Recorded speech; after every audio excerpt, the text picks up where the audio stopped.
Looks like swing arms may have drifted out a little bit. I can stow those. I see myself now. If you could come up to 90, I'll get directly. Go ahead, watch lead. Okay. We're about 30 meters and closing off the bottom at this point.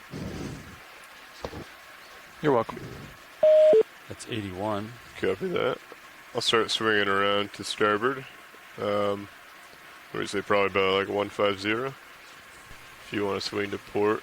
So to everyone at home, we're about 30 meters off the bottom right now, so it's getting pretty exciting in the front row as we start to port. descend to the bottom and have a look and see what's there. So keep your eyes on the cameras. Oh, I see bottom now. Blue view, copy. No, my visual. There it is. Main monitor, yeah. Okay, actually, let's get lined up with the blue view and use that as our. It's like a 145. It looks like for me. Okay. All right.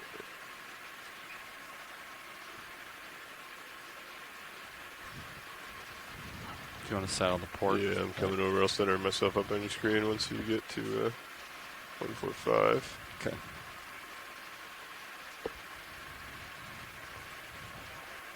Do I have to go? Do I have to have an offset from that 145? Which way? I want to say it's starboard. Okay, so 155. So for everyone at home, we're starting to see the bottom. If you kind of look at your screen, you'll start to see there's some rocks poking through with a kind of a blanket of sediment. Like 135, and again, this is a completely unexplored and up until the early hours of this morning, completely unmapped seamount. We are about 270 miles northeast of Bermuda. When you're ready, I'll start pushing It's about 435 kilometers, and we're actually about 200 miles south of where we're supposed to be today. We're pushed further south by weather, and so we're doing a true exploration dive today. And let me know when you want me to come down. Unmapped and unseen before seamount. So right now what's going to happen is the ROV pilots are going to set up. It's going to take a few minutes, and then we'll start on our track. So kind of bear with us and take a look at the pictures, the first pictures of this place in the seafloor. I think on Sirius will be a good start. Definitely got a good view. 44. And here we're somewhat seeing what we expected to see on these seamounts based on other seamounts that have been visited nearby being 15 miles or so away. A somewhat heavy blanket of sediment, and then rock, most likely basalt with an iron manganese crust poking through the sediment in different places. But as Rhiannon said, this is all new exploration, so we're seeing this for the first time.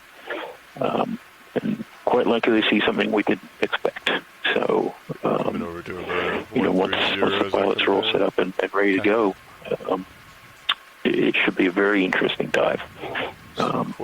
Not just from the geology, I'm biased, but also from the biology side.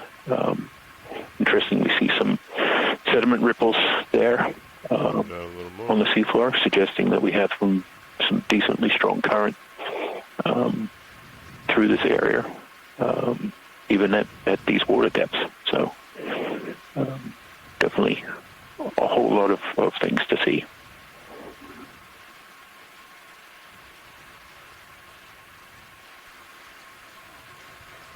Thanks, Jason. Do we know anything about the age of these seamounts, Jason, or what they might be?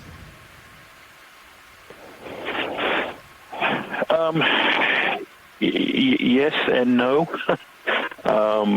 The origin of these seamounts is still something to be determined, and certainly the more of them that get visited, the better that is, and that usually requires getting some samples and getting an eruption age from those samples. Right now, the age is largely based on the age of the crust that they're currently sitting on,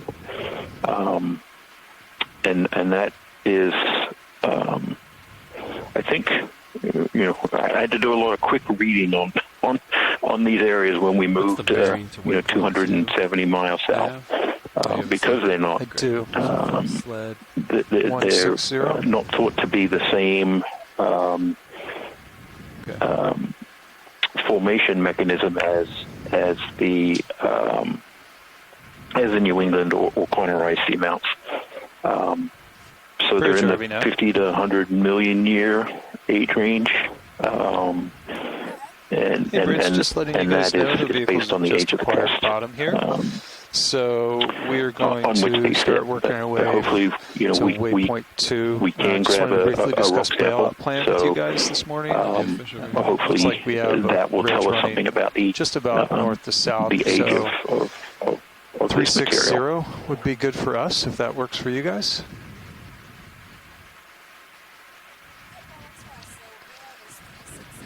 Good copy. And just to tick the box on my checklist here, just re-verifying center of rotation is set to A-frame.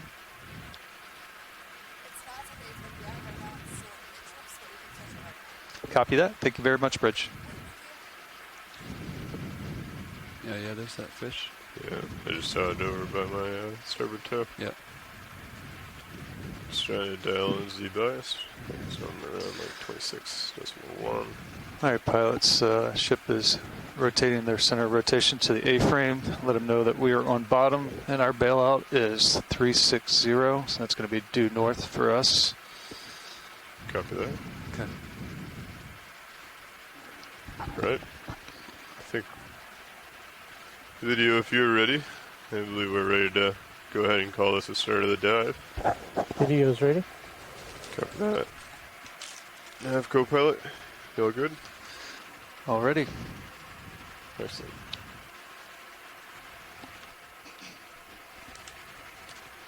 Watch leads, this is pilot.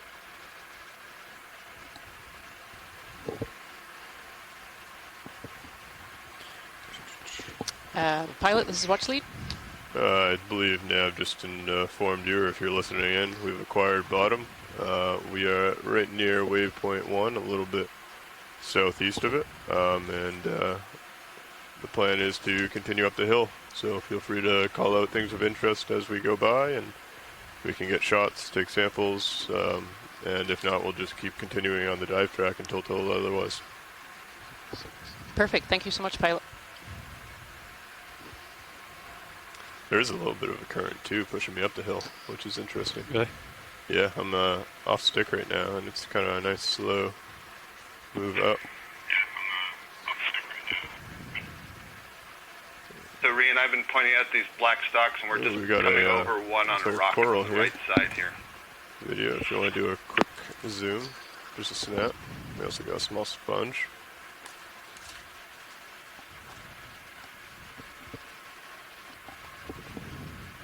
Let me get your swing arms. So this is a gloss sponge that we can see on this rock here, kind of sticking up like a stalk out of the ground. It's really beautiful. Okay, make sure they're all the way outboard. Deploying starboard.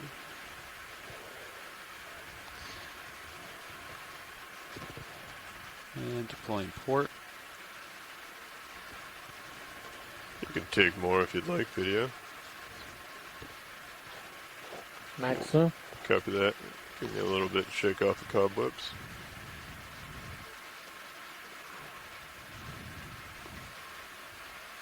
Yeah, that's a great shot here. So this is a sponge. Sponges are really simplistic animals, so they actually filter water to get their food. So each of these little funnels that you can see on this stalk will be actively intaking water and filtering out food, and then the water will come out of other holes in the structure, taking out waste. And I actually see a second one behind it as well, as a slightly smaller one on a rock right behind it there up in the top left. You should be able to see that.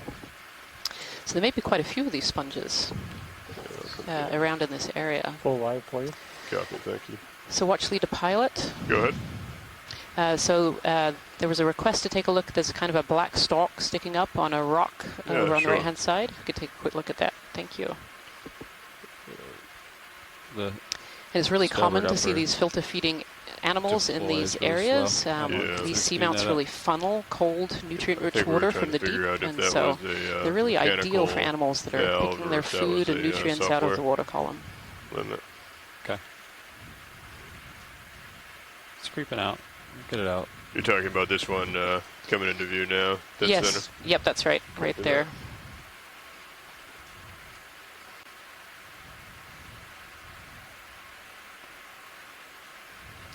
We have a suspicion from the chat room here that it's probably a dead one of these sponges, but it'd be worth taking a little quick peek before we move on here. Sure.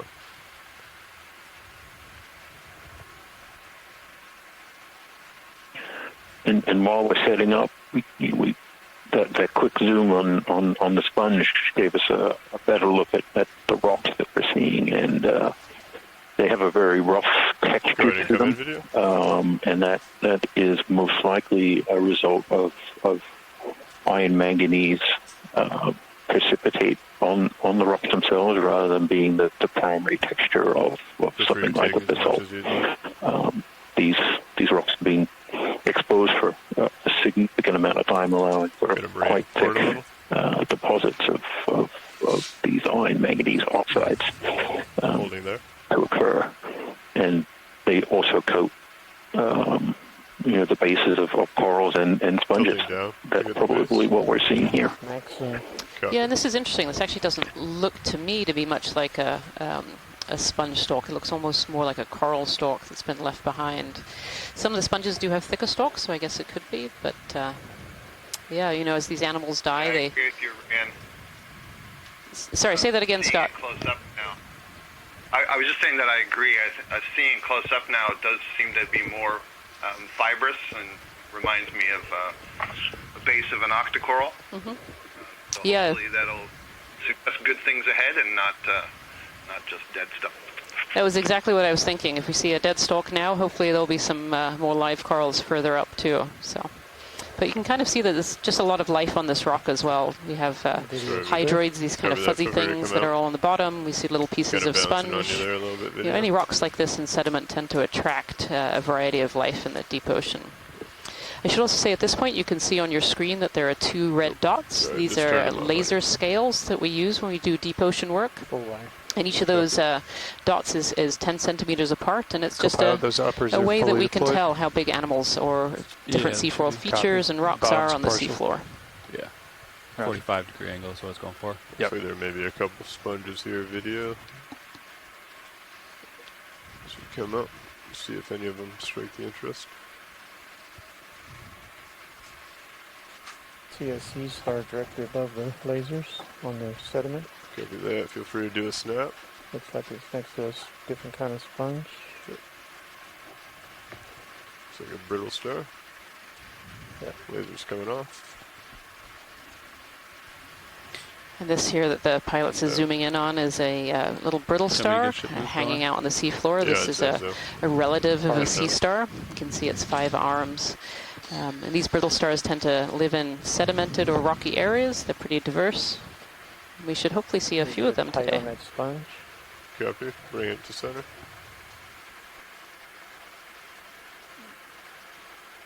I'm going to do move like 140. Rian, could we get them to zoom a little closer on the sediment if they can? Maxim. How far do you want, Levi?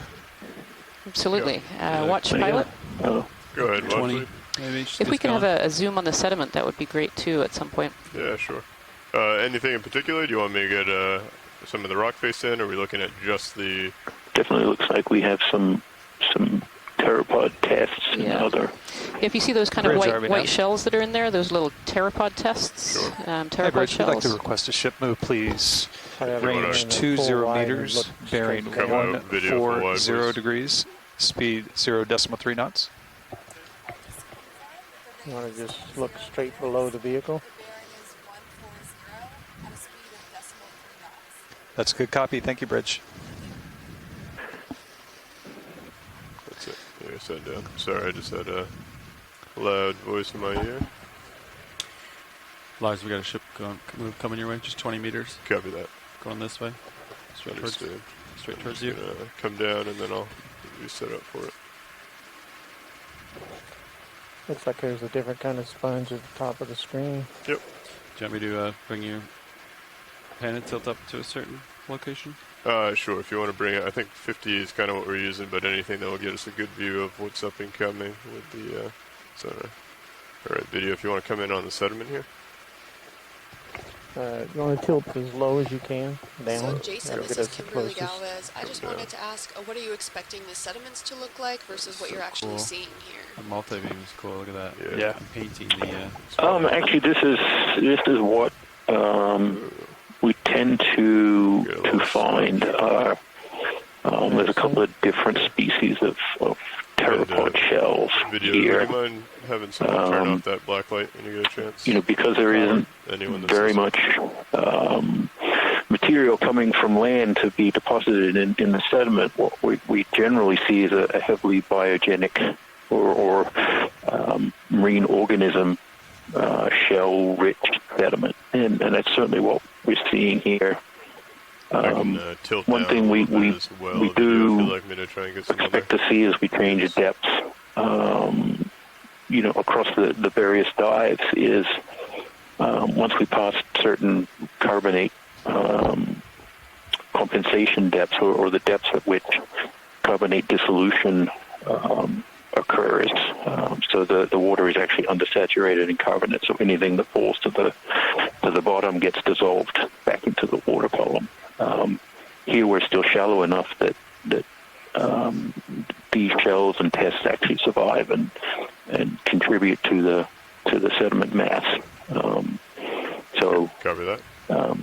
Somewhat what we're expecting to see, but given that we didn't know what we would find out here, come out nice and slow. When you have a ship move under the way. It's good to get some confirmation of I left your pin of the sediment type. zero, And level. sediment probably contains a variety of different foraminifera, other pelagic marine organisms. Yeah, I want to go check that out. That when they die, they fall to the bottom, and their shells essentially get preserved in the sediment. And we'll see a lot of material, perhaps from the rocks and other things themselves, but material from coming directly from land is expected to be quite minimal. It's quite fascinating how many different shell types there were in the sediment, as well as things like urchin spines, which or pieces of coral as well. They turn black over time. It's really fascinating. There? Oh, there we go. We have our first deep sea coral of the dive. That wasn't wasting any time. There's a fish above you too. Yeah. Good eye, co-pilot. Yeah, I guess I should say the first live one. We did have a dead stalk really there. Long stalk over there a little bit further. And there's something. You mind just zooming in on that light object? A non-fossilized version of looks like a sponge, maybe? Yes, non-fossilized is good. Actually, this looks like there's another one up in this corner here, too. This might be a really good rock to take a good look at. Oh, yeah, we got some. Yeah, on the right-hand side there, bamboo, and we have... Come up here. Yeah, that ship should just be about complete. Copy that, so we have some time to... Scott, do you have a guess on what kind of coral that one in front of us might be? Well, I think they're both the branched one and the unbranched Copy that. ones Thank you, are Rich. bamboo corals. Yep. From a distance, I would say All this stock would currently chunks. be placed in the genus Keratoisis. And if that's the case, as we get closer, what you would see are that the branches arise from the white calcareous parts of the skeleton as opposed to the black nodes. Dark Corals should be background in showing this white one for you. and black alternating on the skeleton. Pretty good angle, I think, to kind of look up at it. Watch lead pilot. Go ahead, watch lead. It would be great to get a snap zoom on this coral. Yeah, sure. Thank you.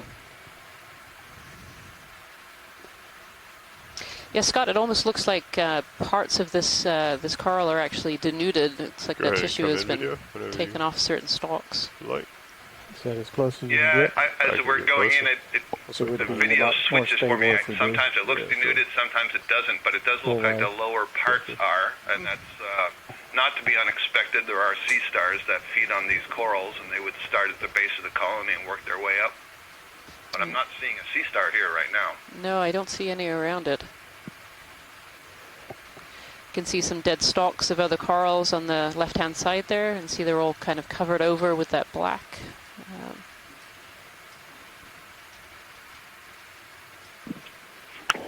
Yeah, and the morphology of this rock again it's really fascinating, and is that iron manganese crust that has formed.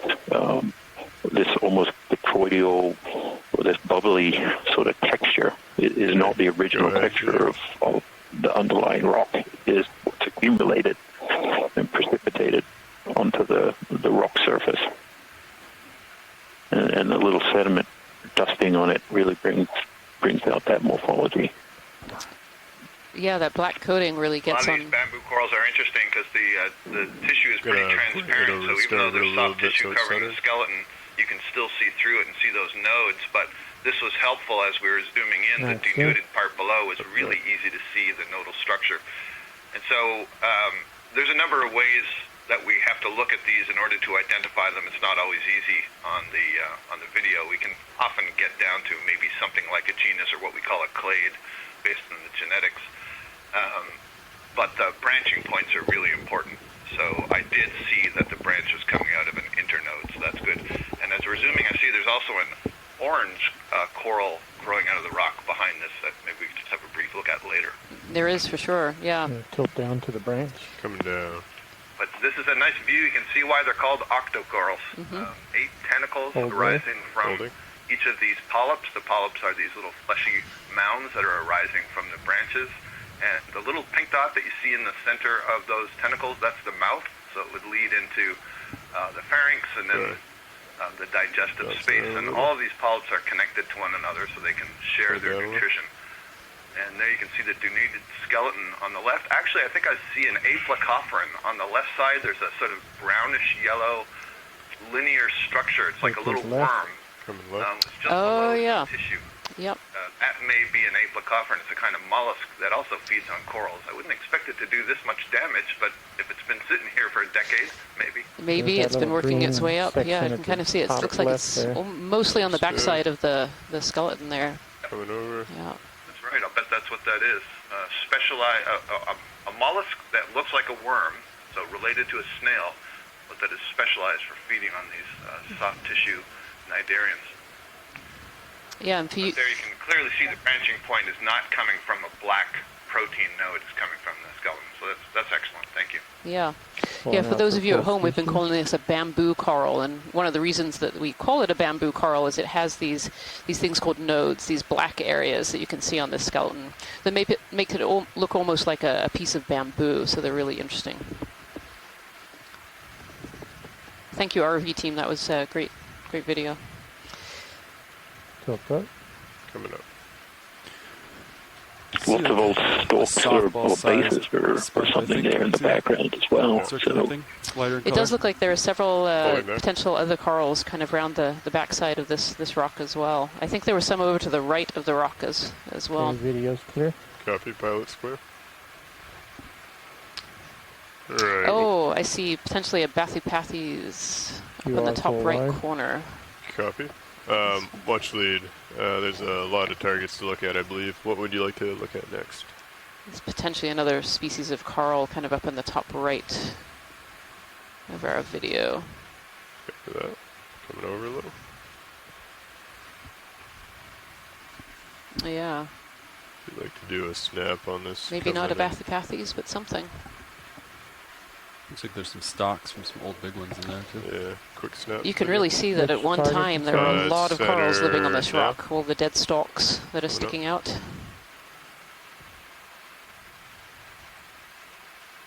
Partial. Copy. Yeah, so this is a black coral. You can kind of see through its, again, this one also has kind of a translucent tissue, so it has hard parts in the middle and has tissue covering the outside. And black corals are called black corals. You can see the stalk within it is actually kind of this dark black color. So although the coral itself is actually orange, and sometimes we get white and slightly red species, it's really the skeleton that gives it its name, black coral.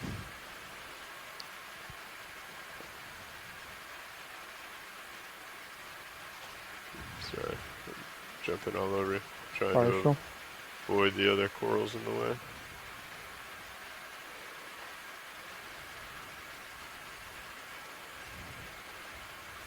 Pulling out. Nope. Copy.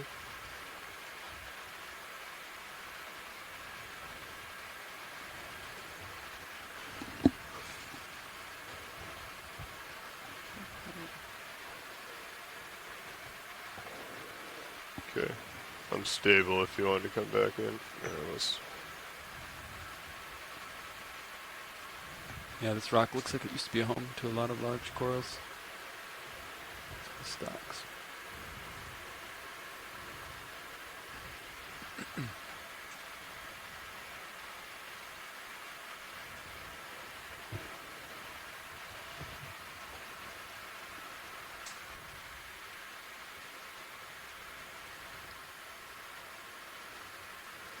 That's nice. So what we're seeing in front of us right now is a black coral. And compared to that bamboo coral that we just saw, you can see that the tentacle morphology is just really, really different. Bamboo corals have those beautiful 8 tentacles that stick right out and have these lots of these little, what we call pinnules sticking out. These black corals don't. They have these 2 major tentacles and 2 minor tentacles. But these 2 major tentacles is what kind of stick out either side. Over on this side though as well. Wow, this rock is really just covered in old skeletons around this rock? of corals here. So we're not seeing any major associates or other critters down here. It's pretty much just the corals and not much else. Is that expected or unusual? I don't think that's unusual, Jason, for the particular kinds of corals that we're seeing right now. That Bathybathy's black coral often has a polychaete worm that you see on it, and occasionally there are some fauna that are on bamboo corals, but not as much as when we see, for example, the plexaurid fans. We're going to see some sea fans later on in this expedition for certain. They will have a lot more. Primnoids tend to have a lot more. So in part it depends on the coral and the biochemistry of that coral, what kind of defenses it has, etc. It looks like this would have been a nice coral garden at some time in the past. Guys, yeah, it makes you wonder how long ago. Looks like there's another one of these Bathybathy's black corals. I haven't noted any. The secondary rock right behind it. Jason, maybe you can comment on this. My impression is that the bases of these skeletons are actually manganese encrusted, and so that would suggest that they're pretty old skeletons if that was the case. Yeah, that's correct, and actually ones we've sampled in other places. The bases can accumulate a quite thick coating of this high manganese oxide, and it's hard to tell. We believe it mostly happens after the coral dies, but I seem to recall seeing some where the bases have been there long enough. While the coral itself is still alive and the colony continues to grow, that the base gets covered. But the rate at which these minerals get precipitated onto the surfaces is extremely slow, millimeters per millions of years. Obviously, that depends on the water chemistry and other factors, but it's extremely slow. So these coral bases have been here for quite some time. That was of interest. We can always scoot in. So that was really fascinating. The video you were just seeing there, that was an old one of these coral skeletons that Jason's was just talking about, and it actually has this large sponge that has grown on one end that is broken off. So it's kind of this grapefruit-sized sponge. Current going uphill. Wow. So Jason, I see this area here of rocks. Is this a potential area for you for collecting a rock? We should certainly take a look because they're loose. Yeah. And a lot of what we're going to come across with the rocks is this these crusts that are formed, both hide what the rock type is underneath, but also sort of bind the rock very hard. And so where in some places, we might be able to find fractured rocks and other things that we can pick off. These coatings, these crusts, make that very hard. So while not ideal, because generally with rocks we like to pick them right out of where they're outcropping. We often have to take what we can get in these situations. So as we kind of cross this rubble field here, we can perhaps sit down and grab and grab something. So both the original rock and the crusts are of interest, of great interest. So we can't really go wrong with getting something. Okay, that sounds good. Watch lead. What that is. Watch lead pilot. Yeah. Go ahead, pilot. Sorry, watch lead.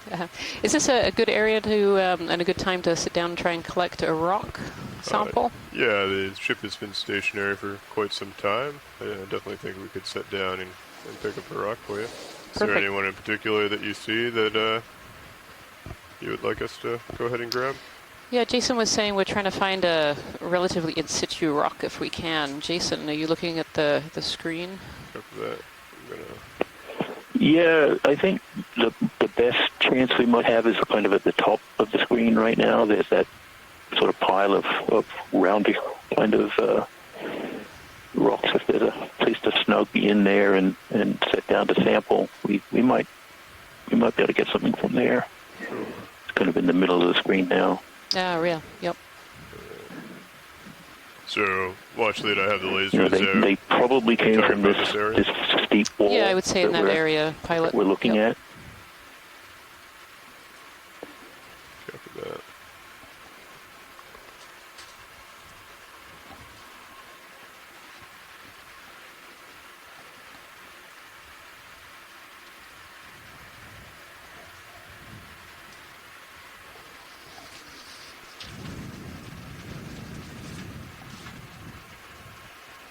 Hydraulics are up.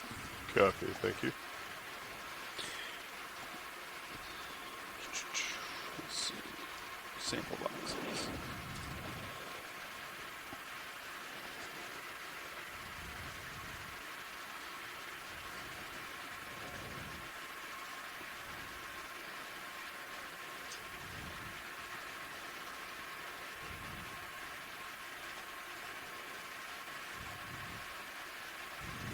Looks like the Sirius thrusters are displaying RPM rather than percentage.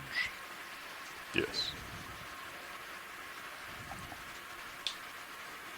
Delta 15. Pretty secure there. I got your painted tilt here. Thank you. Can get you a nice view here. Video, am I zoomed all the way out on Mini Zeus? I think I'm just really close. Confirm you're full wide on AC2. I'm just nice and close to your arm, so be careful. Copy that. Take lasers off. Alright. Arm's coming live. Let's go ahead and put this in the port rock box. Yeah, alright. Let me get the camera in a spot, and then I'll wing inboard for you. Thank you. Ooh, we still have the jaw set for picking up eggs.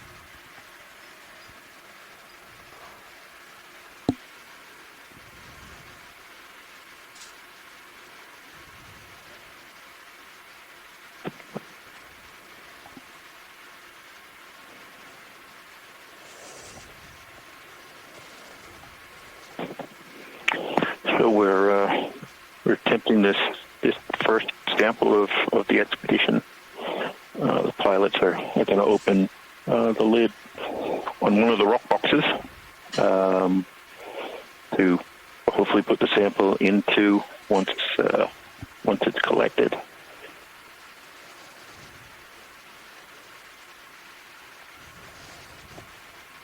Which one are you looking at, Lars?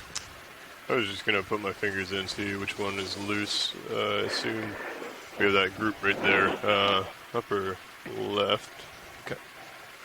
These two guys here.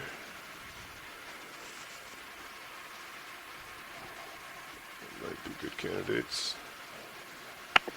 So we're going to try and choose one that's, a decent size and that is easy to grab.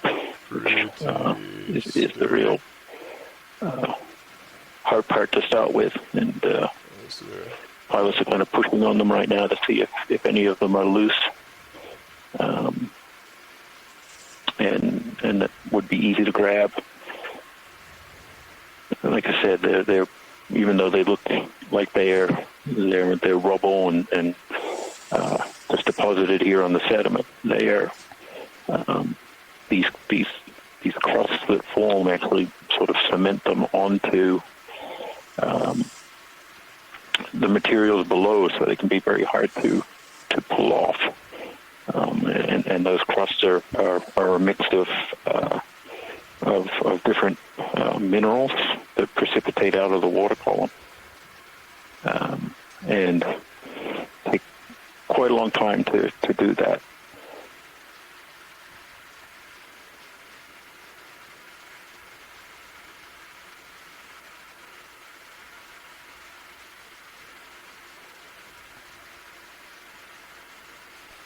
So Jason, what kind of information can you expect to possibly collect from one of these samples?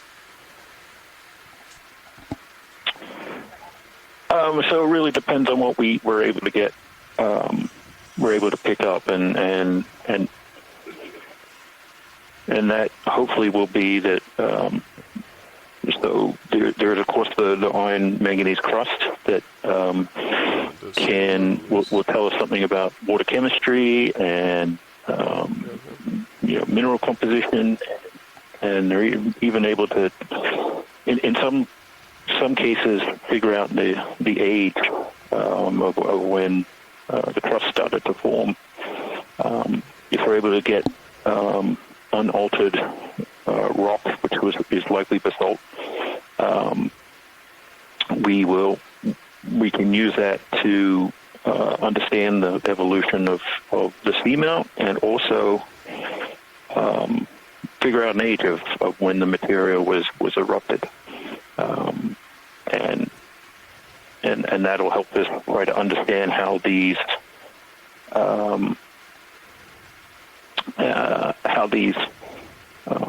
seamounts came to be, and place them in context with the other seamount chains, in the area. So, very kind of exciting to see what we can come up with. And there we go. We collected one.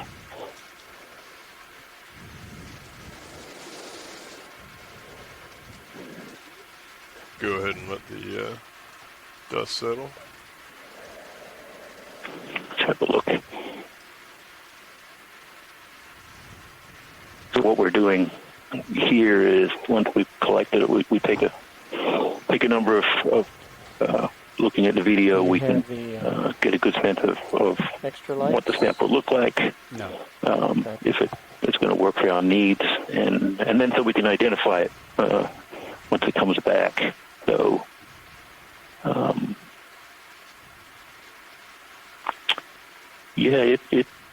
it looks pretty good. There's certainly a good crust on it that we can look at. I think it's a keeper. You can see there the crust is partially broken open to the material underneath.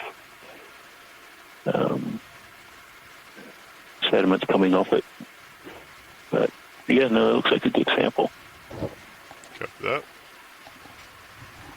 You can see that the black and brown colors are those precipitated minerals.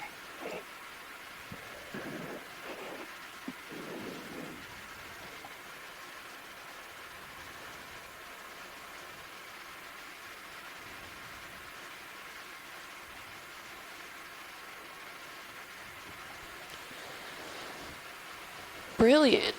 Well, the ROV pilots are currently closing the box, and officially as that box is closed, we have our very first sample of the 2021 North Atlantic Stepping Stones expedition.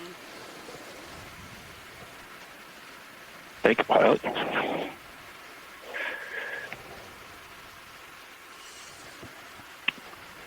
So the vehicle itself, everyone at home can see one of the manipulator arms that have allow the the pilots to collect samples and use tools that are stored on the front of the vehicle that we'll probably see either later in this dive or during other dives. And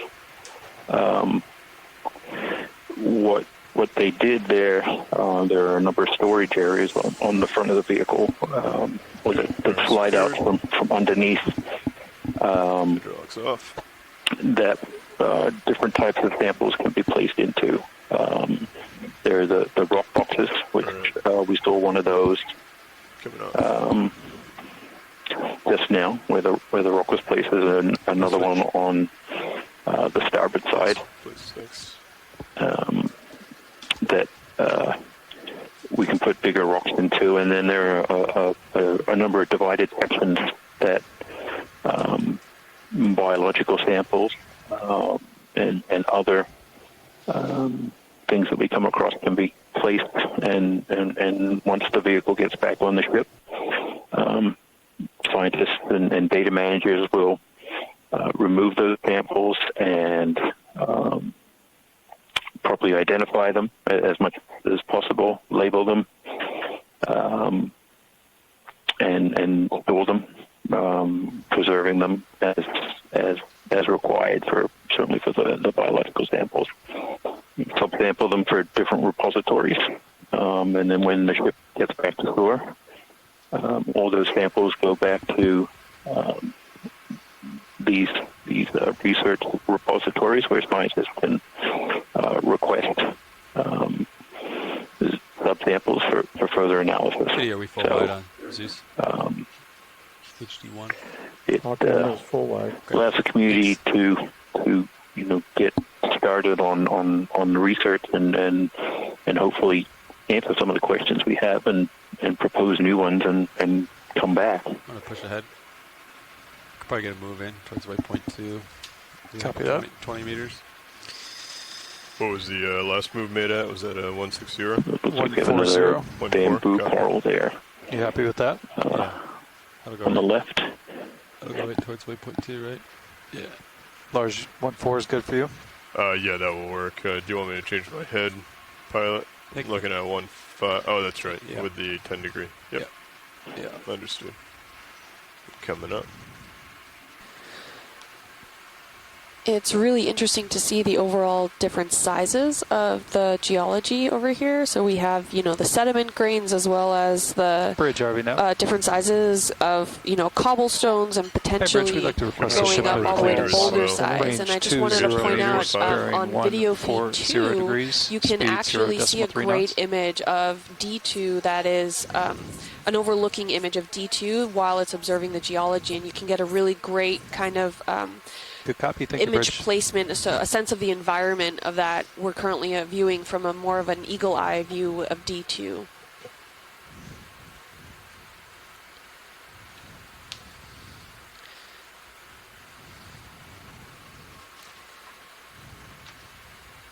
You can see we have some corals also here, and Jason, this looks like a very interesting boulder here, like the different kinds of textures that we're seeing from the middle to the top here. Star Center. Yeah, it really is fascinating how these minerals precipitate out and really alter the texture of the rocks. And one of the challenges is that trying to identify and sample and describe these rocks and substrates is really made all but impossible by these coatings because they're so pervasive across the seamounts. And yeah, I'm ready we have a good set of educated guesses on what the rock types are based on the environment. That these seamounts in this region tend to be mostly basaltic, but can sometimes have different carbonate limestone type material on near the tops. But as you can see from this shot, it is hard to tell. The coating is and the crust is near completely covering everything. changing the shape. The sea star, obviously. Jason, maybe the sea star is feeding on something. Science, is that a carnivorous sponge that sea star is on? Carnivorous sponge. Lars, we pulled those. Sorry, I don't know if I'm talking over somebody else.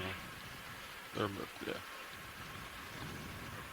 So that's a predatory sea star, and it's bent over a carnivorous sponge, the cladorizid sponges.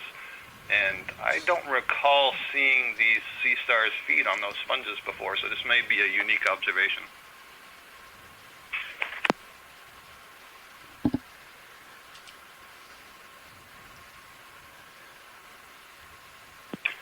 Sorry, I got a note that you couldn't hear me well. Can you hear me okay right now? Yeah, can you hear you, Scott? Okay, yeah, so this is a cladorizid sponge. This is a family of sponges that we're seeing quite a lot. The more of these expeditions and dives we do, the more common and diverse we see that these sponges are. And these are sponges that don't work like other sponges. They're often grow in some kind of branching tree-like styles. You can see the little branches with the side spines sticking out. And they capture small prey and are able to engulf and digest that prey, and the sea star is feeding on it.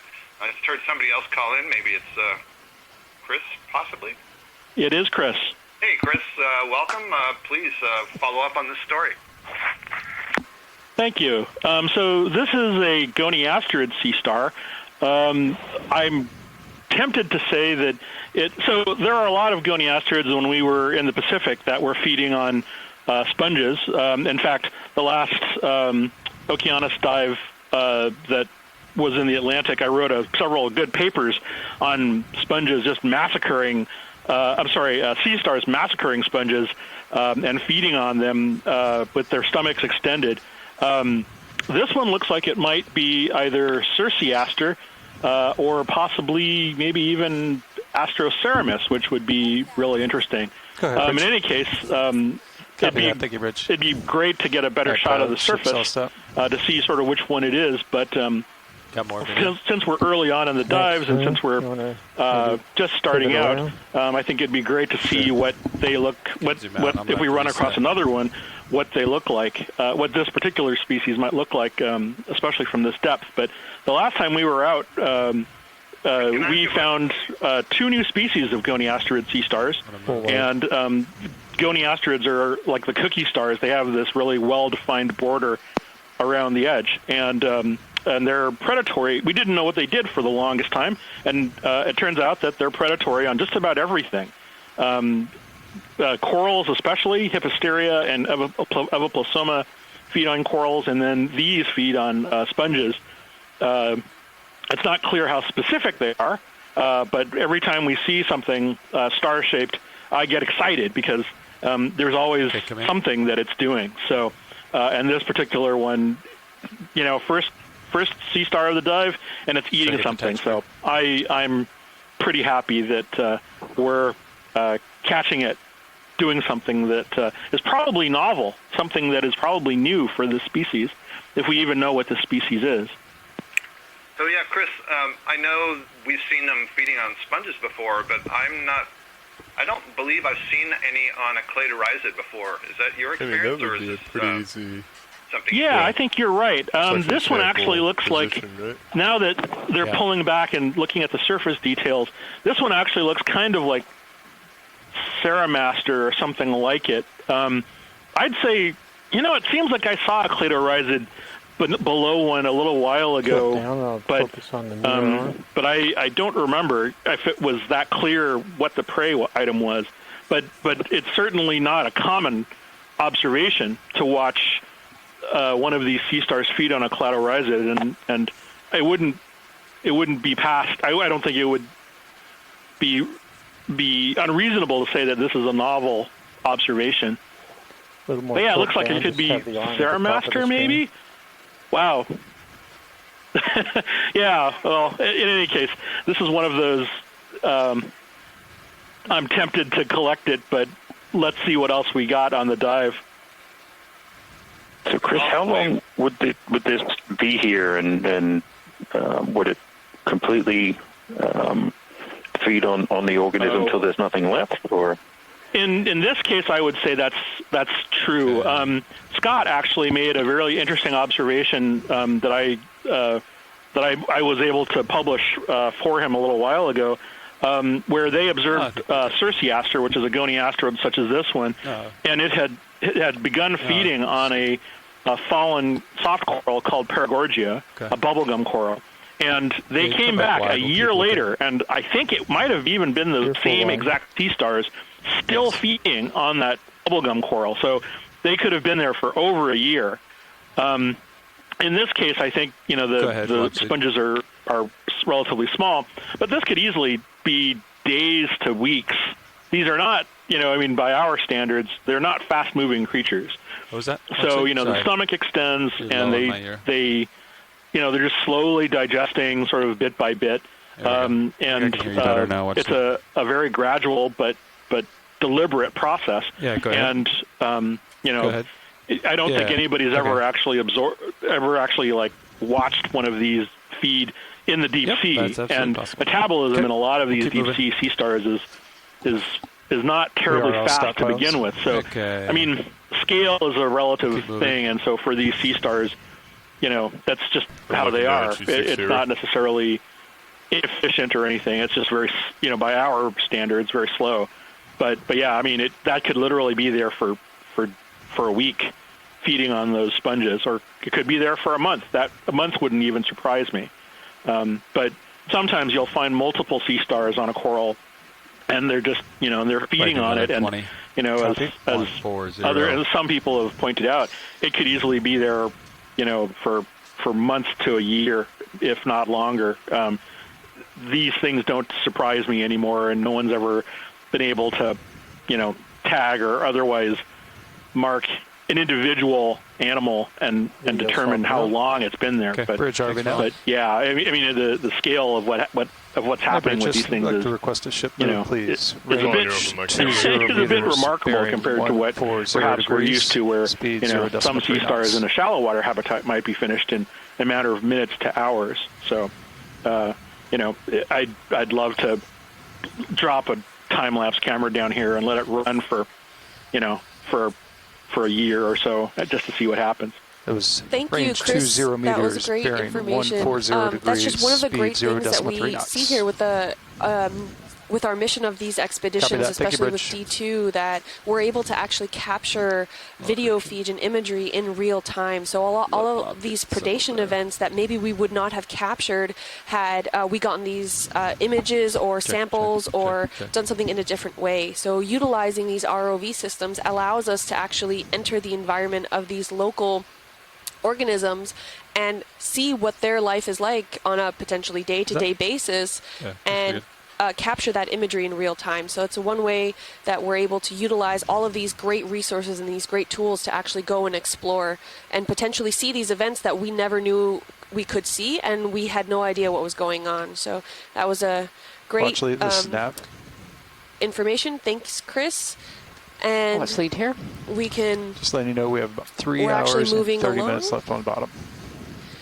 Thank you so much. I'll talk to you guys again. Is this Stacy or Rianne? Oh, this was Kim. Sorry. Oh, very good. Thanks. Is this a sea pen down here? See these little guys? Just a coral. Video, can we get a zoom in on this red guy coming out of the sand? Possible sea pen. Oh, there we go. Yeah, it looks like a sea pen.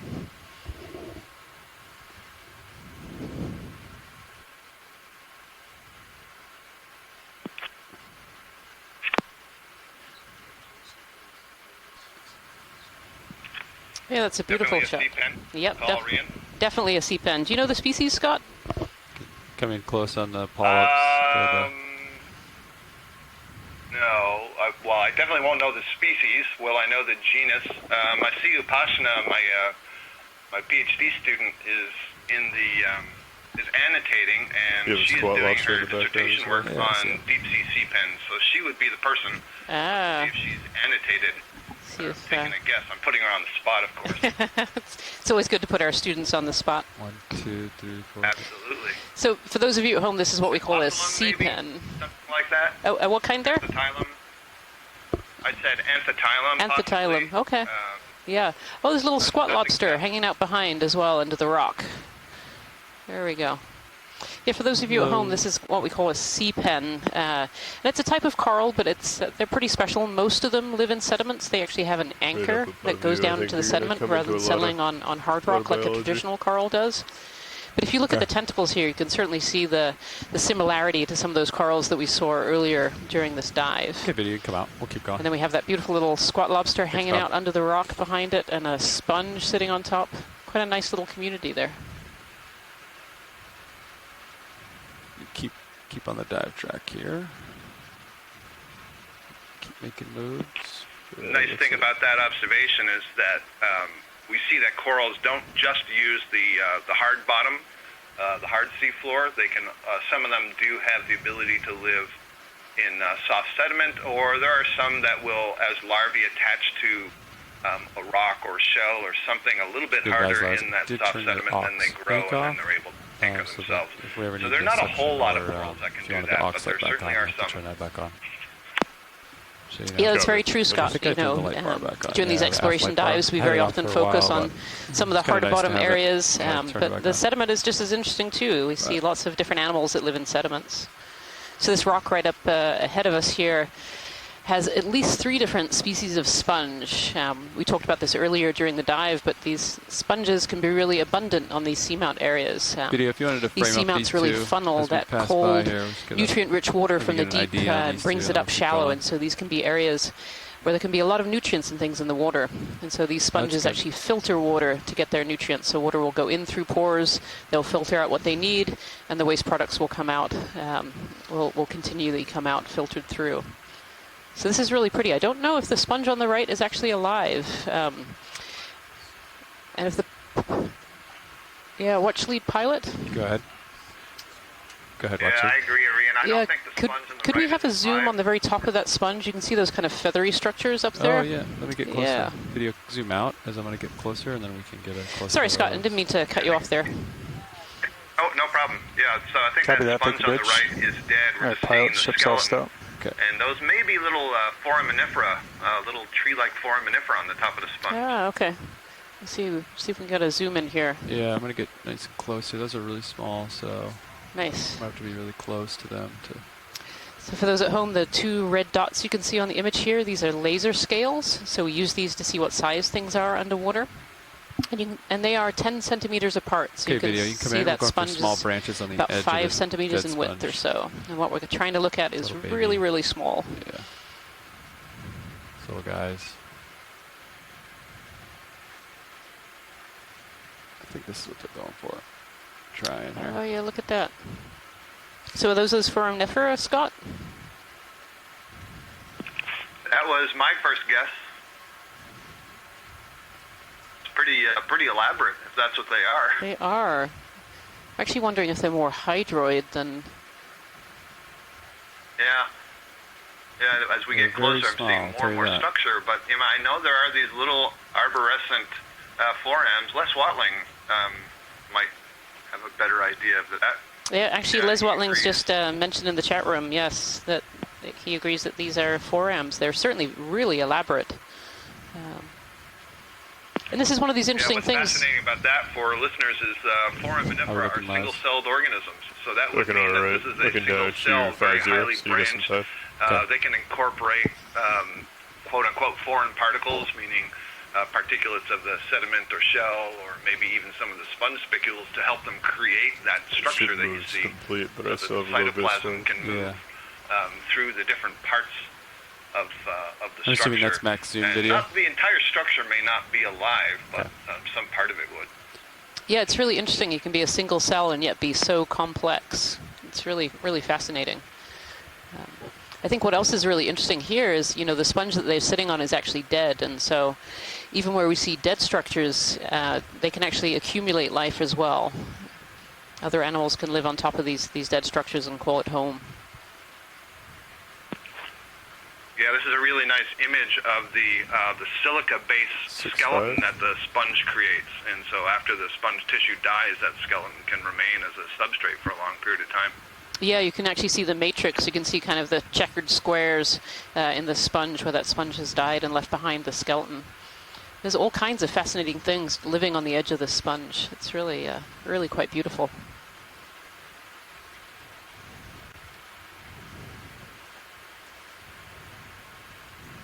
Now the pilots are taking us in really close. This is a great zoom shot. Yeah. It's very small subjects here. Microbiology almost. And these are glass sponges, correct? So these are silica-based structures for the sponge? Yes, that's correct. That's correct, Jason. So they're made of silica. Yeah. Okay. All right, video. I think we're clear here. We can come wide. Keep looking down 70. Do we know what rate that they grow at? I actually don't know. No, I don't know of growth studies on sponges. I don't know if anyone in the science chat room here has any numbers on growth rates of sponges. Yeah, I don't. You know, I've looked at this before. I've tried to answer this question before. And my recollection was that there wasn't a good method for doing the aging short of, sort of marking it and following it through time. I do know that there's a genus called Monoraphis that has this long stalk that engineers are interested in because of its optical properties. It really transmits laser light really well, better than our own fiber optics, and so there's been studies on how it grows. So that might be the best place to go to try to figure out at least what some of these sponges are doing.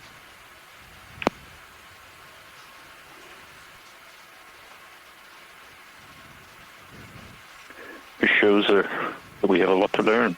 There's still plenty of questions to be answered on even something we see as often as sponges on the seafloor. Following you up with the camera. Okay.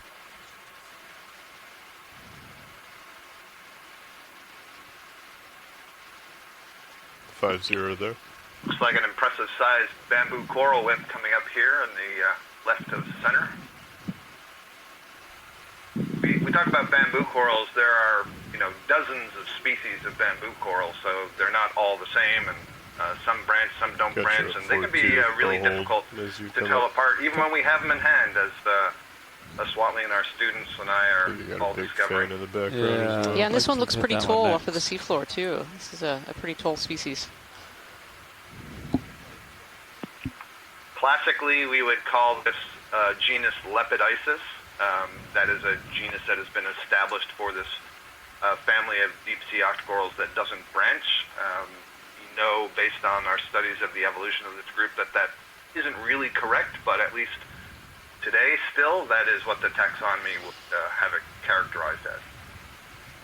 Yeah, Scott has kind of alluded to here, taxonomy of organisms that live in the deep ocean is really almost still in its infancy, really. We're still learning so much about different species and where species live in the deep ocean.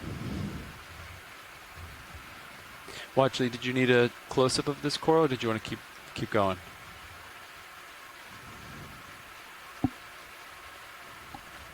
Watchley, did you need a close-up of this coral, or do you want to keep going? That would be great. Thank you. Okay.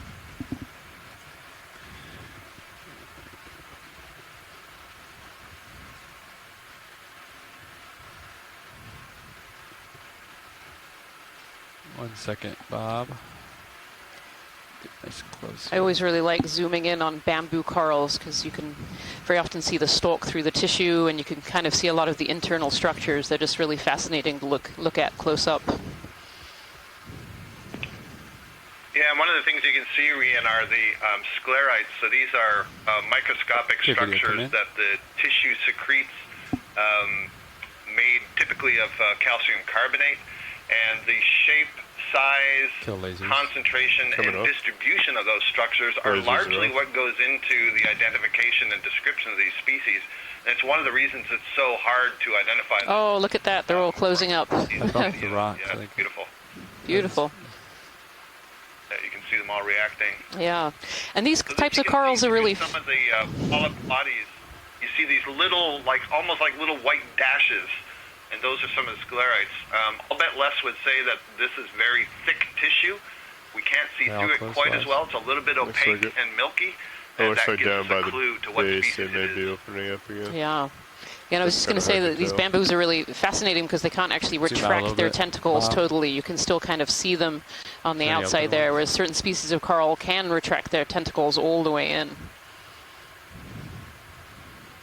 I guess all of them. Yeah, and that's something that Les Watling is spending a lot of time studying the soft tissue morphology of these guys and how the sclerites are arranged and how that allows both the polyp body to contract and the tentacles to contract, where they put the tentacles. Oh, look at the base of that, Scott. Finding out an awful lot about how to sort these out into species. Yeah, look at the base of that, Scott. It looks like on an older one? Yeah, this bamboo seems to have covered over, so it's settled and landed on this old dead skeleton and has grown off of it and then kind of calcified down as it's grown.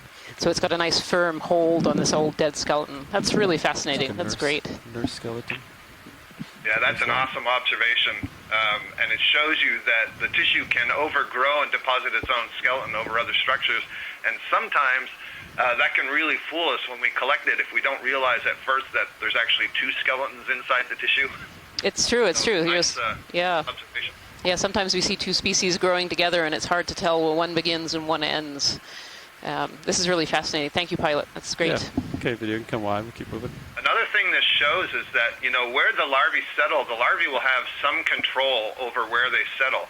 And preferentially, they want to be where there's a good current flow so that they can get adequate food in order to grow. And usually that's above the bottom. Right at the bottom, the current flow has to be zero.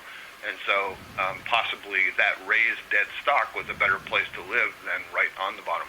Yeah, kind of up in the water flow, getting its food and its nutrients a lot easier than down on the surface of the rock, for sure.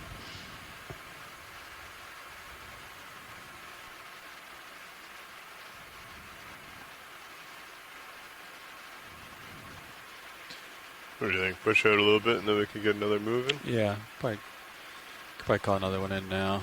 Cover that 20 meters.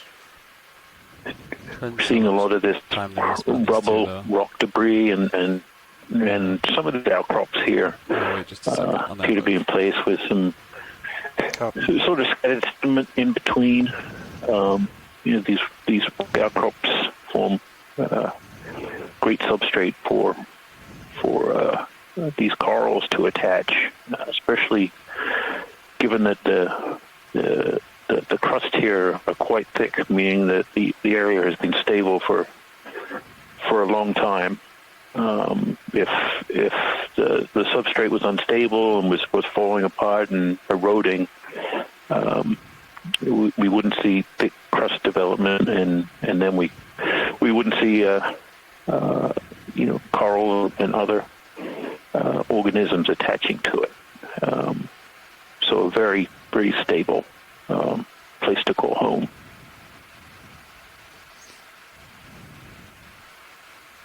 Some more coral species here on the left-hand side. You can kind of see this red, almost like a medusa head sticking out of the rock there. That's called an anthomastus. That's another kind of soft coral here.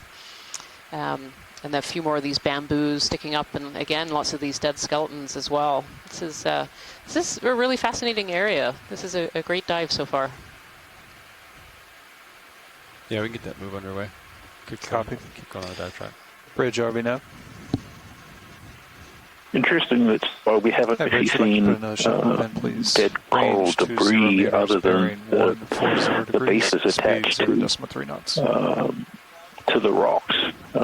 Often we'll see that in areas where things are perhaps less stable and some of the communities are thicker, we'll see a lot of the dead coral skeletons sitting on the sediment or on the sea floor. Yeah, I don't know that I've actually seen much of that here. So yeah, you can paint it. Yeah, true. I wonder if it's whether the current is taking those skeletons away or whether the sediment is covering them. perhaps yet to tell how much erosion and degradation of the seamount is happening. We saw from the sampling that even the rubber-looking features are pretty well attached to the floor. So it just may be that they live a long time, and it's for them to die, other than maybe by predation. But yeah. So this is a really interesting scene right up ahead of us. We've got several more of those bamboo corals. We have those Anthomastus soft corals, and then on the right-hand side here, we possibly have a coral that we haven't seen yet. This is kind of a red fan here. Is potentially something called corallium.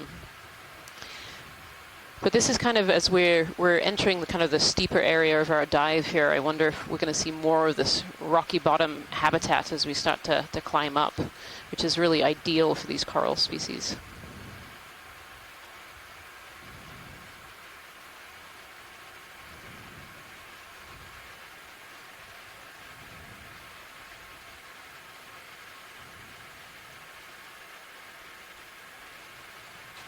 Okay, video, if you wanted to snap zoom this red one here. Just do a... Yeah, that's a good level of zoom. Oh, pretty. Keep that. Yeah, if you kind of look in the center of that coral there, you can see a little brittle star that's kind of curled all the way around the polyps. You can see its arms kind of hanging on tight onto the coral that it's living on. And there's probably a lot of other animals living inside this coral species too. These corals often form habitat for other species to come and live around them, either settling and being there permanently, or mobile, where they'll come and visit for a short while and then move away. For your port upper. Yeah, I was looking at that. We have that potentially a Bathyrubrum from our chat room here from Scott France. A species described by Les Watling and his student. Video, if you wanted to snap zoom the fish. From this area. Oh, look at that. We have a fish. Yeah, the type specimens for this species, Corallium bathyrubrum, came from Nashville Seamount and Kelvin and so on, so not far north of us and where we were supposed to be today. That's right, where we're supposed to be today. Which is a fish. Yeah, I don't know if we have Peter Oster still on the line here at all.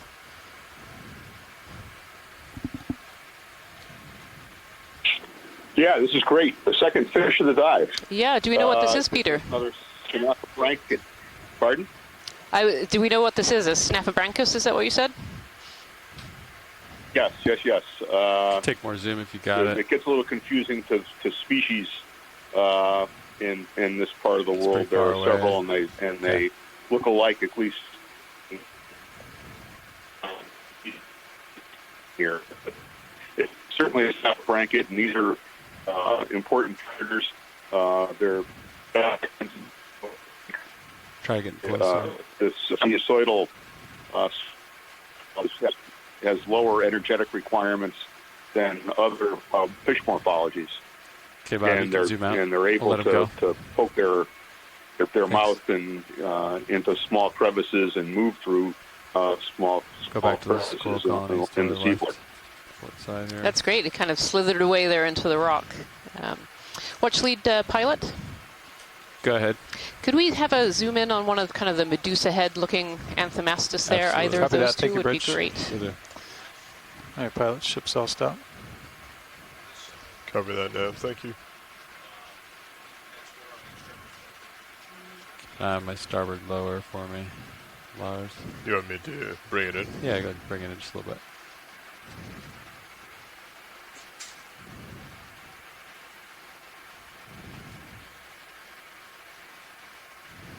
Okay, starboard lower is stowed a bit.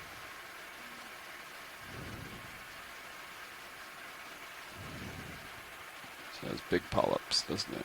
You can see a Chrysogorgia there next to the Anthomastus. I'm just noting it.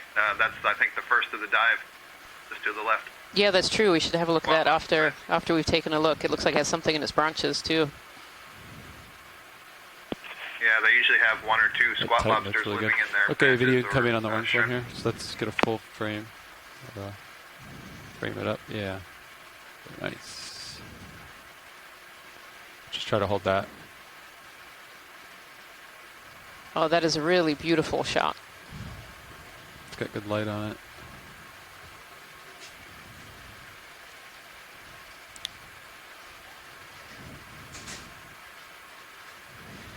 So I'm going to ask Tina in our chat room whether she has any idea what species this might be.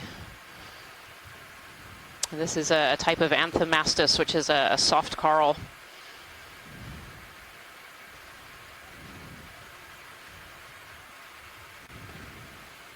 That Titan looks really good. If you wanted to center it up on Titan. I think all those little warty light structures that you're seeing on the main column and on the head where the polyps are rising are a secondary kind of polyp, a reduced kind of polyp called a siphonozoid, a non-feeding polyp that helps channel water through the column and keep the shape of the Anthomastus. These guys can release water and so shrink down because they don't have a hard skeleton inside them. Okay, video, if you wanted more zoom, you could take it. Yeah, they can get really small. I have from Tina Malt-Silver. It looks like a Tahinodus. I'm sorry if I'm saying that wrong there. Oh, look at the different color structure on the tentacles there. And you see these two little tentacles that are a little bit shorter, so they must have been torn off or attacked by another organism that had taken them away, and they're just busy regrowing. You can see they're that little bit shorter than the other tentacles on that particular polyp. I've been told it's Tahinodus. There we go. Thank you, Tina. Okay, video. I'm clear of this subject if we want to move to the other one. Chrysogorgia. Yeah, just down on the left-hand side there, pilot. Yep. Okay, video, you can frame it up. It's the one with the squat lobster in the middle of it. I'll try to turn the star. And actually, we're seeing there just the thing we hadn't seen was major coral skeleton debris sitting on the rock there. So, and Les Watling, who's on the chat, also pointed out these little twig features that are probably pieces of the coral sitting in the sediment. So looking down 4 or 5. This rock is actually really impressive for the number of species, different species. So we've had a request to try and collect that soft coral, the red one that we were just zoomed on. Yeah. They are relatively attached to the rock. What do you think the chances of that might be? Rian, I just made a suggestion. There's another one just to the right that's growing on the top of a twig, so all that would be needed is to break the twig underneath it. I like that idea. I did just sharpen the jaws as well. Yeah, that sounds like a great idea. Yeah, video, you can come wide. I think we're going to try to go for the soft coral. Scott was saying there's one upper right. As you're discussing, we're looking at a Chrysogorgia colony, and you can see why the family is called the gold corals. You can see the skeleton shining through the transparent tissue in a kind of gold iridescence. And it had these two squat lobsters. Very often there's a male and a female that live there. And that other Anthomastus is up on top of the rock to the right. Left. Looks like there's a little bit of turbidity in the water.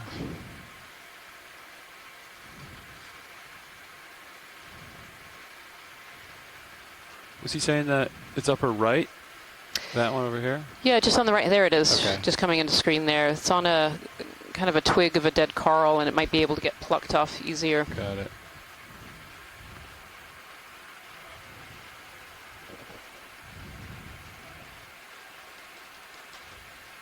I think my thrusters kicked some of the sediment off the rocks when I was zooming in on the other one. Oh, my hydraulics looking large. You're ramped up. You gotta try and do port bio box. Yeah, I think so. Copy that.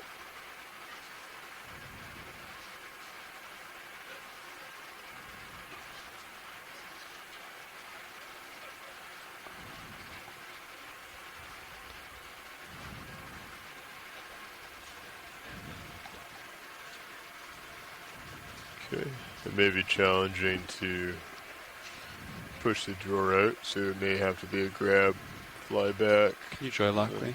In 3, 2, wait for it. 1, dry lock.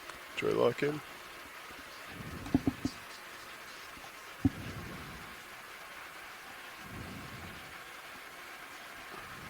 Not quite steady yet. We'll try that again.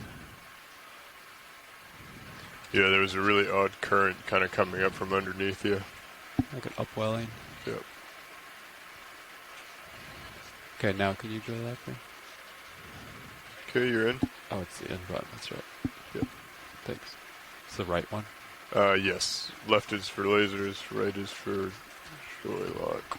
Okay, let's prepare the port. Yep. Port is ready. Port biopin. You're spun up. Okay. 3.9. I have good visual on you. If I put mini Zeus on that. Yeah. Coming up.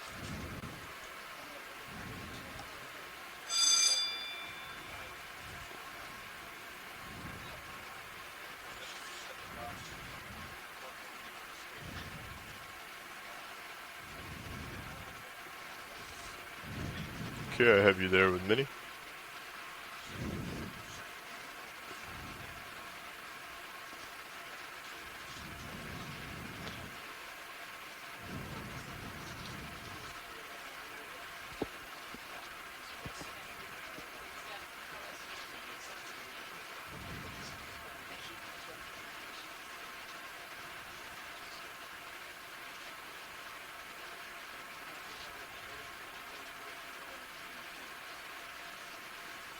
Okay. Try to open the drawer, see what happens. Okay, extending drawer. Slowly.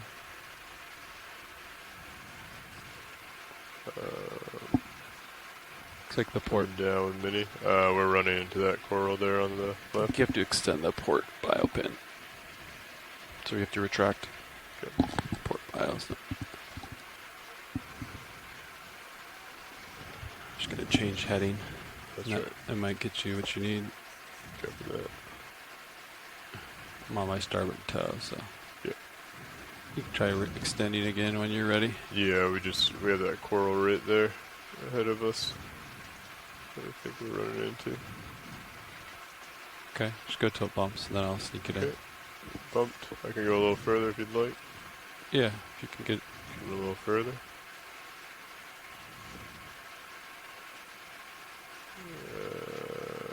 Yep. Okay, coming down with Mini.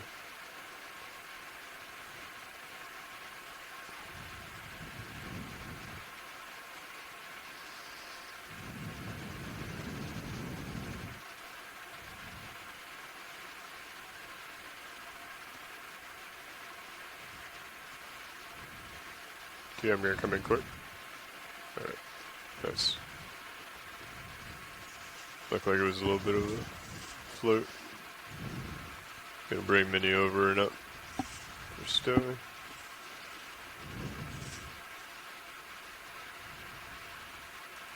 I think it's time for a pilot change. And we might want to put the jaw, just so it's not reflecting. See how there's a glare on it right now? If you just move the jaw inboard a little bit.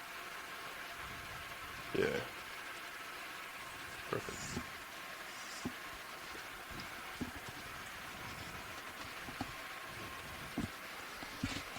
We're going to do a pilot change.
pilot.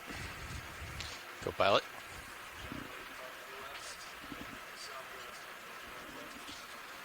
All right, watch lead. We're all set up here.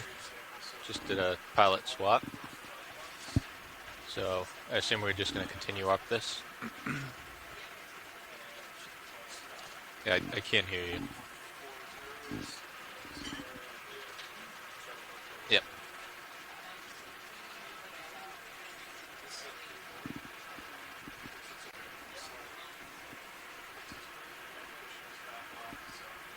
So currently doing a watch change. The pilot's swapping out, and everyone is trying to log those samples in that we collected. And as soon as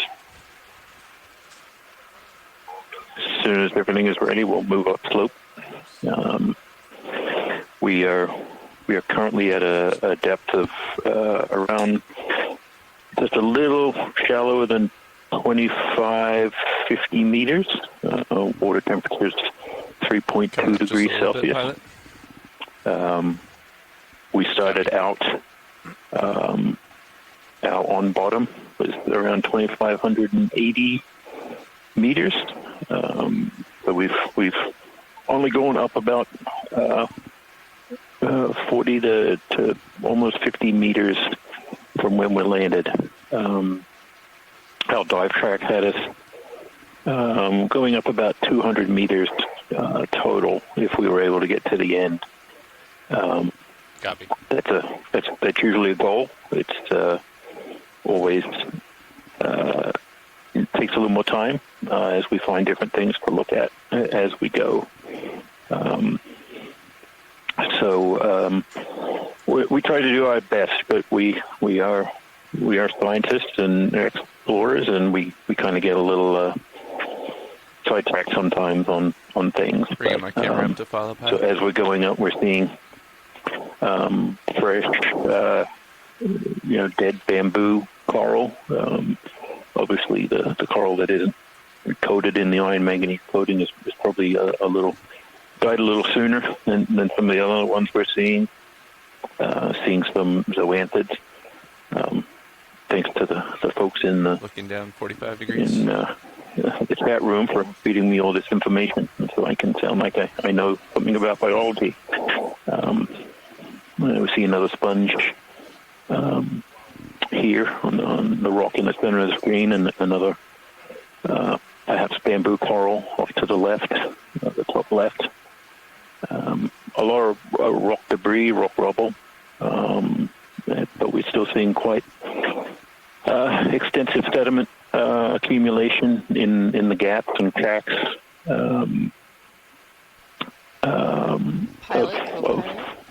of these outcrops. So, and most of this sediment is probably biological in origin. So it's the shells or the tests. Yeah. All right. Of marine organisms that live in the water column, and when they die, they fall to the seafloor and accumulate. All right. Yeah, we've been making moves. It seems at about bearing on the seamount. We're quite far out in the Atlantic, so we are unlikely to see a lot of material coming directly from shore, river output or stuff that gets transported from the continental shelf. So most of what we see in terms of sediment is this biogenic sediment, we call it. So it's biological in origin. Some of these sediments may contain dust blown from the African continent, some organic matter coming out of we're in the South Gasto Sea area, so organic matter may be falling out of the water column and making it to the bottom, which acts as a food source. What do you think, pilot? For a lot of these organisms that we do see, Intermastis, I think, there, coming into the screen. We could either head 140 again, or somewhere in between. We could split the difference maybe and go 160. Yeah. 160. And we can certainly see some of that 20 meters down. Material that becomes sediment in the water column. as we drive by. A lot of those are a little critters. I'll use the technical term for a geologist for some of these organisms.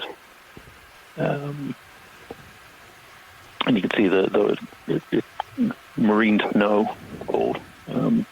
Quite a bit of that in the water column here, even though we're quite far out in the Atlantic. So. Hi, I would like to put in a ship on the rocks here, we see a lot of different morphologies, 20 meters bearing 160 speed decimal on the surface, and all of that appears to be different precipitation. That's correct. Thank you. Morphologies of this iron manganese crust that is coating every exposed hard in good shape. Delta C holding substrate on this seamount so far. I don't think we've seen any actual exposed primary rock textures. And I'm looking the primary for that rock 160, here so this will be the is most likely basalt. And one of the difficulties in identifying basalt is, especially in an environment like this, is it's also dark in color. So it has pretty much the same color as this iron manganese crust. So we'd be on the lookout for things like pillow lavas or flows. We're not seeing them here because of the extensive nature of these crusts. You think we're coming up on perhaps another bamboo coral. Yeah, Jason, if I can make an observation here, one of the things that's interesting is how patchy the live corals are that we're seeing. We get to a couple of areas where there are several colonies, and then we'll go through several meters where we're not seeing anything, or there's very small stuff. I mean, most of the places, if you look really closely, there's some small sponges, maybe some young recruits, but they haven't taken off much. But one thing that does seem to be pretty consistent are the fossil twigs. And so this seems to have been, sometime in the past, much more abundant. If we could get a look at that whip in the top center, that might be something different from what we've been seeing before. Yeah, go ahead.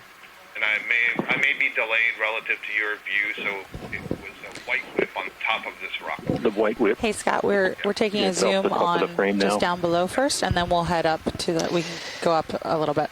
So this is really interesting on these rocks here.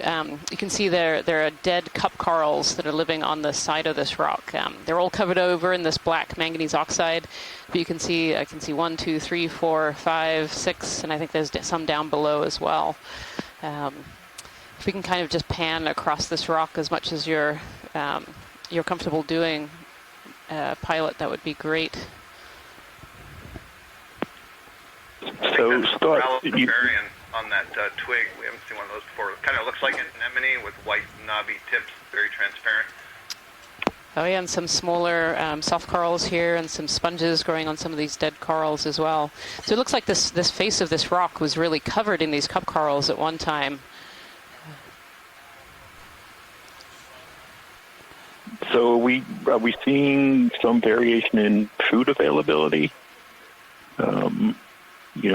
This apparently, very dense, or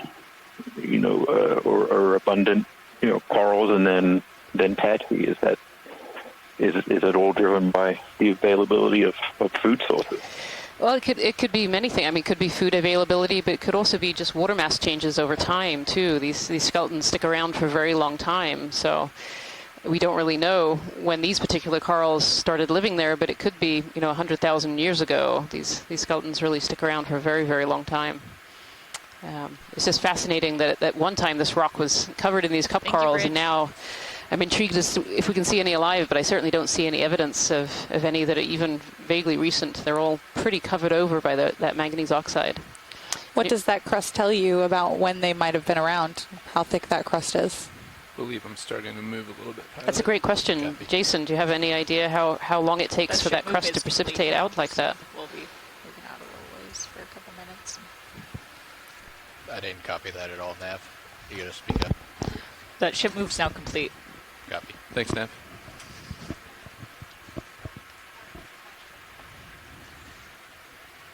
Go ahead.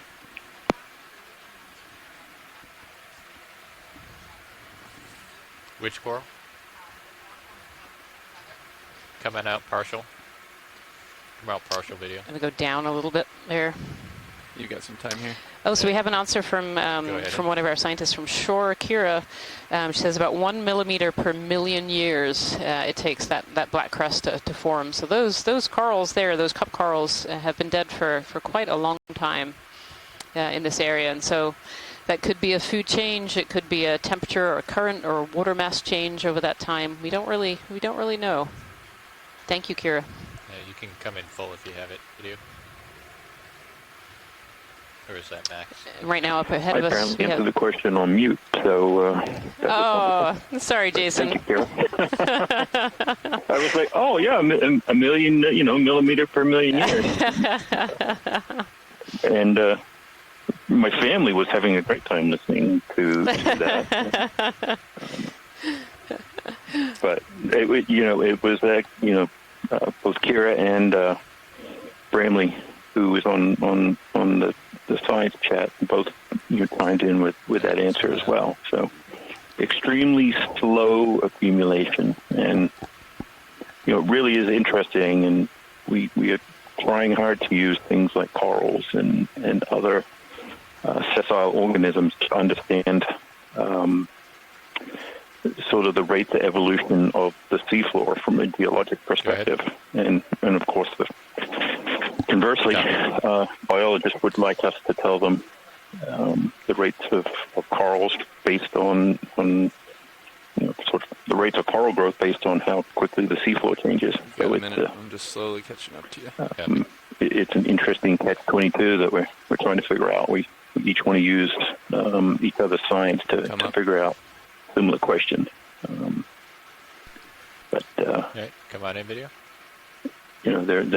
There's extensive coral bases and other things that are all coated. We'll need to move in a second. Unfortunately, we can't visually measure the thickness of the crusts that are on these features. So they may be only not even a millimeter thick. Some fraction of that, but even a fraction of a million years is a long time. Okay, come in tight if you have it. Thanks, Jason. So this is another one of the bamboo corals, and this one's actually being overgrown by several different organisms as well. We've seen some hydroids and a barnacle down below as well. This kind of yellow to the right-hand side that's just coming into focus now. That's a hydroid that's overgrown the denuded end of this bamboo coral here. And I think a bit further down in the coral there was a barnacle down there somewhere. There's another hydroid over to the left there. Scott, is there anywhere on this coral that you'd like to specifically have us zoom in on for identifications? There you go. There's the barnacle. Actually, two barnacles. Little baby barnacle hanging out. Thanks, Casey. I think what we have is good. We can use this later. And what I was calling out earlier on was the whip to the right here. I think when we passed it, I saw it's just a denuded bamboo coral, so we don't need to. Okay. Thank you. Yep. Bridge RV nav. Thanks, Scott. So one of the things, Rian, you were just kind of starting to talk about there is how weather update. That deep sea coral, that individual there that you just were looking at, provides quite a bit of habitat for a lot of organisms in the deep sea. And when we start talking about why deep sea corals are important, it's part of that habitat structure and their ability to do that it makes them so important. Yeah, absolutely. A lot of these deep sea coral species that we're seeing today and on other dives are what we call ecosystem engineers. So they actually form habitats in the deep ocean that attracts lots of other life to it. So where you see a deep sea coral, we could see worms and crabs and starfish, and these other animals have made their home amongst this big structure that this coral has created. And they can be, living there all their lives. They can live, feed, eat, reproduce, stay around these corals, or sometimes they just come and go. So we see things like octopus and fish that will come and maybe lay their eggs and then move on. So fish was fish. There was a fish trying to escape off to the left there. Yep. Just come in on the fish video. Oh yeah, little fish in the rocks there. Come in on it. Is it another Snaphobranchus? Yeah. Just hanging out in the flow. As a reminder too, those two lasers are about 10 centimeters apart. We use them to scale things on the deep ocean, so that gives you a good idea of size on that fish. That's a halosaur. Oh, it's a halosaur. There we go. Thank you. That's a halosaur. Yeah, it's got a slightly different nose and different fin structure at the back. Is that how you tell the two apart? Yeah. The different fin morphology. These guys are really great at using their tail to act as a rudder, and can use the current to move along and sneak up on prey. So, John, have you flown D2 it seems I have a little bit this year. Yeah, it seems almost less concerned about us being there as well. It doesn't seem as jumpy as the other fish that we saw. Take note, you have a relatively... Put in another move. Yeah. And Peter, while you're on the... We should try to keep the moves while you're going, on the maybe line, a little slower, but just keep them are we seeing less fish than you would expect in this area, or... Did you copy that, Neff? Is this something that... I did. Do we still want to do 20 meters, or do we want to cut that shorter, we're too? under oligotrophic that 20 meters waters. is good. All right. So we haven't seen any cliffs, we've seen been sort of these kind of low encounter rates. I've not heard of any cliffs. Okay. Bridge well. RV nav. I mean, I'd love to see, Hi, I would like to put in another ship move, range 20 meters, bearing 160, speed decimal 2 knots. It's not expected.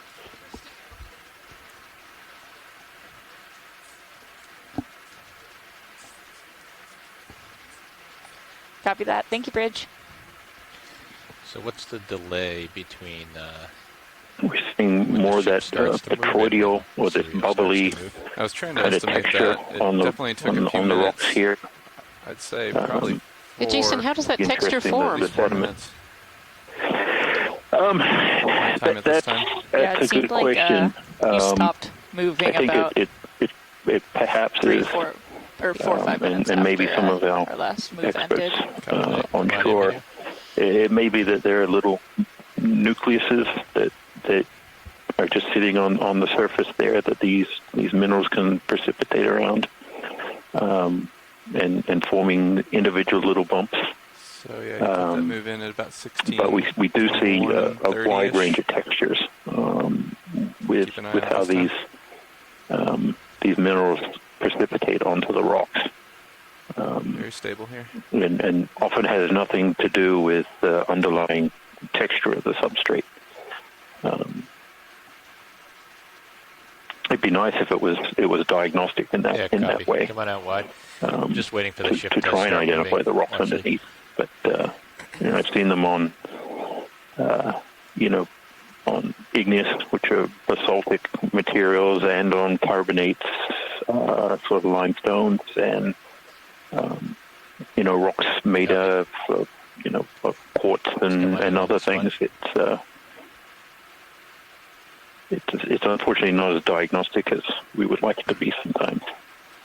Let's come on in on the sponge video. But the sediment that dusts it really accentuates that texture. It really seems like there's a little bit more sediment up here than there was at the beginning of the dive, too. I don't know if you would agree with that. Yeah, I think we're seeing more outcropping, and then we're seeing certainly a more pervasive dusting of sediment on top of the rocks, and maybe that's some sort of current structure. Yeah. So this is a really fascinating sponge. So this is another kind of sponge that we see in the deep ocean. And again, these sponges are really simplistic organisms. They don't really go far. They suck in water and they filter out the particles they need. And all of the water that they're rushing through actually comes out through this hole that we're seeing in the video. So it comes in through the side pores and then comes out through this hole in the top after being filtered. And inside that hole, I can see there's like a little snail shell. I don't know whether we can zoom in any further on that. Looks like a little mollusk sitting in there.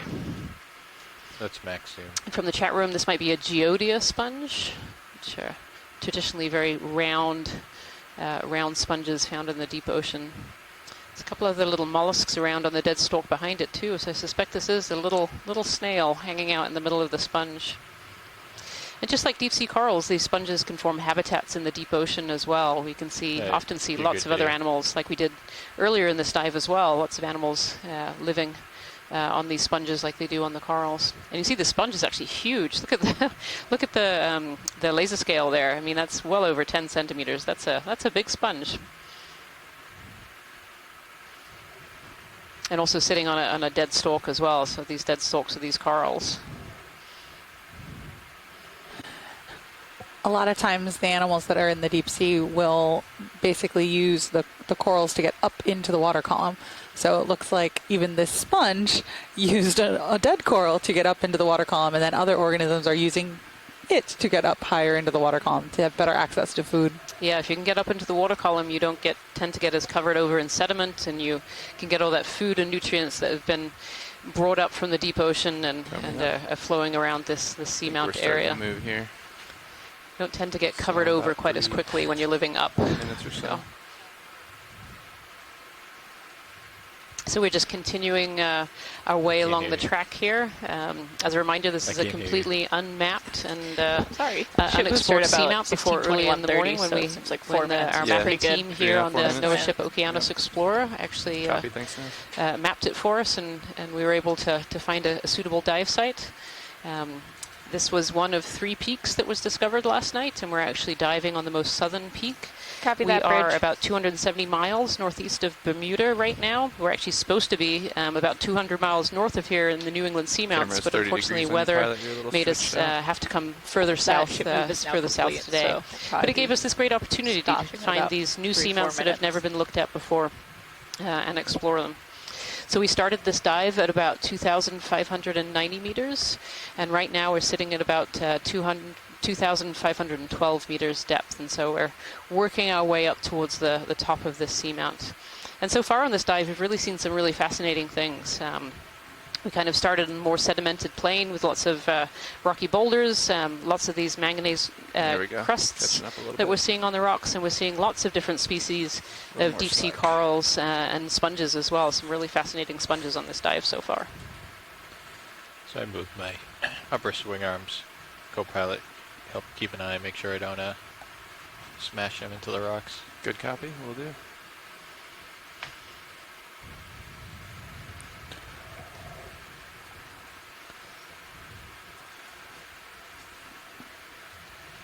Coming up.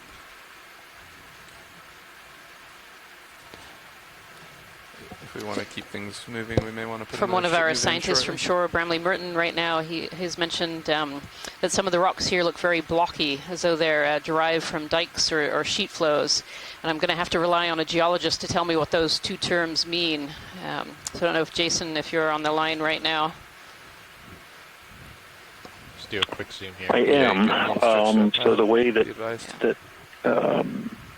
these I'm putting another seamounts, which are essentially volcanoes, in this case, they can erupt in a bunch of different ways, and we see it in places like Hawaii, where the way that the material is erupted can vary. So. A dike is more of a subsurface injection of the magma into surrounding rock. It follows a crack or something else, and so will solidify in place. And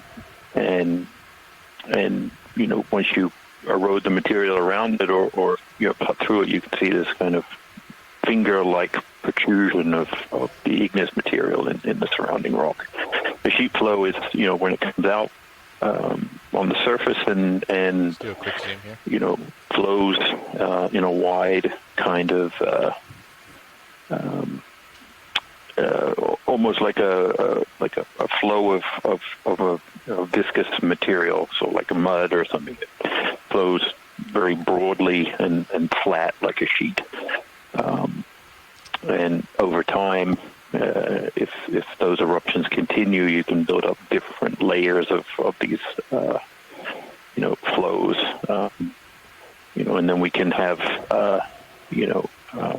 whole range of different types of flow types, and it can vary depending on the chemistry of the magma that is erupting, or the the way in which it's breaking out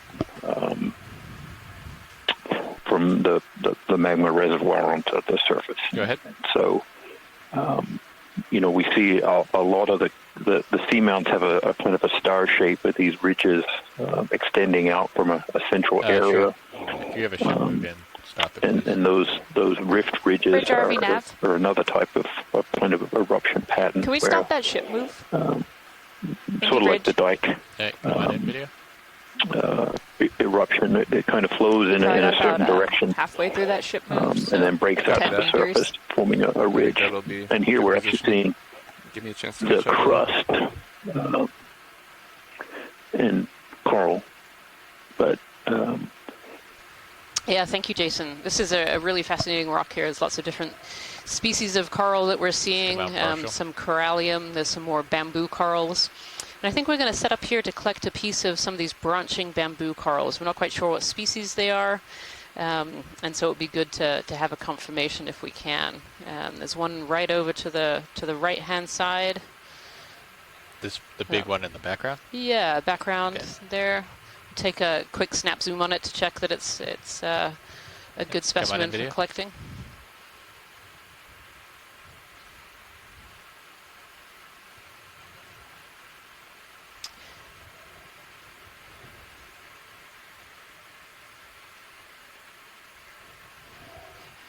The scientists on shore are just assessing this particular bamboo coral that we're looking at to see whether this is warranted for a collection. And so we collect samples during this cruise if it's a new species that's something that we don't recognize, or maybe it's a new species that has never been seen before here. But of course, everything that we're looking at today on this research cruise is something that we haven't seen before because we haven't been here. Swollen nodes is what they're looking for. So pilots, if you go down slightly from where you are now, on the left-hand side, keep going down, down, down. There, right. Kind of center of your screen almost, there's a swollen node in there. And that area there is something we're looking for. I was just pointing out that there are some swollen nodes. I don't know that is a taxonomic character. Ah, okay. I don't believe that it is. But I thought it was interesting because not every node is swollen, but some are. That may mean that the tissue is overgrowing something, there was some injury, or there are a variety of other organisms and parasites that get under the tissue, and sometimes, they stay there. They can be alive underneath the tissue. Other times, they die, but the coral can overgrow it. So I just thought it was interesting. Okay. But this does look to me like what we were noting earlier was something that we couldn't quite identify. Something about what we could see of the scleri. So I do think this is the target of this. I was hoping Les would weigh in, but he may be at lunch. Okay. Yep, that's no problem. Be here on shore as well as on the ship. Okay. So Scott, do you need, for the collection, to do some sort of identification on this? Do you need it to be below the node? I can't hear you, John. Ideally, one node would be collected, but I'm noting that these seem to have very long branches. Very spaced out. It's actually a taxonomic characteristic. Yeah. There is actually some nodes close to tips here. Like here. Yeah. I think one of the sort of down and to the left a little bit, there might have been one that was a smaller branch. Go ahead. Yeah, we want to avoid, of course, getting a meter or more of colony. So it's a little bit tricky to find out where that point is. It looks like maybe in the background there. Full wide.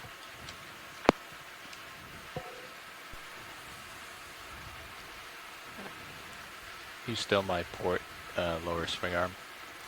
Copy. Port lower. Starting now.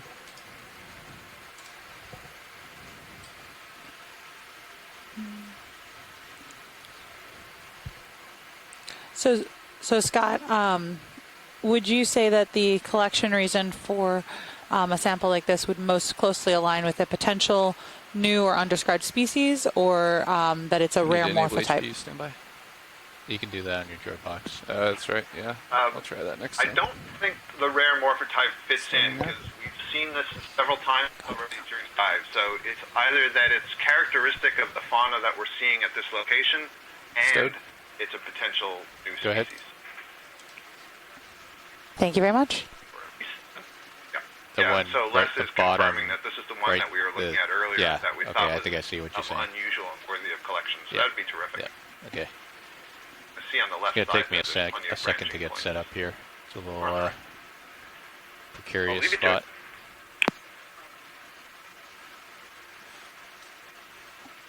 How long ago did we stop that ship move, Nav? It has been about 5 minutes. Copy that. Yeah, I think I'm starting to settle here. I am looking down at you at 50 degrees, pilot.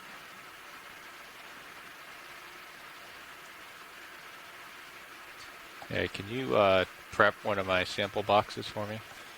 Roger that. Well, I think we have the port sample box already in use. Is that correct? I don't know. The port inner, yes. Copy that. Alright, I gotta enable hydraulics. Do you have a preference for which sample box to use? No. Whatever is open. Okay.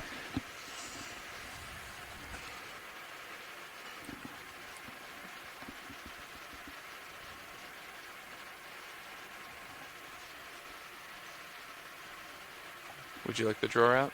No. Copy that.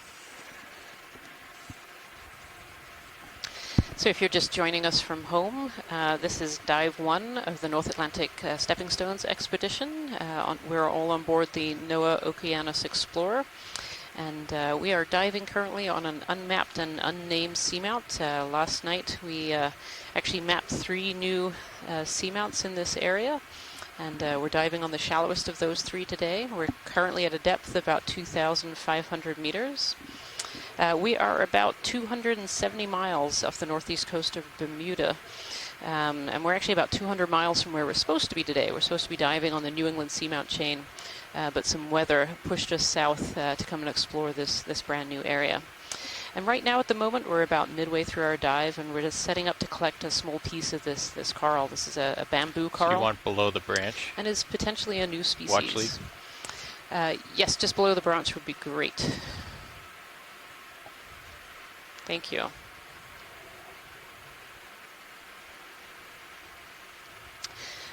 So the ROV pilots are just setting up to collect the small piece of this bamboo coral here, so that it can be brought back to the Smithsonian Institution, the Natural History Museum, and it can be identified by any scientist from around the world can take out this specimen to be able to identify it and see what's here.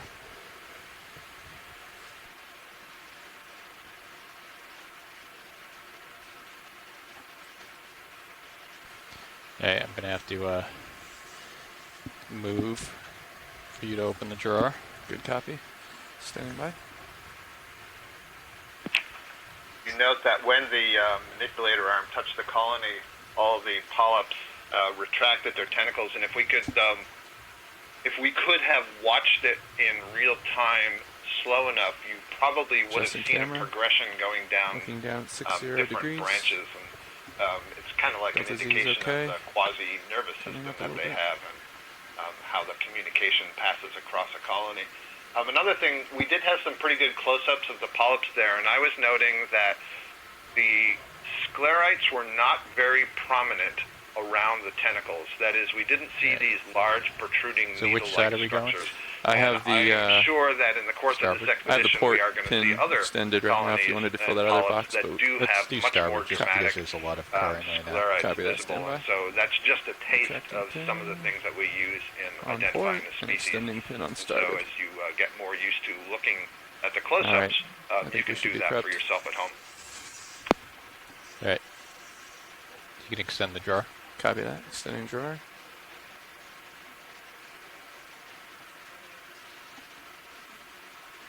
A little bit more. Stand by.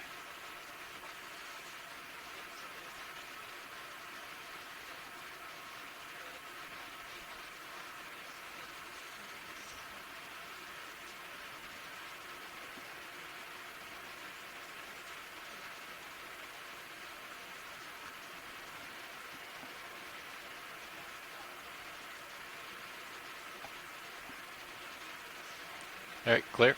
Clear. Coming in. Nice sample.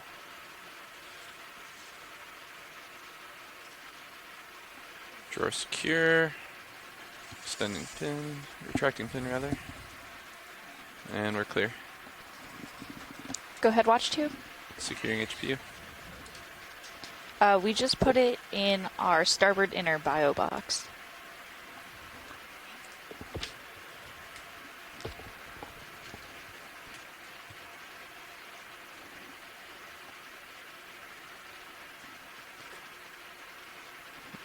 Delta Z about 15. I'll bring my camera ahead to follow. Go ahead. Yeah, copy that.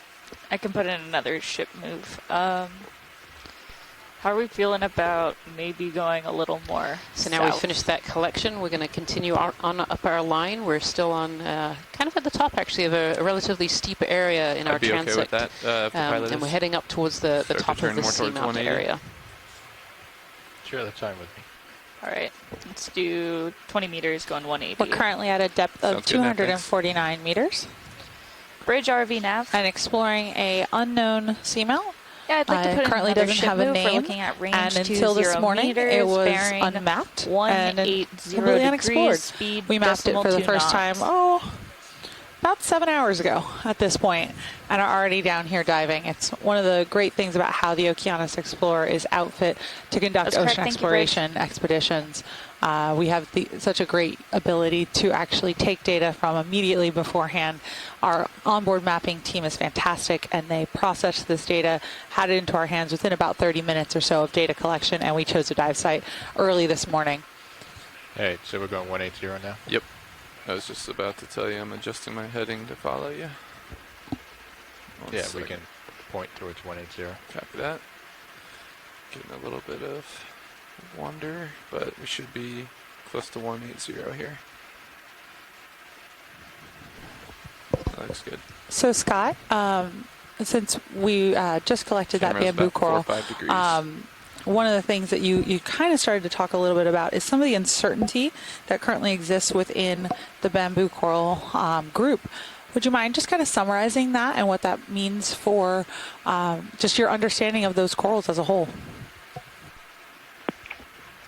Yeah, sure, Casey. So the bamboo corals have a fairly long history in terms of their taxonomy. That is the formal description of that group.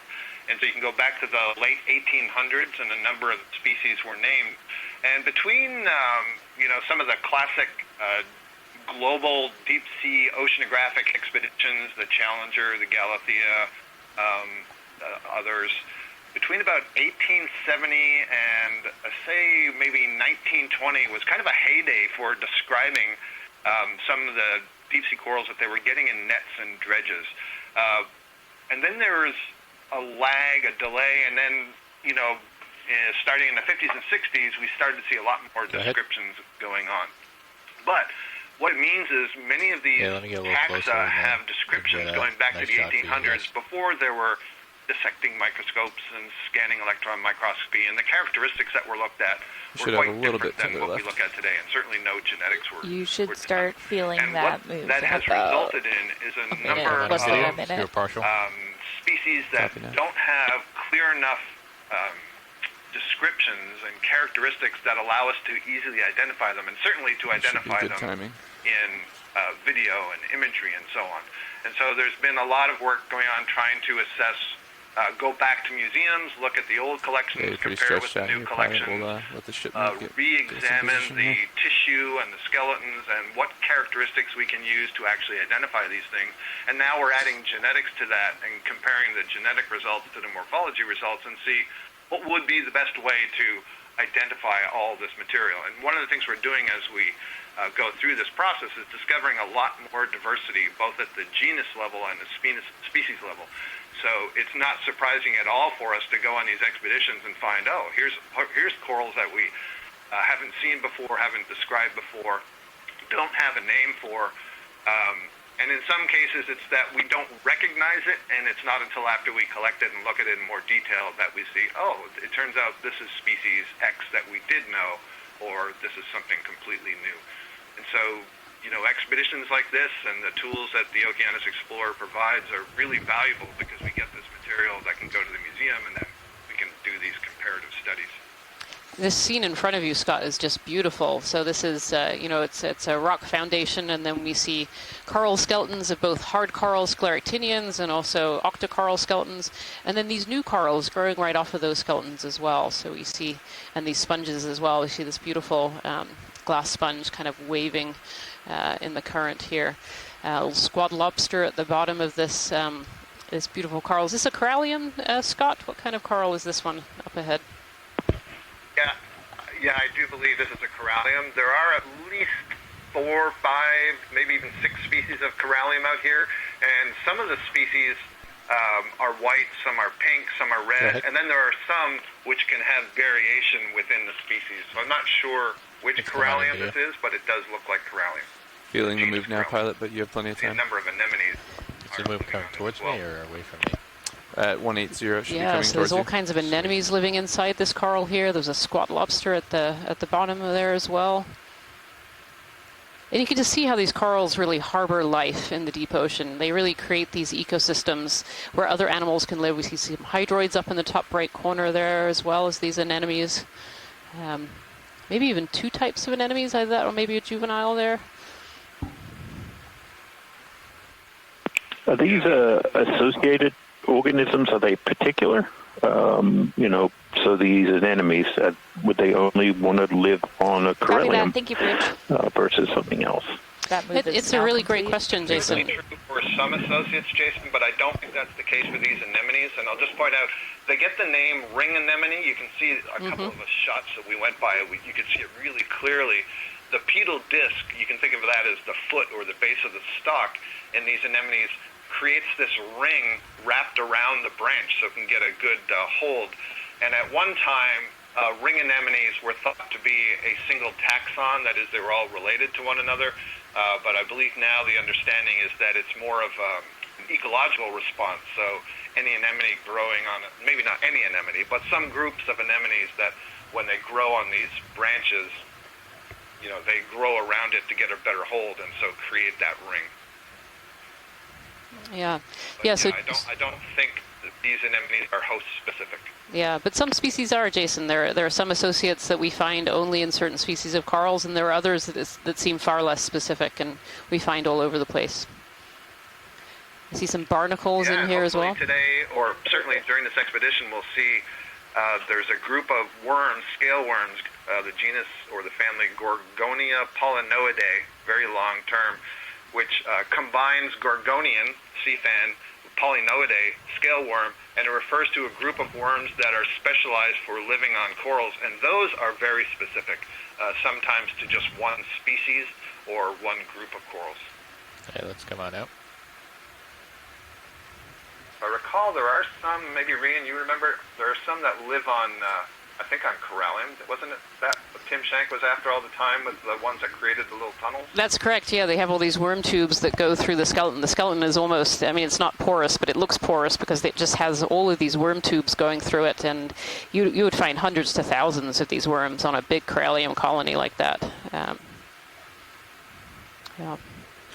We might be able to put in another ship move if you're comfortable with it. Someone from a chat room, Liz Watling as well, says we also find those worms on corallium as well as Candidella as well, different species of coral. Do we want to look at yeah, the this same rock move is as just the last fascinating. one? There's Yeah. more of the Bathypathes, black coral. We have more of these stalk sponges, some of the Bridge larger RV sponges there. Several different types of coral. I'd like And to again, put this ship platform move. where we We're see looking these at range dead 20 scleractinian meters, corals. We've yet to see a live 180, scleractinian coral. speed It's still, decimal 2 I'm ever knots. hopeful that we might see one during this dive. So far, it's definitely, we have not seen that yet. Copy that. Thank you, Bridge.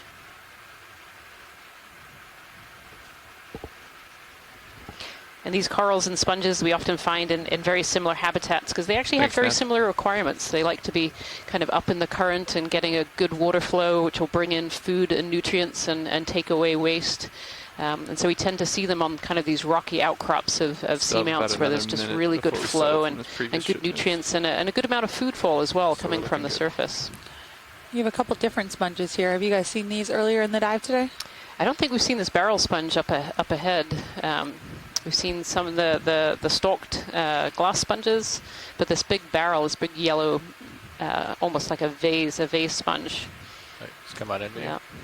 Yeah, this is both new for the day and maybe new period. I don't recall seeing that sponge that had this sort of lip at the top before. It's very enclosed at the top, yeah. I know. Do you think that's damaged, or do you think that's grown? A few years ago at Retriever? Peter, I'll defer to your memory. I don't remember it, but...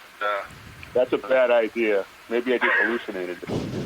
Yeah, we're both in that boat.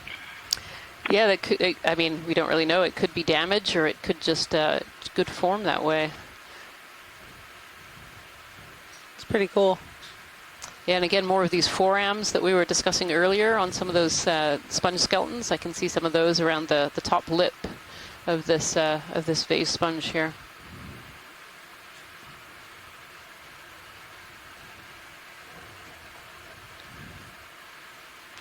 And talk about other interesting things you always see when you zoom in on animals on the deep sea floor. I'm actually looking in the background here. And Jason and I were talking earlier that we hadn't really seen many dead coral branches on the seafloor, and yet here is quite a pile of them. You can see they've got that manganese oxide coating covering them. But yeah, there's quite a pile of these corals, and I think I see some scleractinians at the very base of this rubble pile here as well.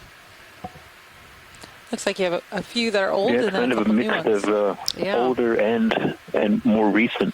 Oh yeah, there's some cup corals right ahead of us. They seem to be. Yeah. Oh. Sorry, Jason, I didn't mean to. This rock is covered. Yeah. I didn't mean to get excited there, but I did a lot of my PhD and postdoc work on cup corals, so I'm always a bit excited when I see them, even when they're dead and fossilized for probably thousands of years. Oh. Wow, there's a bunch of... It's okay, fossilized, it's okay. This is quite the rubble pile. Would these have fallen, you think, from just this immediate vicinity, because it kind of looks like it's down in a little gully, for lack of a better term, or is it further upslope? We're going to expect to see a much steeper face.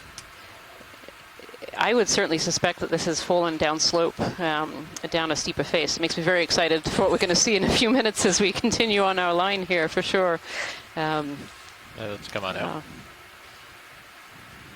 Yeah, I think with the density increasing so much that it's probably a mix of local and then, stuff just raining down from above. Yep. Yeah, and somehow being retained here, but not retained further down. Currents are funny. Yeah, the rock is certainly a little more around the bend, exposed and what we would call massive. So there's these planes of sediment in between. So, and the very rough texture of the rocks acts kind of like riffles. So things get trapped. You checked their really way down, and unless something moves them, thank you. That's where they stay. It's really fascinating rock structure here as well. It's quite different from what we've seen so far. I don't know if it's one of these perhaps little rift arms, but there's so many different textures of this iron manganese crust on here that it gives it a really kind of craggy, looks dead,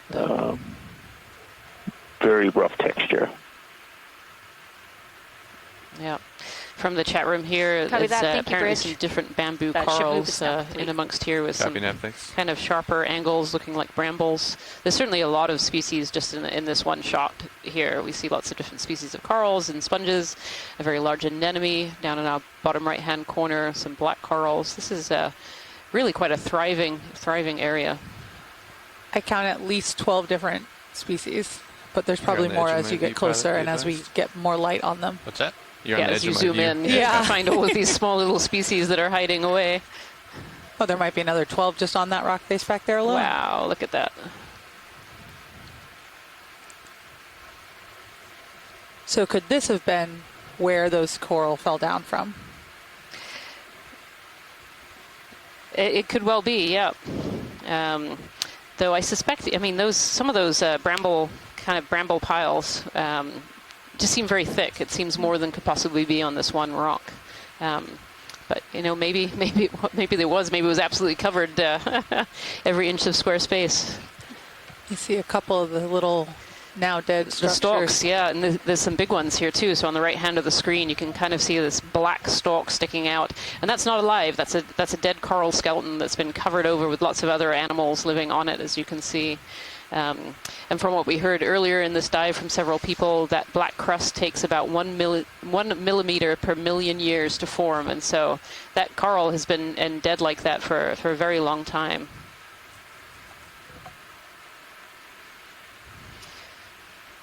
You see another of these geodia sponges, these round, almost grapefruit-like sponges sitting on the top here as well.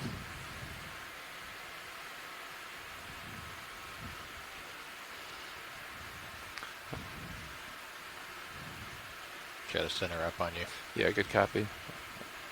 And again, lots of those dead stony cup corals we can see that are, again, covered over by that manganese oxide that is just covering all of the rocks and exposed surfaces, these dead coral branches as well.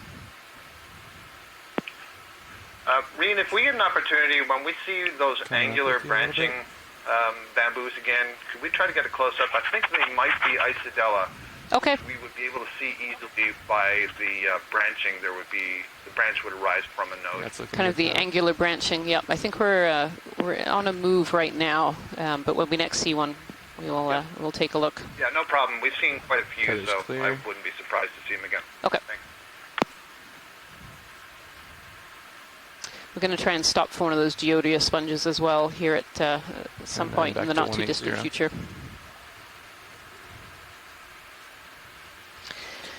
I actually see quite a few here. Yeah. We should stop feeling that ship move in like Watch a minute the pilot. and a half. So. Copy that. If we don't see anything interesting in this next pile here, we can probably put in another ship move. Watch lead pilot. Go ahead. See that sponge in kind of the center? There's actually several around in this area. If we could set up to collect one of those, would this be a good time? Belay that ship move now. That'd be great. Excellent, thank you. That would be great. All right, let me set up. So the guy right on my lasers, correct? Yep, right on the lasers with the 2 holes. So there's a couple more around if this isn't a good setup. Do you want the whole thing? Do you want a slice of it? What's your preference?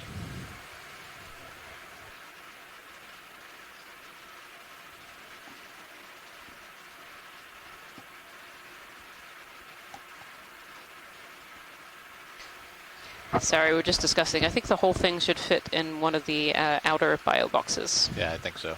Yep. Do you have a preference on which side the bio box? Yeah, let's go port. Port this time? Yeah, to get to the outer bio box is a little easier. Good copy. I'll prep that for you now.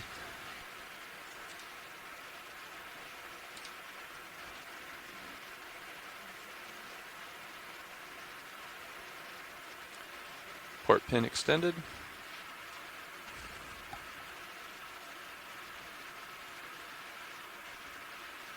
Sirius seems to be stabilizing. Just a little bit of ship heat is all. Yeah, there's been an awful lot of bamboo corals. And yeah, just a lot of coral rubble. These are all kind of sitting on a coral platform. This must have been quite an amazing reef when you think about it, if all of these were alive today. And Liz Watling says there's one of those bramble bamboos just behind this sponge as well. So we'll try and get a look at that after they've collected the sponge here. Or actually, watch lead pilot. Go ahead. Do you want to zoom in on that coral sitting right behind the sponge before you collect? Would that be possible? Sure. Let me just get set up here, video. Thank you.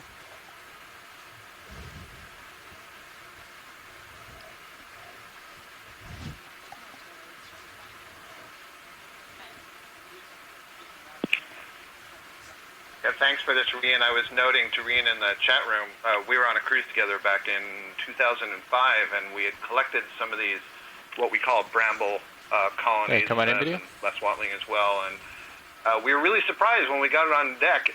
It doesn't have, or the one we collected didn't have nodes to it, but it turned out it was a bamboo coral, but it had us fooled for a very long period of time. We couldn't even get it to a family. So that's one of the reasons we're interested in looking at this one. This one has such a tiny skeleton and such big polyps, Scott. This is beautiful. Yeah, isn't that interesting? Yeah. That's a characteristic actually of the cladorisis as well, which this is not in that group. But yeah. So, does anybody see any nodes anywhere? I sure don't. I don't see any nodes on that at all. Yep. No. So, I would guess they're the same as what we saw at that time. Really fascinating. We still haven't described it. It's still an undescribed species, an undescribed genus, in fact. And I notice at the right side there, you can just see the tip of the skeleton poking up from the tissue. It looks like the tissue got damaged on one of those. Yep, yep. Far right branch. Yeah. Right, thank you for that. All right. Thank you, Pilot. And so we actually have a request to collect a little bit of this coral, too. So if that's possible with the sponge or shortly after, that would be really helpful. You want them both in the same bio box? They can both go in the same bio box. That would be fine. Yep. I think I have to grab it, come off the bottom, stow it, and then I'll have to set up again. I don't think I can get them both at the same time. Okay, no problem. So it will take a little longer. All right, full wide video? Thank you.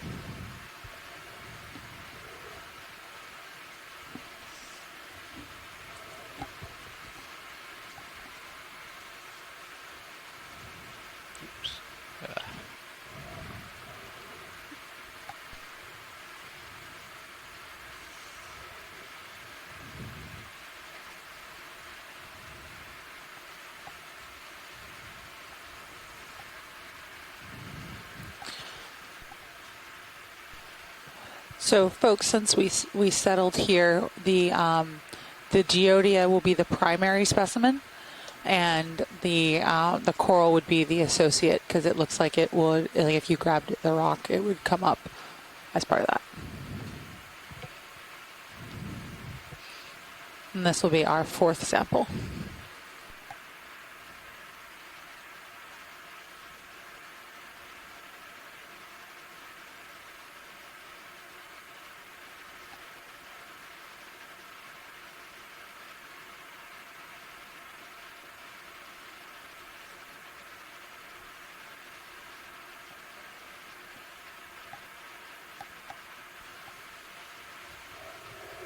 For those watching at home, we're just setting up to collect one of these sponges. This is called a Geodia sponge. And there's actually a big connectivity study going on in the North Atlantic right now to understand how these sponges are connected. We often find these Geodias on these different seamount chains going across the Atlantic. And so scientists across the world are trying to understand how these are connected. And so that's why this one is being collected today. And it looks like it's a little more attached to the seafloor than we were expecting there. It's yeah, it's a little stuck on there. As a reminder, the two lasers that you're seeing are actually 10 centimeters apart. We call these laser scales, so we can see how big things are on the seafloor.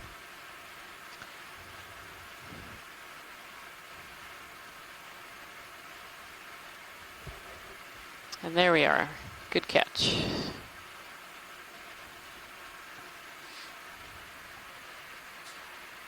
So now the pilot will be putting the sponge inside something's called a bio box. We have a little drawer on the front of the ROV that will open up and has little boxes where you can keep samples safe and stored well until they're up here on the surface.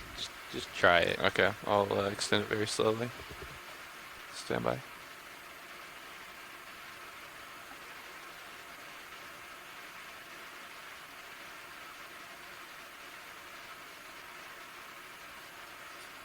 Hey, hold Is it that. pushing you? Yep. Yeah.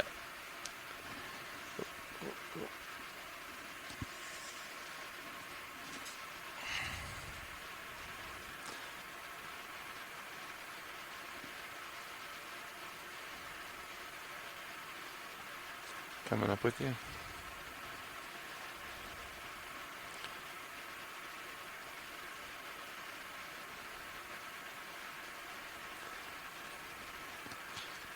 Alright, I don't have Auto XY. Can you close the drawer? Or can you open it more? Yes. Allow me to extend that. Stand by. fully extended.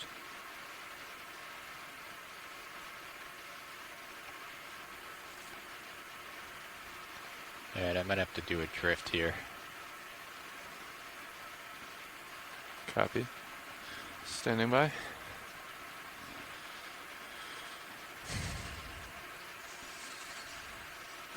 We're settled so I can keep an eye on you.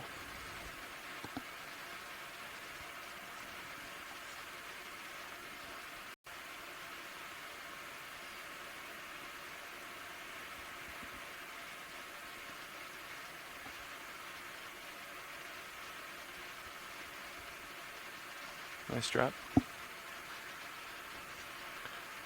Yeah, you can close that. Copy that. Drawer coming in.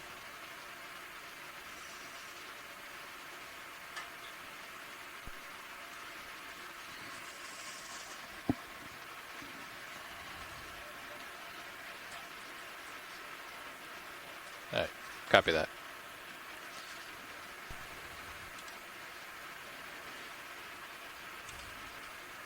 Yeah, normally I would be able to go into my autos, but the terrain is such that I can't get bottom lock with the DVL. Yeah, it's okay. The consensus here on the chat room is there should be more of those rambles as we continue on our way here. Copy. Thank you. How are we feeling about putting in another ship move? Yeah, we can do that. All right. I'm just going to put Casey. in the same move. Yeah, sounds good now. Bridge RV nav. I'm going to turn my heading pilot. Hi, we'd like to Back put in to another 180. ship move, range 20 meters, bearing 180, speed decimal 2 knots.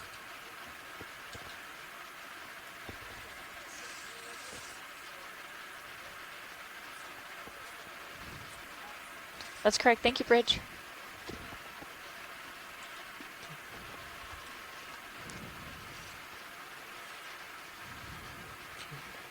Looking, heading 175 right now. You're on the left side of my screen.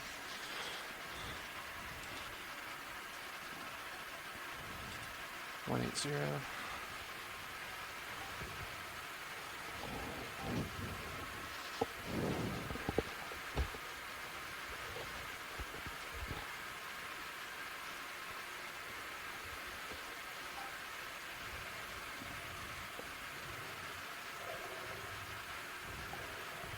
So if you're just joining us from shore, we are currently on board the NOAA ship Okeanos Explorer, and we are exploring an unmapped and unnamed seamount. No, that camera suddenly moving. We are approximately 270 miles just northeast of Bermuda. We are currently supposed to be diving in the New England seamounts, but we're actually about 200 miles south of there. We were pushed south by weather. I saw the sudden movement. And so we're currently exploring a series of 3 small seamounts that were discovered on our multi-beam last night. Just so you all are aware, we are starting to see winds hitting closer to, I just saw 24 knots, so yeah, I think 20, seems like it's been moving up a little bit closer to maybe like 21, 22. Yeah, that sounds good. We'll definitely want to keep a close eye on that. Go ahead.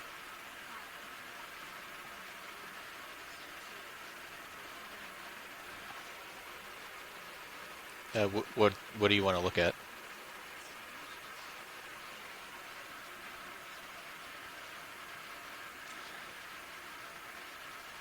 You have some time, pilot. I'm still catching up. Okay. Yeah, good spot, Casey. I think there's so much to see on all these rocks, it's hard to spot everything. These are some incredible rocks. Yeah, it's been quite an incredible diversity today. Yes, it's majority bamboo corals, but several different species, and some corallium and these sponges.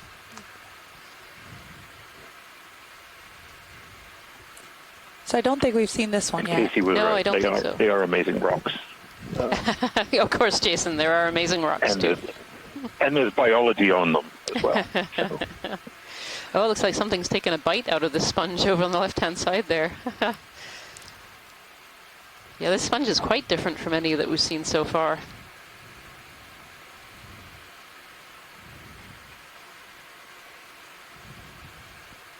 Oh, and some more of this bramble bamboo at the top there, Scott, as well. Yeah, this one's growing out of the sponge, isn't it? It is.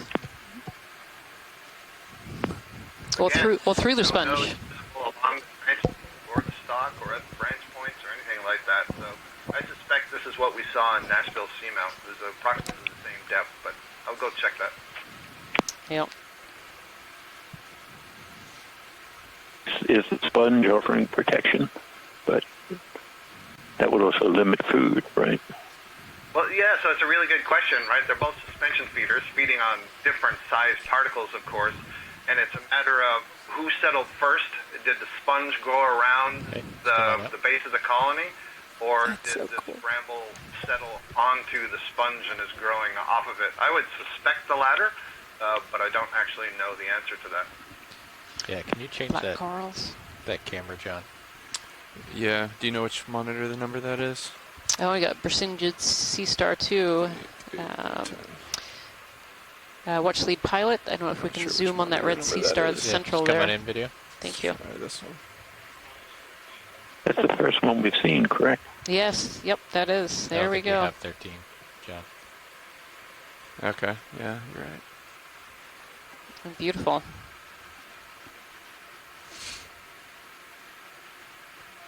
Video might be able to change it for us. Oh, and more of the bramble coral. Yep. Thank you, Bridge. Down at the bottom, some looks a little bit denuded on the top, and then some more on the bottom there. Yeah, these percentages are really, really quite fascinating. They're related to sea stars and brittle stars, and they have multiple arms with all these long pinnules on them. It looks like he's sitting on top of something too. I don't know if he's sitting on top of an old coral skeleton. It's kind of black under there. Yeah. All right, sounds good, Bridge. Thank you. Beautiful. I don't know if you all heard that, but we're gonna do a 5-degree heading change. Yeah, copy that, Nev. I like the pose. Yeah. So they sit like this to have their arms up into the water flow so they can actually catch food that's going by, you know. Just like most of the other animals on seamounts, you know, they're picking particles out of the water column to be able to feed and live. I will pirouette and then move on. Good copy.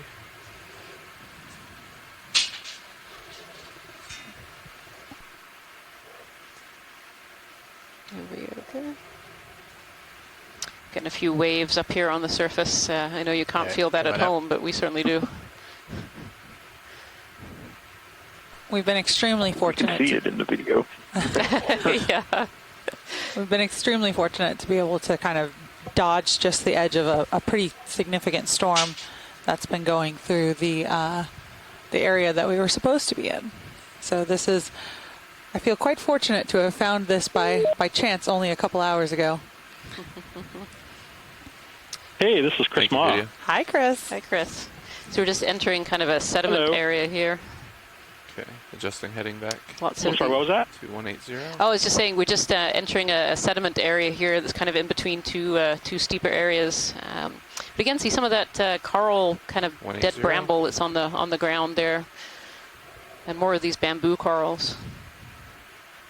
Well, just a quick note on the Bersingid. That was Freyella, which is named for Freya, the wife of Odin, who gets...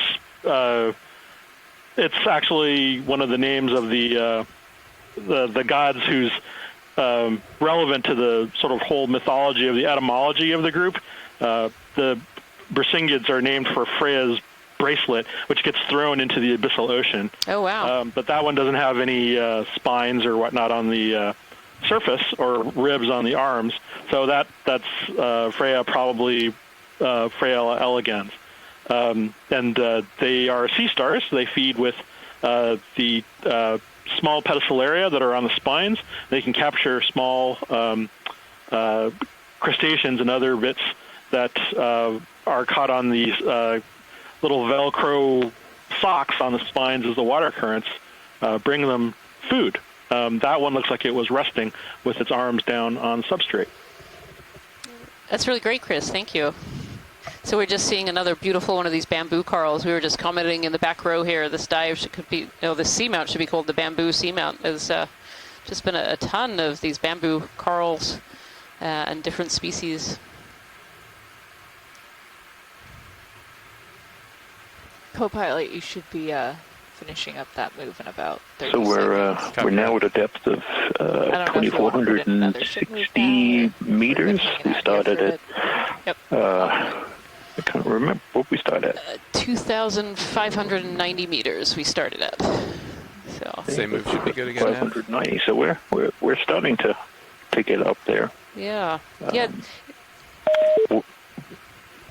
It's interesting. It looks almost like this is more sedimented again here. It is. It's kind of a little ledge or step.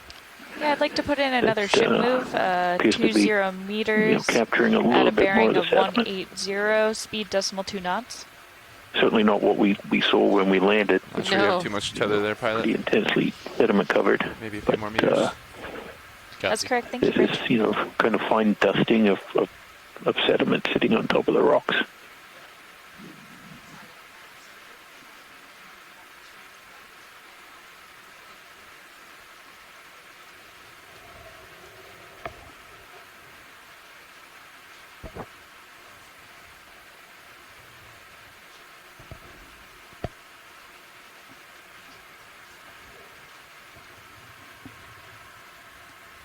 Another one of the little isolated rock piles that seems to be completely coated in corals and sponges. Yeah, for sure. Many alive and many dead as well through the years. And quite the rubble pile again at the base. We've just started seeing these rubble piles that we weren't seeing at the beginning of this dive. It's really, really fascinating. Right. Yeah, you're pretty stretched out there. We should mention other things that we haven't seen, and maybe we'll start seeing them. Maybe.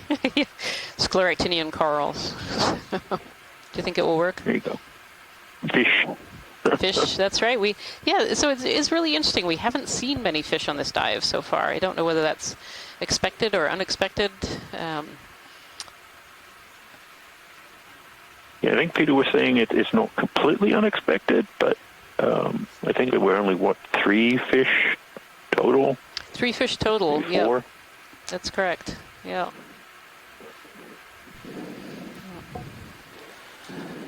So on video feed 3 right now, I've pulled up our 3D tracking of where D2 and Sirius are along our planned track.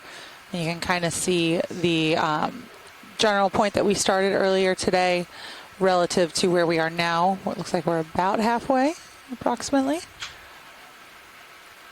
And you can kind of see what we have up ahead of us. So that steep section we just came through, and then all the way up. This is slope on this color scale.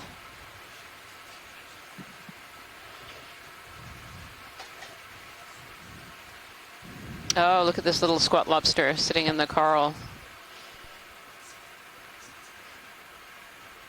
You see his arms. You see the long tentacles kind of waving in the current there, and his arms. And so these squat lobsters like to live on certain species of coral. They like to get them, again, it's getting up off of the floor, so you get out of that sedimented zone and being able to pick up particles that are coming through the water column. And this is actually a dead skeleton that's actually covered in hydroids as well. I don't know what species this dead skeleton was. It's got sponges and hydroids growing over it. But the squat lobster is basically just using it as an area to get up off of the seafloor and be able to pick some particles out of the water column as it's coming down. Also, I just saw Les Watling in the chat room mention this is a dead corallium skeleton that's home to the squat lobster and these hydroids and the sponges too. And here we see another of these bathypathes down on the bottom, these black corals, kind of a single spike with feathers coming out of it, really beautiful. And again, more of these dead coral branches where other life is living. Oh, there's some dead hard corals up in the top right, some cup corals there, probably a desmophyllum or similar. Yeah, this is a really, really fascinating place. We get these big boulders. We've seen these big boulders and walls of rock where we've just seen absolutely covered in dead coral skeletons that are then home to living corals and other species as well. It's another one of these bamboo corals. Again, I am definitely beginning to wonder whether we should call this seamount bamboo seamount. We've seen so many of these bamboo corals. Oh, and do we have some sea stars in the center there? A pilot, if we were able to kind of zoom in on kind of that knot in the middle there.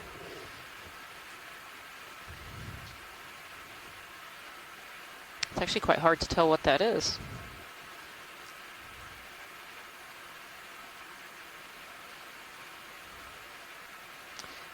It's kind of behind these branches, so it's hard to focus on. But it seems to be almost this kind of knot. I don't know, that looks almost like coral. Knotted and tangled. Maybe it hit something, it had some damage. Yeah, so we've seen this several times in the in the Pacific for sure. And I think what's happening is when the anemone settles and starts growing, it's creating some disruption, and so you get this really odd response of the coral colony creating new branches around it. And I've often wondered if it starts where, I don't know, some fish or something has nibbled at the tissue, and that's created this growth aberration. But yeah, this is really interesting because I see at least 4 different spots where there's this very unusual cluster of branches arising. Yeah, I don't think I've ever seen this before, Scott. This is really fascinating. You know, we see those big, thick nodes that we've seen, or even just thick areas not on nodes.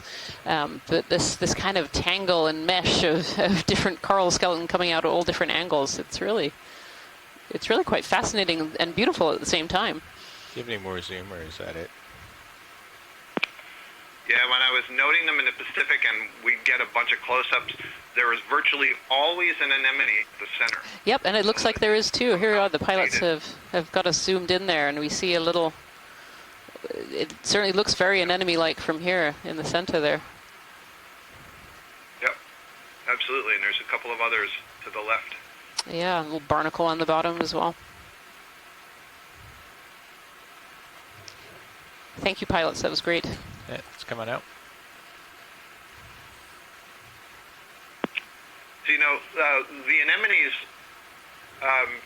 they will have a larval stage as well, right? So when they undergo reproduction, the males and females are releasing sperm and eggs, and when they recombine, a larva is produced that can move through the environment for some period of time, and then that larva eventually has to choose a place to settle and grow, and it's where the adult is more or less fixed. Some anemones have the ability to sort of creep along the substrate for a short distance, but, you know, not very far. And so, you know, for landing on a coral colony, it's probably not a wise idea to land where there's already existing tissue. And so this is why I'm hypothesizing that something has happened that has created a damage to the tissue and exposed the underlying skeleton, and then the larva lands there. And then when the tissue of the coral regrows, it contacts the anemone, and there's some kind of biochemical battle going on there and creates that very unusual growth. The alternative is that the larva of the anemone has some chemical characteristic that allows it to sort of bore through the coral tissue to the skeleton. So that's a possibility as well. Yeah, thank you, Scott. It's definitely quite fascinating where the larvae choose to settle on these seamount areas. You're at what, one? I almost think it's anemone specific. You know, all the anemones, whenever I see that shape, they all look very similar. Thank you, Bridge. I'm not sure that it's one of the ring anemones that we saw earlier. I mean, we saw those and we didn't see the weird branching. That's true. Les Watling suggests that it may be also specific to a certain type of bamboo coral that has that response. They don't all respond the same way. So, you know, Jason said this earlier. There's so many questions. You know, we do these explorations and we just get more and more 20-degree difference or so. Would you agree? And yeah, but write down the actual numbers. You've got to come up with some creative ways to set up some experiments to get these answers without having to remove these corals and anemones from their habitat. And you're about 145 there. Over very long term. Very true. Very true. Co-pilot, you're probably going to stop moving in another minute or two. I don't know if you want to put in another ship move. Or... There are more of these rocks, Jason, that have kind of this dimpled effect. Yeah, we can put another one. Yeah, we've definitely sort of transitioned into a sort of, you know, different morphology. You know, we were just in that very rugged, sort of craggy, chaotic, you know, feature that was kind of sticking out. Now we're into a, you know, this more petroidal, you know, grape-like, you know, iron manganese oxide crust texture. That's great. Thank you, very very smooth. Almost looks like everything's been smoothed out, which it essentially has been as it's been covered. These minerals precipitate out of the water column. A lot more sediment again. This is almost like what we landed in. We've kind of transitioned into an area. It's hard to tell how. From the small snapshot that we get as we traverse up, how all these different seafloor types connect. But based on the maps, the slope dropped a little bit. We crossed over that very steep area, and we're in a slightly lower slope. Slightly lower, being somewhat relative. I think it's still 20 plus degrees. So the gradient is still very steep, but enough that sediment can start to accumulate. And, so the abundance and diversity of corals and sponges may be a little lower, in this area compared to that very steep, rugged area. I don't know. Not that there aren't, still corals here. D2 has the better they're hanging in device. Yeah, definitely not quite as many, But I think... Declination was applied to both. I think where we see the sediment, larvae have a harder time in settling on sedimented areas, and sediment can also cover young corals very, very easily and cause them to die too. So you just don't see quite as many species usually in heavily sedimented areas like this. We seem to be moving in the general correct direction. I'll just keep it at 180 unless hard to tell how much this sediment moves. When we landed, we definitely saw a lot of ripples in the sediment, so little sediment waves indicating that sediment was being transported by currents that sort of wrap around these seamounts. We're not seeing that so much here, perhaps because it's too steep for those to develop in a meaningful way. So D2 is going to be more accurate. You're copy that. Yeah, we're still working our way to the top of the seamount. We're just in an area that's slightly less steep than what we've just gone through. And we can definitely see that in the difference in our video from even just a few minutes ago. We're in an area with very little sediment, big rocks. And here we are in an area where the rocks are much less pronounced and a lot of sediment in those areas. So we're heading 180, correct, Nav? The more sediment there is, the happier I am, but we can still work with rocks. Of course, of course. Jason, where would this sediment have come from? Right where the ROV is now, or in the water for the most part. It's mostly biogenic, so it's composed of the shells or tests of pelagic organisms. Sorry, can you repeat that? Do we have a ship the critters that are living in the water and feeding, and once they die, they just fall to the bottom. You get a little bit of components from different places. Certainly, you see dust coming off the African continent, gets transported into the Atlantic and forms a component of the sediments. Sometimes you get volcanic material from Iceland and other places where things get into the atmosphere and then get deposited in the ocean. But unlike closer to shore, there's no real direct source of terrestrial or land-based sediment in this area where we're pretty far out now. That a lot of the material that is being deposited is pelagic, so it has this origin in the water column itself. So it's a real kind of interesting mix of materials. And earlier on, we saw one of the major components were pteropod shells. So these are aragonite or calcium carbonate shells of these marine organisms. So it, and some is generated from the seamount itself as little bits of rock are broken up, and then we see components of the coral. They get broken down and incorporated into the sediment, and then organic material from something like the Sargasso Sea, which I think we're well and truly in now. Eventually falls to the bottom. So it's a very interesting recorder of water conditions, because the organisms are basically living in the water. So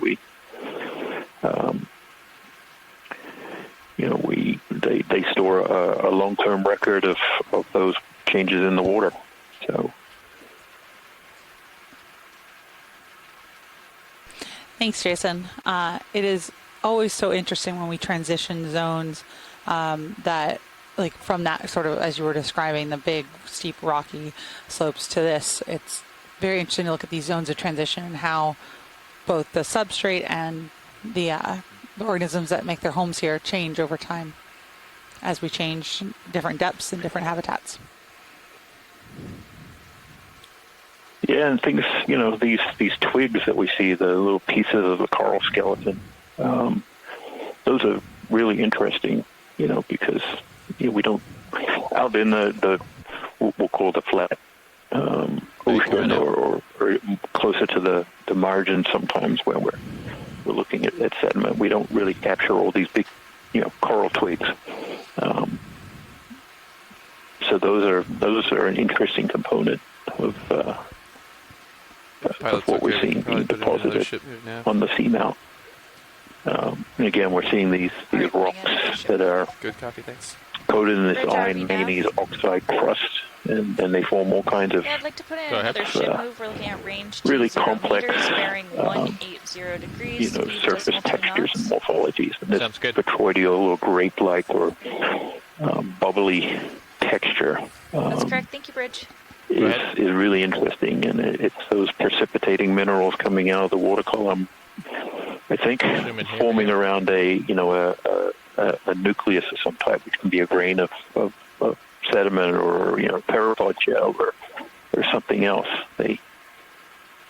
Quite fascinating how it all ends up being formed. We have a flickering monitor over here, number 13 again. Is it a sea cucumber?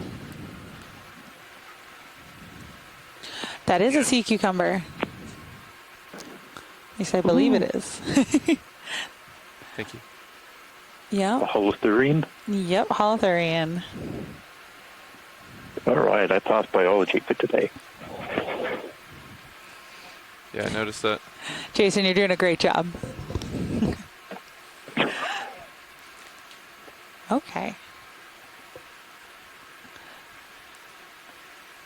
This was great, Pilot. Thank you. Hey, come on. And Pilot, we have a request from our team on shore that if you see the glass sponge that was kind of tube-shaped again, we'd like to set that up for collection. Copy.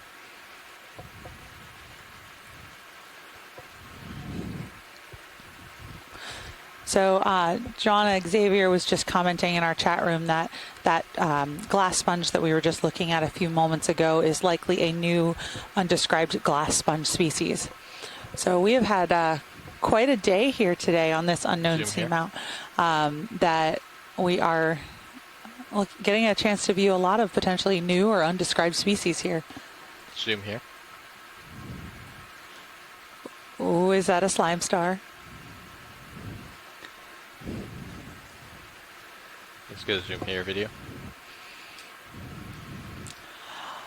I think it is. These are one of my favorites. I think I will not steal Chris Moss' thunder if he comes in and wants to tell us a little bit about it, but these are always fun to see on seamounts.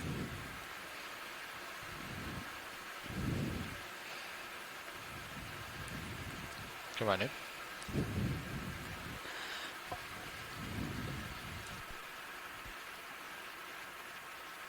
Kind of looks like somebody just threw it against the rock.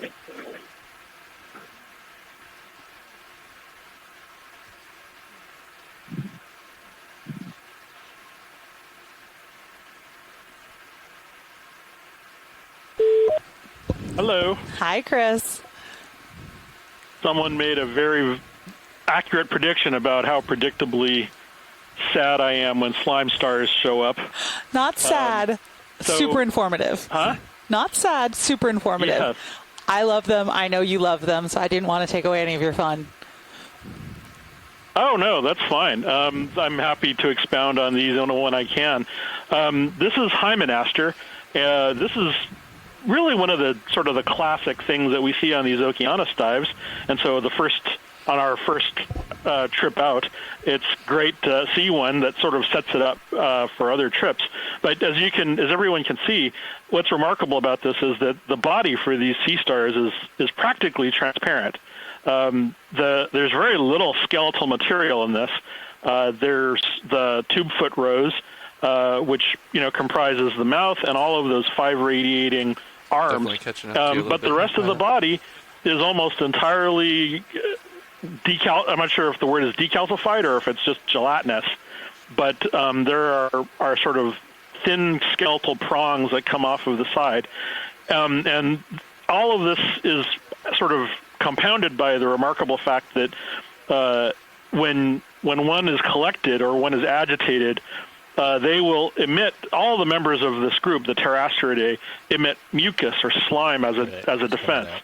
I've seen this in the Hawaiian species. To be fair, I don't know that I've ever picked up Hymenaster from the Atlantic and subjected it to experimental stress, but the ones that I have encountered, like in the Pacific, you can just have dripping threads of mucus come off of these things, and I've never sort of had to or wished upon a person on the Okeanos either the dread or the experience of having to pull one of these out of a collection drawer, because doing so would likely involve them having to sort of pull all of the threads of mucus out of the collection box, which is what happened when I saw them in the Hawaiian Islands.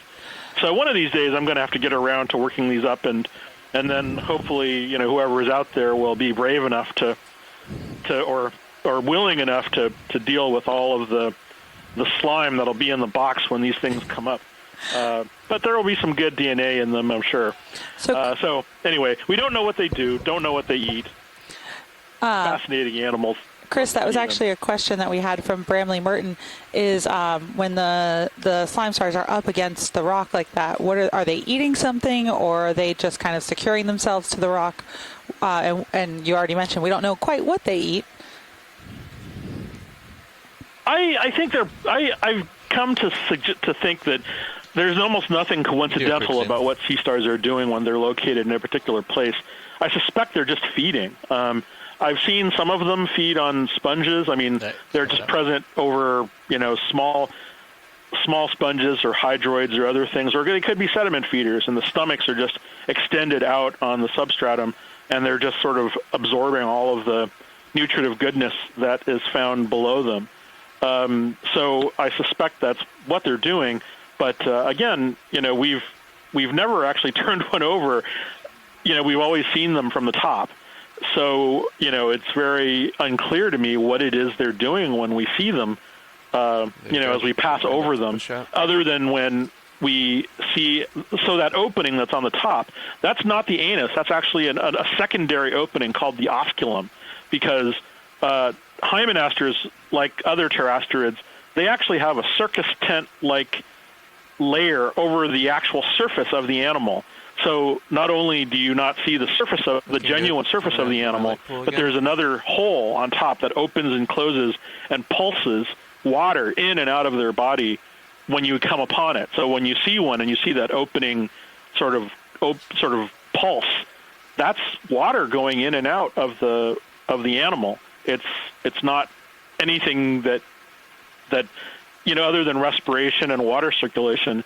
That's not something that we know much about in terms of how does it relate to feeding or what it's doing there, other than the fact that it's comfortable and resting and perhaps bringing oxygen into the papilla or perhaps just the tissue that are in the body. So a lot of these sea stars and other animals that we're coming upon, I've mentioned this before. It's almost more valuable to watch their biology in situ than it is to collect them, because seeing what they do is to me almost more relevant to understanding them than having yet another new species to describe, although I like that too. But with hymenaster, for example, those are really hard to work with. You need to sequence them, and then there's very little characteristics to use to describe them without using genetics. But seeing them alive would do a lot to explain what all the features are for, and whether there's any adaptations that are relevant to phylogenetic, or figuring out what they're called right here, and where they go in the grand system of sea stars. So anyway, classic sort of Okeanos animal. I'm glad you saw one, and I'll let you get back to your sponges and corals today. So. No, that was great, Chris. Thank you so much. I always learn something every time you join. Zoom right here. Is this Kim? This is Casey. Casey, oh jeez. No worries. Sorry. Thanks, Chris. Hey, let's come out partial. Thanks. I'll talk to you guys later. Bye-bye. Bye. Casey.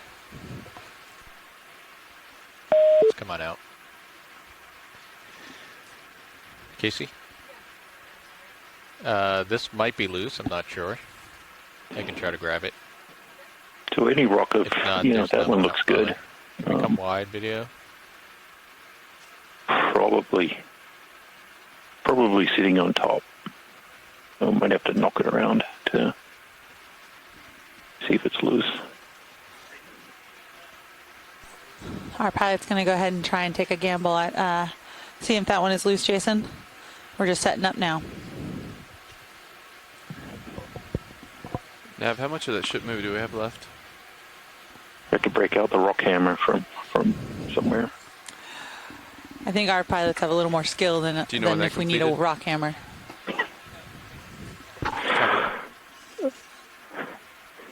Thanks.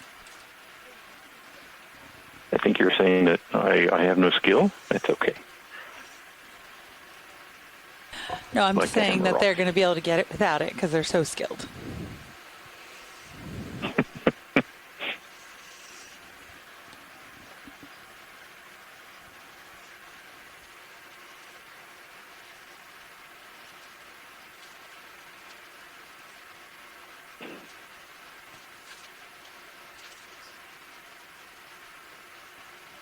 Beautiful. Haven't even got time to log the sample. Zoom in on that video.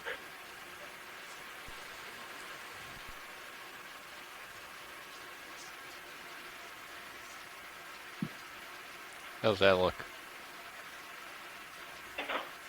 Watch lead.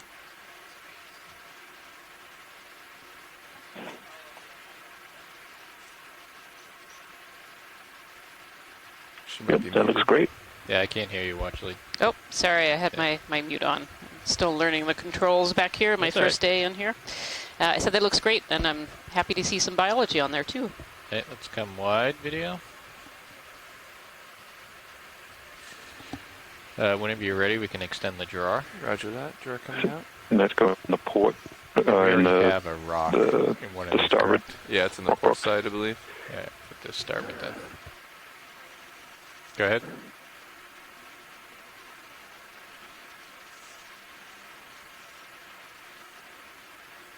Copy.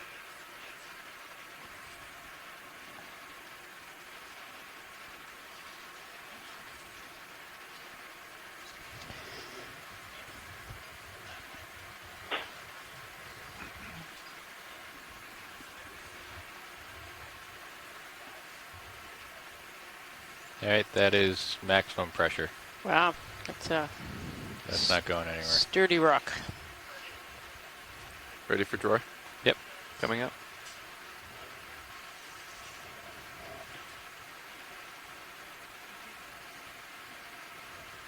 Full out.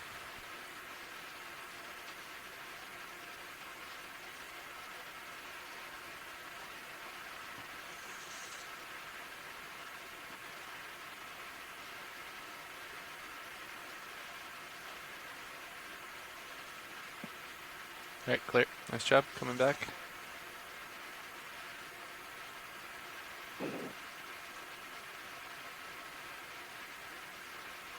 Drawer in.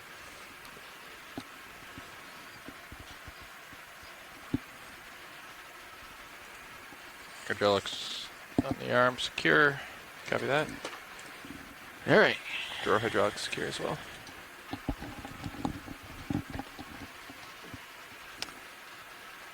Believe we're stationary, and my heading is a little shy of 180 true.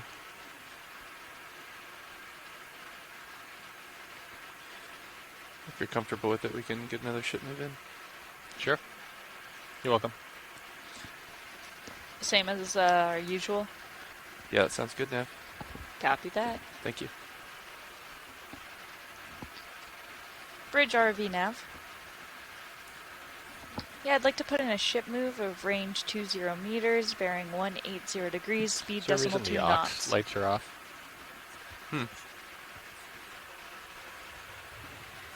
Would you like me to turn those on for you? That's correct, thank you, Bridge. Yeah, let's turn those on.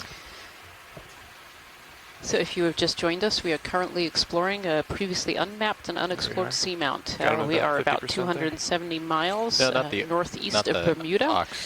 We are supposed to be up in the New England seamounts right now, but unfortunately weather has pushed us further south, so we're here in an area that previously was unmapped until the early hours of this morning. The area that we found had 3 small peaks, and we are diving currently on the most southern and shallowest of those peaks.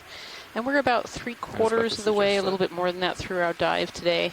And we are slowly heading up towards the top of this seamount. We've been in some very sedimented areas, and we have been in a very steep area, and we're kind of in an area that seems a little bit in between those two. You can see some rock under this blanket of sediment. We can see some coral skeletons, and we can see some live corals there in the distance. Actually, that's a beautiful view of those corals kind of poking out in the distance there. Lots of bamboo corals. We've seen some echinoderms. We've seen some squat lobsters.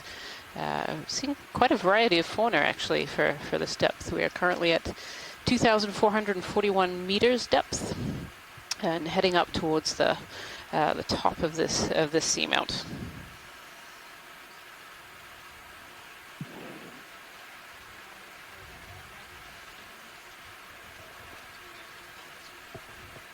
Sure.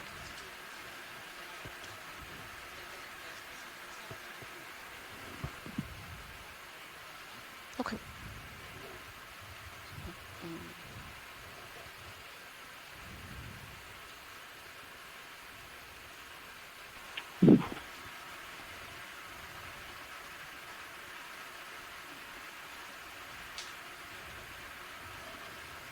Yeah.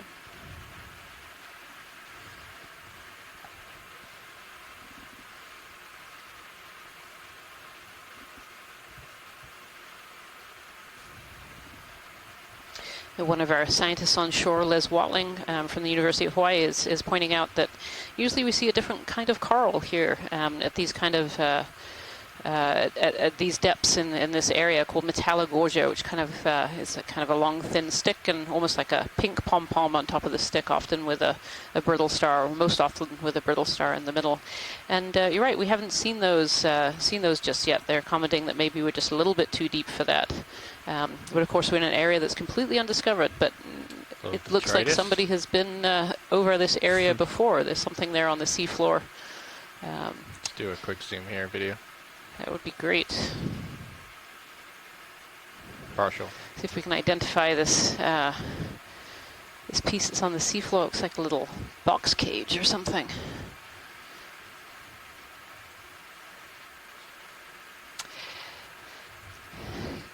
I mean, it could be fishing, but it looks very small. Looks like a small piece of something. Maybe something that's come off of a boat passing through the area, like a grill to like a vent or something. Thank you, pilot. Yeah, it's coming up. It has been here a while. Got those rusticles on it. Right. Yeah, it's been here for quite a while. There's rust on the edge. Yeah. Can we zoom in on that center? There's almost like a break in the rocks there, where there's inside the rocks overhanging. Watch lead pilot. Yeah, right where the lasers are now. Could we zoom in on the area, see where the rock is kind of bowled in the middle? We'd like a zoom on the sediment there. Copy. Thank you. Come on in video. Jason, is it the sediment or the crust, the broken crust part? The crust and basically just looking at the rock feature and what's inside. So we can just pull back a little. Looks like there's some pteropod shells there. Yeah, pteropod shells and urchin spines, pieces of coral. Watch lead pilot. Go ahead.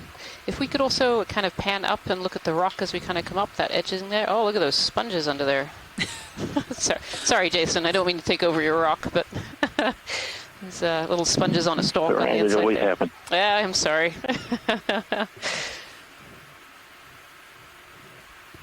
It's a really interesting. It's like looks like little bubbles of the rock. Yeah. It's almost like I think of like mud pies all kind of stuck together into this conglomeration of rock there. I don't know how that forms, Jason, but it's an interesting morphology. Yeah, I mean I mean this may have been a broken open, like lava tube or something like that. I mean that's interpreting it probably far beyond I can, but then what might be interesting is if that is all just crust. But this iron manganese crust is just formed there, and over millions and millions of years, just precipitated this thick, thick crust that's now self-supporting because it's essentially cementing itself. These little nodule type things on them are like little nucleus, and then it just they keep growing on each other. Go ahead. Probably Merton would like us to grab a piece, but I don't think we could even break that off. It may just be too strong. Much luck in the past of breaking manganese crust. It tends to be extremely hard. I mean, we can take a shot at it, but I've yet to see it happen. Yeah, let's come wide. Yeah, so we're going to set up here and try and take a sample of this ferromanganese crust with the warning from the pilots that these are very often very difficult to break off. So they're going to try and see if there's a slightly thinner piece. I'm going to keep moving here a little bit, so I might have to turn to look back at you. All right, I'll try to do this quick. Copy. Keep an eye on you. So Bramley Merton from the Southampton Oceanography Center is saying that with these crusts, they can really tell a lot about kind of the history of the area. So looking at the oceanographic water mass movements, so they can do lead isotope stratigraphy and get a lot of information on the history of the seamount and the water masses that were moved around it. So we're going to try and set up and collect a piece of this crust. With the warning that they often are very difficult to break off of the rocks here.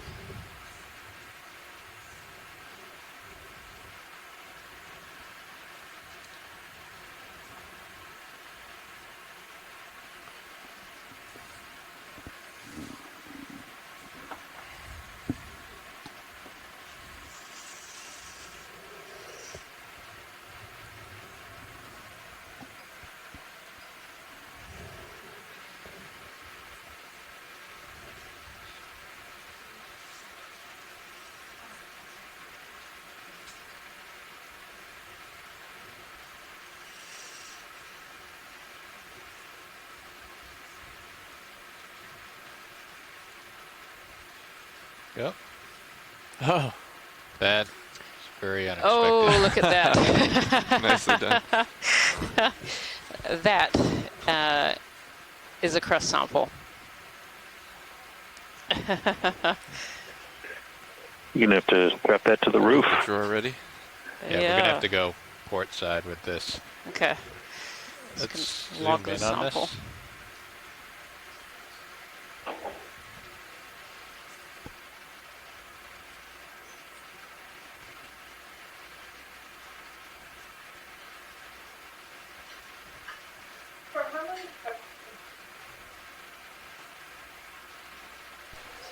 Wow, so you can see that crust there compared to the actual feature.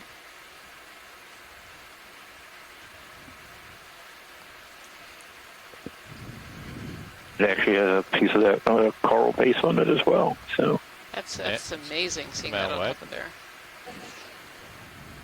All right, let's hope the rock that's already in the port box isn't very big. And I'm gonna have to move. I don't think you can open that. Yeah, good copy. Looks like we have some rocks in our way there.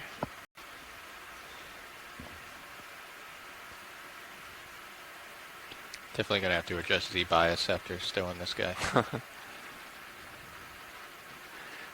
Let's try the starboard box. Yeah, the rock you have in there is relatively small. Yeah. Let me know when you're ready for drawer. So just wing in. Wing in first? Yeah. Okay, copy that. Winging inboard.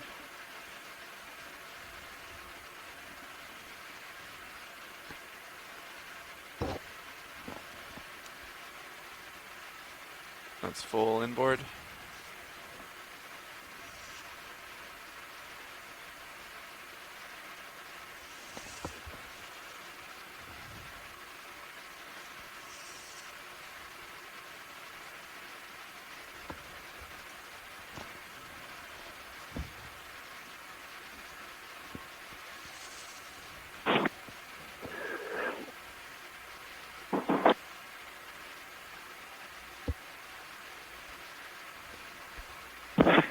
I think you'll be able to tell the difference between the two samples in there. Yeah, I don't know. They're both about the same size, huh? That was sarcasm for anyone who couldn't, who didn't get that. Let's see if that'll stow. The last rock we collected was probably about the size of a baseball.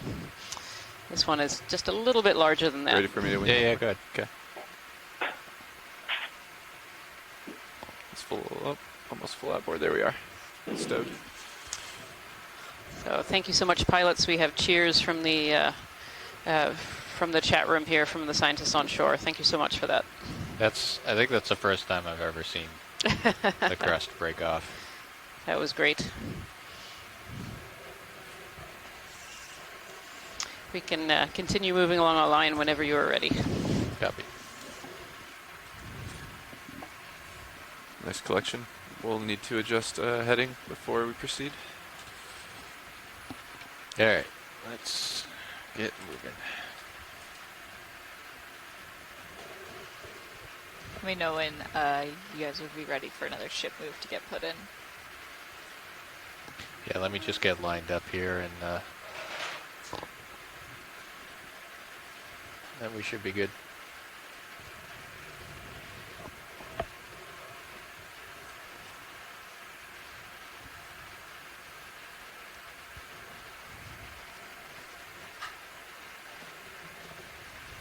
Coming up.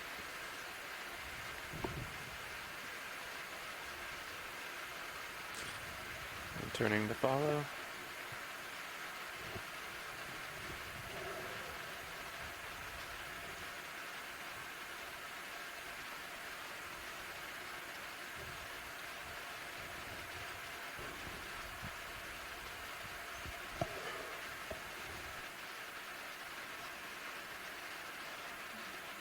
Sirius's heading is about where we want it to be.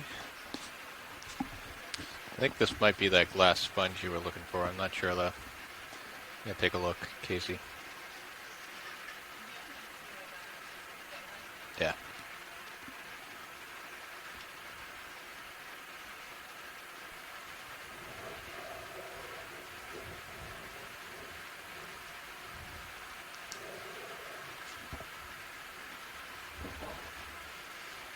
So scientists ashore, we did have a request to collect this sponge sample, which has been both pretty characteristic of the site. We've seen it several times on this sort of upper half of the dive, as well as they believe it to be a potential new species. My question for folks on the line is, do we need the whole sponge, or is just a small portion of it okay? Okay, come on in, video. Let's see if this is the one they want.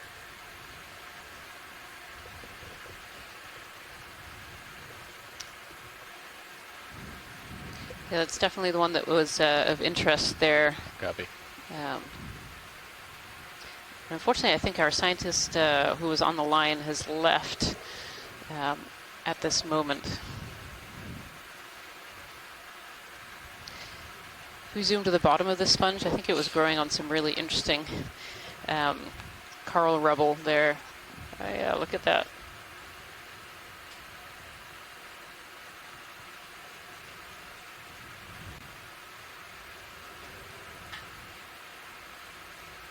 Oh, a little crinoid. Look at that on the right-hand side there. Kind of that feathery appearance on the right-hand side. That's known as a feather star. They're related to other echinoderms. Quite pretty.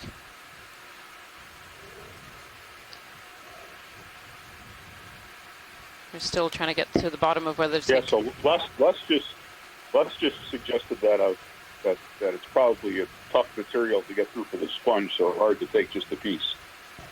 But a piece would provide spicules and material for molecular work. But okay. All is yours, obviously.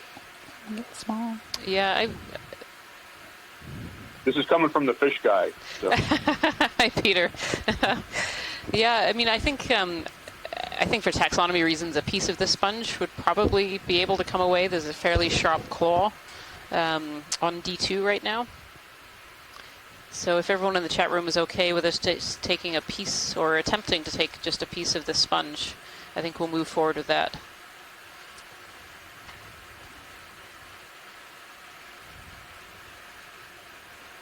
Okay, watch lead pilot. Go ahead. Yeah, I think we're just going to take a piece of the sponge, so kind of the top area there. Okay, copy that. Thank you. Be advised, pilot, I'm keeping our delta Z a little higher than normal. There's a little bit of a ledge to the left here. And if the whole thing comes, we can keep hold of it. If we need to pull off, just let me know. Will do. I'll keep an eye.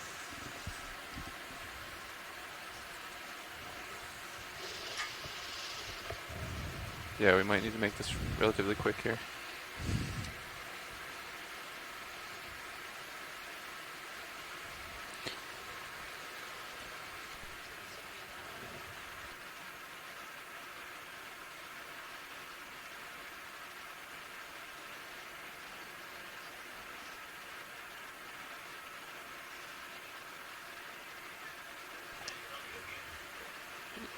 And nicely done.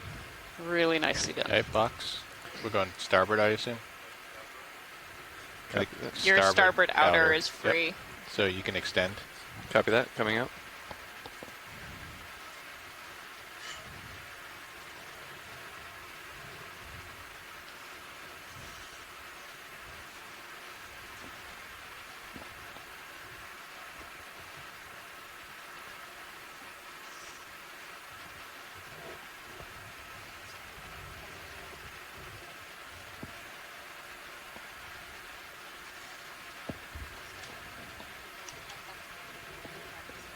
We'll need to move here pretty quick. Alright, you can stow. Coming back. And please push ahead at your convenience. Okay. You can just start pulling up. Copy that. Les Watling from shore just commented how in 50 years from now people will come by the site and notice a very weird looking sponge missing its top. Still about 13, 14 that was really years well out done, from the ledge pilots. there, Thank you so much. It's always nice when we can just take Nice a small piece of organisms rather Coming than up. trying to take whole colonies. It's good to leave some behind so it can still grow and do well on the seafloor.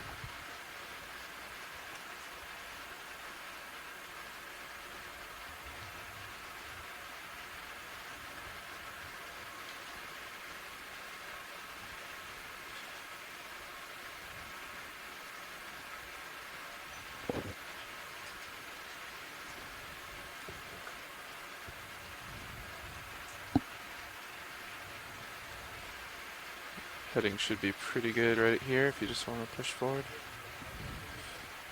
I'll follow with the camera.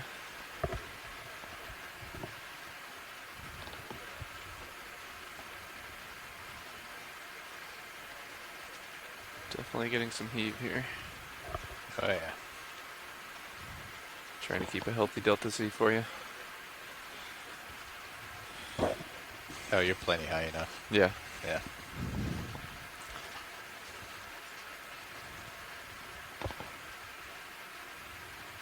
Looking good there. So it seems almost like as we're climbing higher and higher on the seamount, getting closer towards the top, there seems to be a lot more sediment up here than there was in other faces. Yeah, we're not seeing any more of those, or we're not currently crossing over those really steeper sections that we saw earlier. Kind of flattened out. Again, flat being somewhat relative, as the slope is still that ship move pretty high here. Right now? We haven't had a ship move. We were waiting. Okay. Yeah, and still a lot of that coral rubble I can see actually in the image right now on kind of the center stripe. There's a lot of coral rubble on the floor there. I would like to put in a ship move bamboo of corals 20 off in the distance on the right-hand side. 0 degrees. Oh, I see a fish down in the knots. bottom right-hand corner. We can have a snap zoom on the fish at all, pilot. That's Where'd correct. you see Thank the you, fish? Bridge. Bottom right-hand quadrant. You can just see it moving. Oh, left hand. I'm sorry. I have my left and my right mixed up. Left hand. Hey, come on in video. Gonna have to put little signs on the side of my monitor here. I thought my eyesight was going. No, it was definitely me. My husband is probably laughing at this point if he was listening to that. It's a little grenadier. A grenadier fish, yeah. So we've got four fish and 3 species. Nice. Yeah, you can come in. It's a very white-looking grenadier. Are they usually quite that light, Peter? Yes, a number of species are. Nice.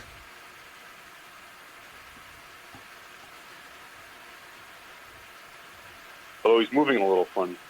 He's moving a little. Doesn't like the limelight. Yeah.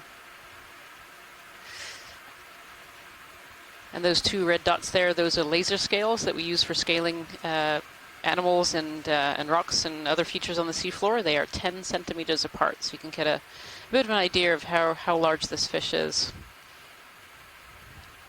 Come in tight. If you have it. I'll track him. No, don't go that way.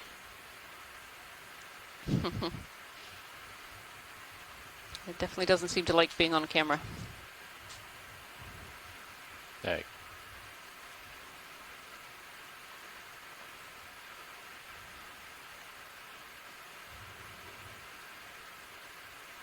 And on previous expeditions and other dives, we've seen juveniles, only a few centimeters long, diving into the coral rubble for shelter.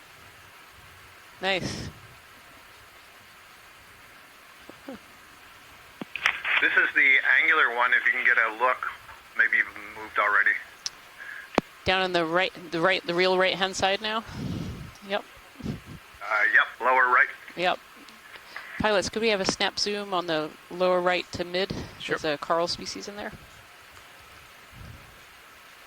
All right, come on What in. I'm trying to see is a branching point.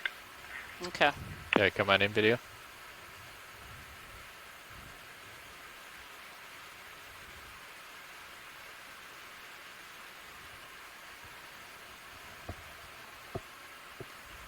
Yeah, you can keep going in.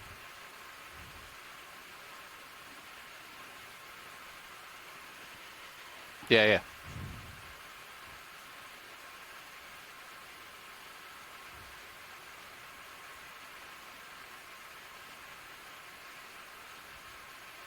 There we are. Some. Okay, thanks. It looks like it's branching just above the node, so it's not a nodal brancher. Yeah. This is not Isidella. It's one of the other angular ones. Cool. Thank you. Okay. Some barnacles in there. Thank you very much, pilot. We can continue.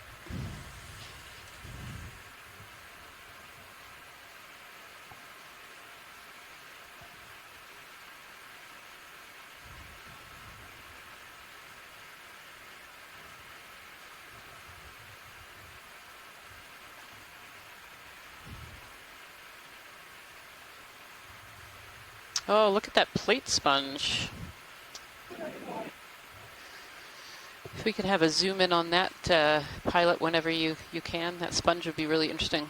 Take a quick look at.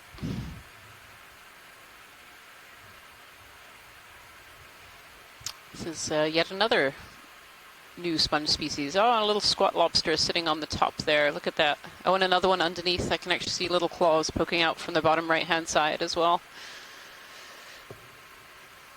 I'm going to drift in towards it.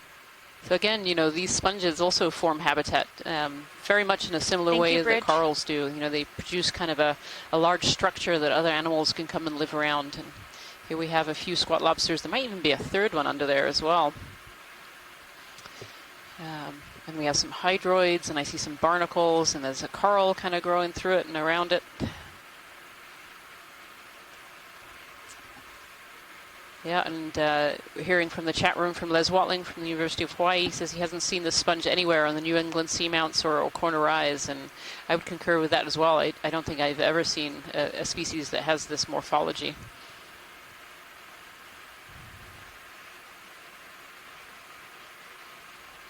It almost looks like it has sediment grains on the outer edge there, like it's sucking in the sediment there, and maybe some hydroids. It's kind of tight, yeah. Oh, yeah.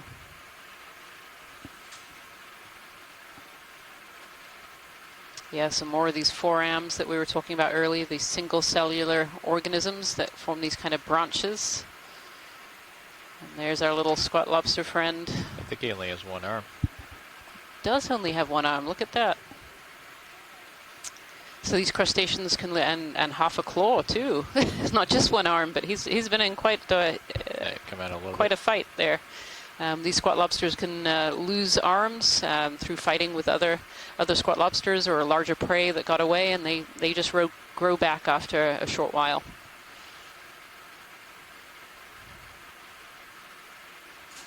Yeah, it's coming out.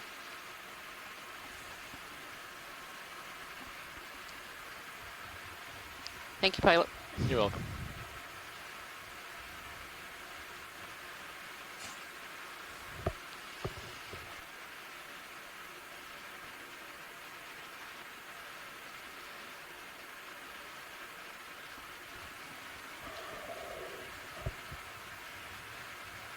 We started this dive at 2,519 meters or thereabout, and we're now at 2,422 meters. So we've been making good progress.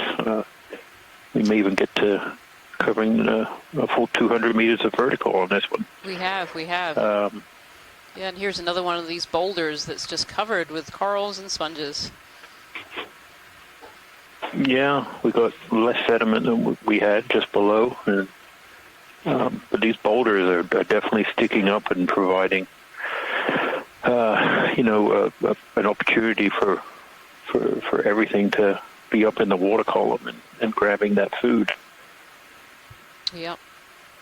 Yeah, more of those geoda sponges, those round sponges. We collected one of those earlier so we can identify the species and work towards a connectivity goal of collecting those from around the North Atlantic. And here we have more of the bamboo coral as well. More of these vase sponges that we don't actually know the species that they are, so we've collected a piece of one of those earlier in the dive as well. Black coral, more stalk sponges. Yep. Yeah, earlier in the dive. Yep. Several. Yeah. Oh, okay. Yep. Yeah. No, we had some good shots of that one. Yep. It's almost like everything on the backside is dead. Look at that. Yeah.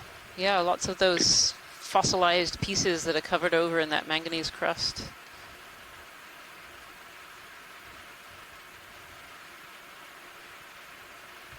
And it's fascinating given how many of these fossilized and dead pieces of scleractinium that we're seeing that we have not seen any live of these stony hard corals. We haven't seen any live. There's a bit stretched there. scleractinian corals at all, and yet there are obviously a lot in the fossil record here. Co-pilot, you're probably just about done moving after that last ship move. I don't know if we want to put another one in or... Copy that. Yeah, we can put another one in. All right. Bridge RV nav. Yeah, I'd like to put in another ship move. We're looking at range 20 meters. How sensitive are they to changes in water masses? And is a half a degree in temperature, or that's correct. Thank you, Bridge. Some other component of the water enough to have them not either settle here or just not reproduce?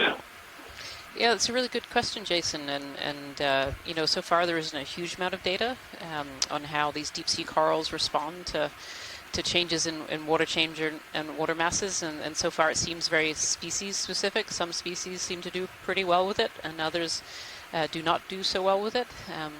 We know in the deep sea that seeing these areas where these scleractinian corals are, once were and they're dead and fossilized, covered over in this manganese oxide. We see a lot of these areas, particularly in the New England seamounts and corner rise area, and so there's obviously been some change in the water masses, food availability, some ecological change, environmental change that has caused a die-off of these corals. But very often where we see a lot of these fossilized corals, we do actually see live ones as well. Sometimes a little shallower, in a slightly different habitat, but we do usually see them hand in hand. So.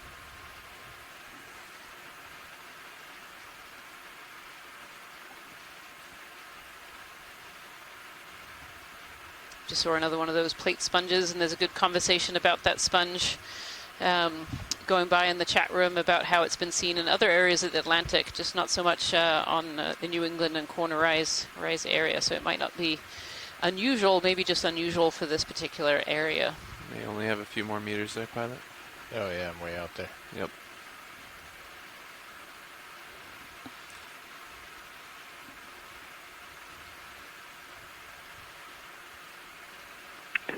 Is this a different colored coral there that I don't know if it's a bamboo as well? The coral in front is orange? In with the reddish base? Yep. Yeah. Yeah. So in the D2 clade, there are colonies that grow like this that have that different color to them. The older parts of, it's the older part of the skeleton. That doesn't necessarily mean it's old tissue, because the tissue is regenerated through time, so I'm not exactly sure what's going on there. One of the new species that Les and I described from the New England seamounts, Ecnomysis dallioi, had this color and this general branching pattern, so we'll see what Les thinks.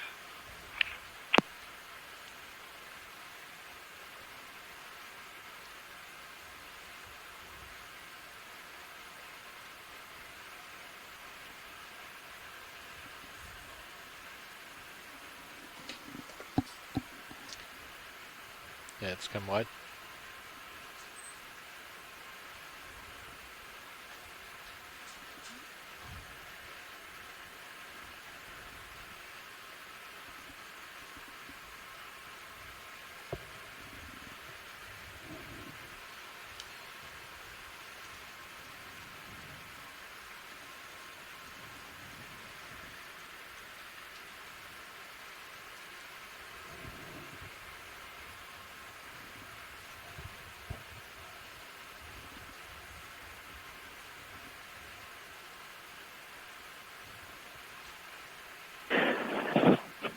So Les Watling did in the chat did have an impression. I don't know if we can help him out by allowing him to touch it. Might be a little challenging at this time, but Ecnomysis, did I pronounce that correctly? He said as the type. Yes, you said that correctly. Ectomysis dallioi Good. Right now is the only species in that genus.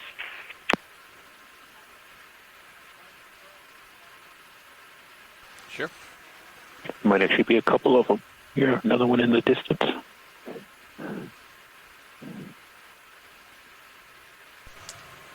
Yeah, so Liz and Scott, we're actually going to set up and be able to take a closer look at that orange one and maybe even reach out and touch it and see. Co-pilot, you should start feeling the move of the ship. Yeah, the key would be when the polyps retract, do they form a little volcano-shaped or seamount-shaped mound, such that it's not just that they curl the tentacles, but they're able to pull everything down into this squat little bubblegum-like lump. Interesting, interesting. Yeah, it would be great to see that. Copy that. Thank you, Bridge.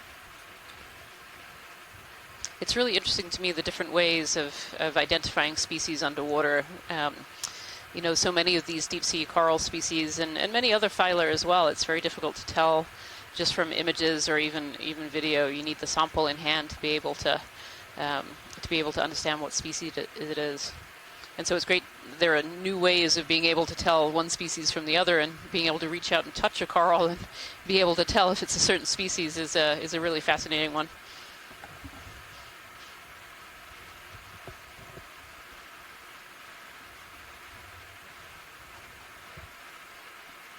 I wonder if we've actually disturbed it enough just with going around it here, whether those polyps are retracted. You want video?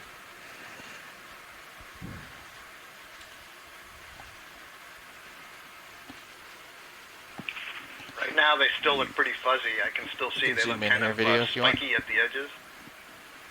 So if they are retracted, then this is not what we're expecting. Interesting, okay.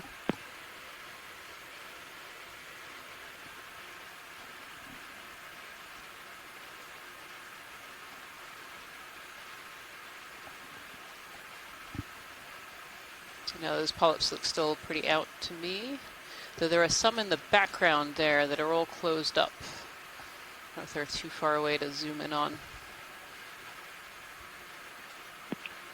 Yeah, agreed, Rian. I can see those ones are closed, so they have the tentacles folded, but the polyp isn't. Oh, here though, just below the white laser. Yeah, right in the middle. Yep, come in tight if you have it, video. Perfect, thank you.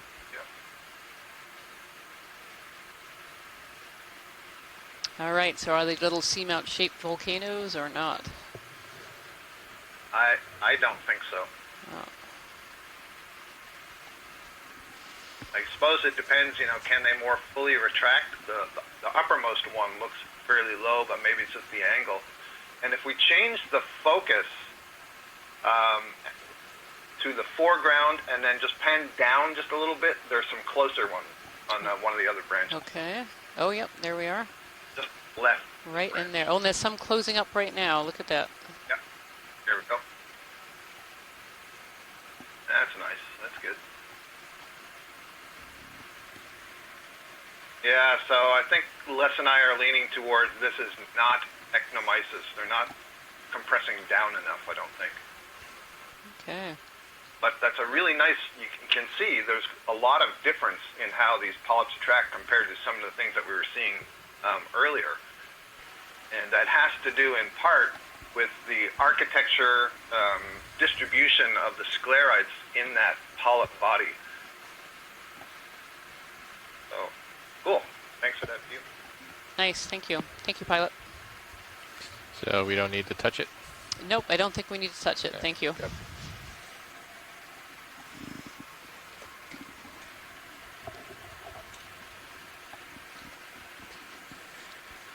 Okay, let's carry on. We might be able to add to that last ship move since we're stationary now. All right, I can put in another ship move. That's good for you both. Works for me. Let's do a quick zoom here video. Oh, look at that little urchin. Echinoid. What a bright white color, too.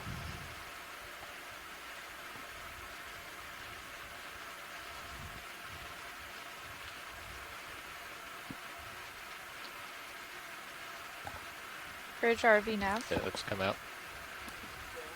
Hi, we'd like to put in another ship move. We're looking at 20 meters, bearing 180 degrees, speed decimal 2 knots. So coming up slope here, we can see Again, lots of corals kind of in the distance. That's correct. On the edges here.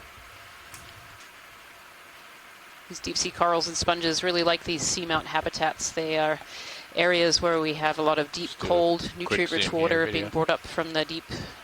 Oh, there we are. There's another one of the Brissingids. This one looks pretty different from the one we actually saw earlier as well.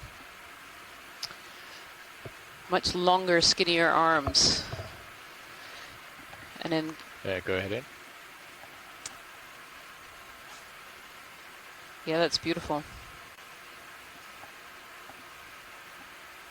So these are a type of sea stars. Again, they like to be up kind of in the current and picking out food from the water column. Bridge, your mic's still on. And we can see some bamboo coral in the background and some sponges. Yeah, it's coming up. Some squat lobsters living on this sponge right next to it as well, which is pretty fun. Again, it's one of these little isolated outcrops that's just covered. Yep. From the surrounding seafloor.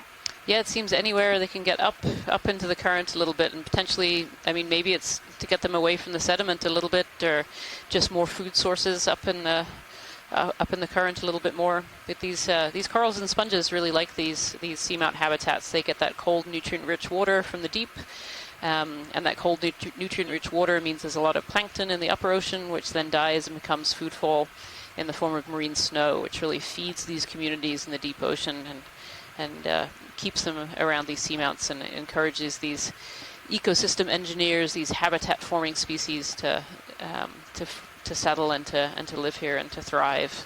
There's another one of those Brisingid sea stars as well, the orange in the middle there. Pretty. We've got a little kind of ridge exposed area here. Might be crust that we're seeing again. We're certainly seeing the crust coating the rocks. With that choroidal, that grape-like texture. But here we're perhaps moving into another one of these more complicated, terrains, not the sediment covered, but more surface area to attach to. Let's do a partial zoom here on these higher slopes. Yeah, and lots of that coral rubble as well. It's been covered over. Yeah, which has to be coming from somewhere up above. There's even some live ones in there, some little live bamboos, very fine.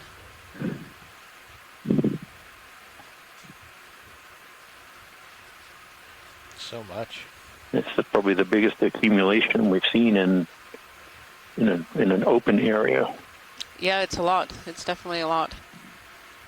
You wonder if you dig into it how many layers there are of this coral rubble that have been there over the last, thousands of years, hundreds of thousands of years even, since these seamount forms. Some hard corals in there as well.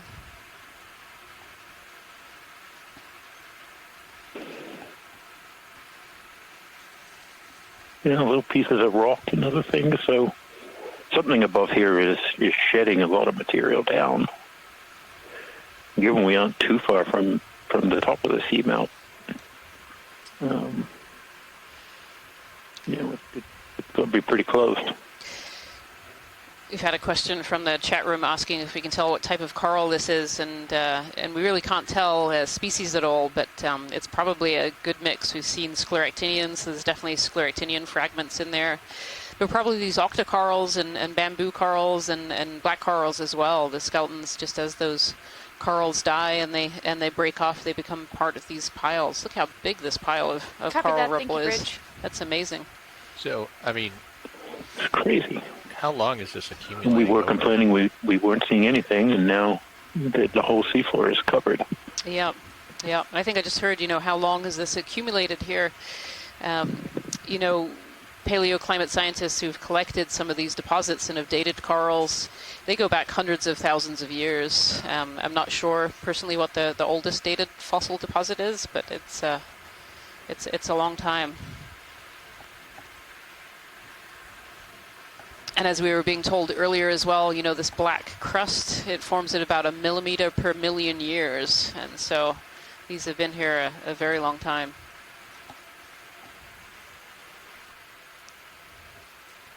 Okay, that's coming out. That's great, pilot. Thank you. Yeah, it's a whole field of these deposits. Look at that.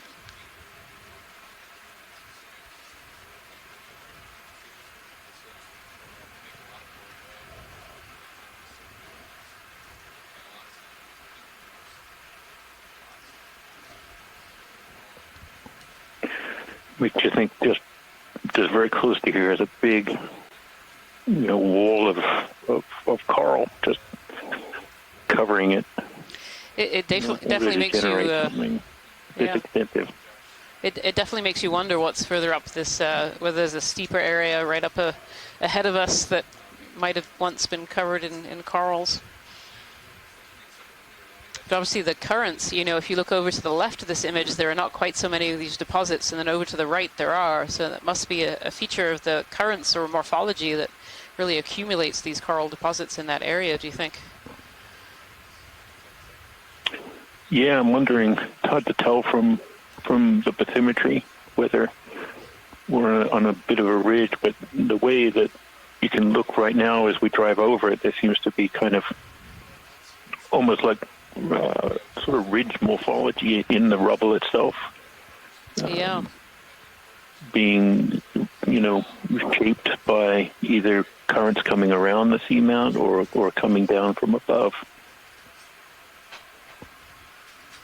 But, something that can move, coral of that size needs to be pretty strong. Yep.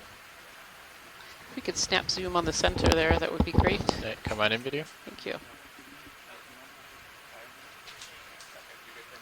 Just a dead bamboo skeleton, but a more recent dead bamboo skeleton because it's not been covered over yet in that black crust. A little bit of live coral in there too, and some sponge. So an interesting question is whether this is basically a much older stage of the thin brambles that we see, and then these eventually grow up into very large upright colonies. And I would say that in order to be able to grow into the larger colonies, the substrate has to be stable. And if they're growing on these twigs and stuff, that's not very stable, which may be why they grow as brambles. I could see the base sort of shifting and moving around a bit, and then they have to reorient their growth, kind of like that weird stuff we saw with the anemones earlier on. It's responding to its environment as it grows. Yeah, that's interesting. There's been some discussion about in these rubble piles, we've seen a lot of those kind of brambly, thin, very fine-looking bamboo corals. And it certainly doesn't seem like a very stable habitat for a larvae to settle and grow, for sure. Oh.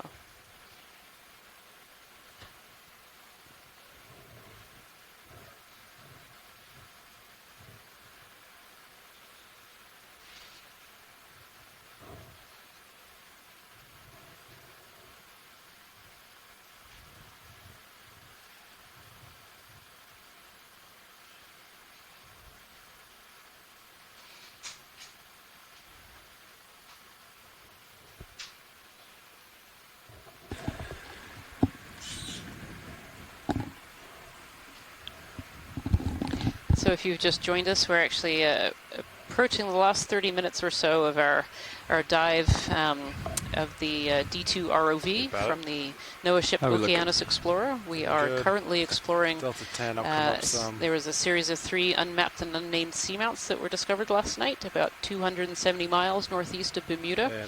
We're currently about 200 miles south of where we're supposed to be right now in the New England seamounts. But the weather has pushed us further south, and so overnight we mapped an area where we discovered 3 new little seamounts.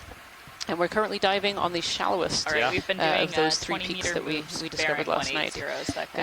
We are currently in 2,388 meters of water. We started this dive at 2,590 meters, so we've come up a fair bit. And so far this dive, we've seen several different species of sponges, lots of bamboo corals, a single species of black coral, and a few echinoderms as well, some bracingid sea stars, and some echinoids and some sea cucumbers. So That's it's been Thank you, Bridge. a relatively productive dive today for something that was for an area that was completely unknown. Nobody had ever visited this area before for biology or geology, and 4 minutes after the ship move starts. It's been fascinating to be able to have the first look at this seamount area. Hey Nav, is there a reason the aft bar relay is off? I just turned it off. Oh. I wasn't using them, so yeah. I killed them. Understood. Yeah, it's quite rare that there is there are still seamounts out there that haven't had any sampling done on them from ships or regardless of it being an ROV or having some kind of mapping data. So this is a sort of a rare chance to see something completely new, knowing absolutely nothing about what we would find. Yeah, and I should say a big shout out to our mapping team that worked overnight last night and into the very early hours of this morning to produce us some maps that we were able to set a dive target for an ROV like D2 to be able to dive. We need fairly high resolution maps. And so the mapping team worked really hard to get us those maps early this morning so we could dive. So. Oh, I'm sorry. I was thinking Mini Zeus. Yeah.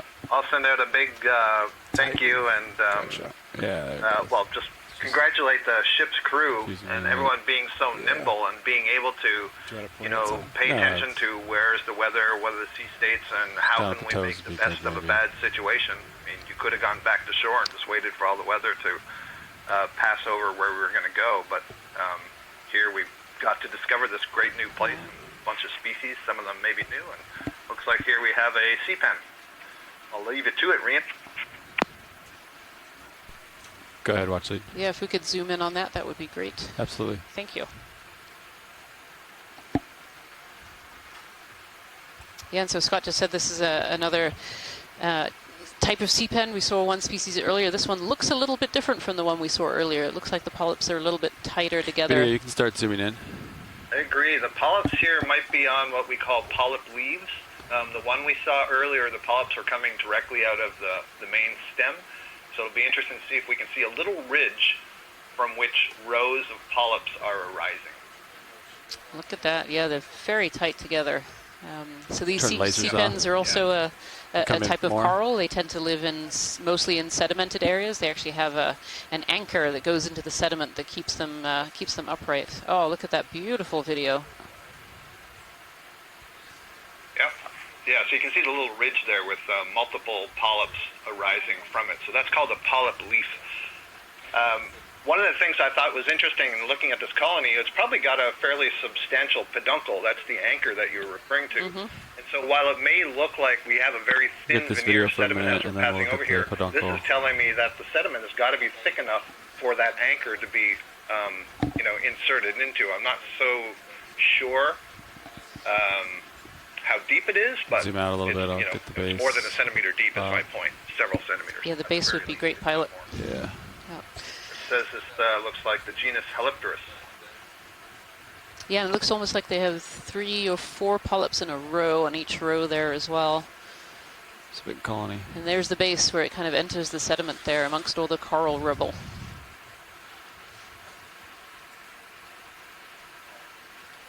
Yeah, and there's certainly been cases where before we've, in other programs, we've collected sea pens and you think you have the whole organism and nearly twice the size comes out of the sediment anchor that's there.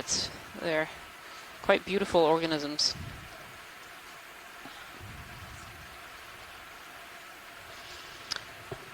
Yeah, so that one's definitely buried pretty good. Yeah. I would predict that goes down. Oh, there's a little hermit crab at the base there, hanging out. See his little eye stalk staring at D2 there, giving it the eyeball. Okay, video, come out. We'll keep moving. Thanks. All right, Pat. Thank you, pilot. Awareness, camera's at 4-5 degrees. Okay. Looking good.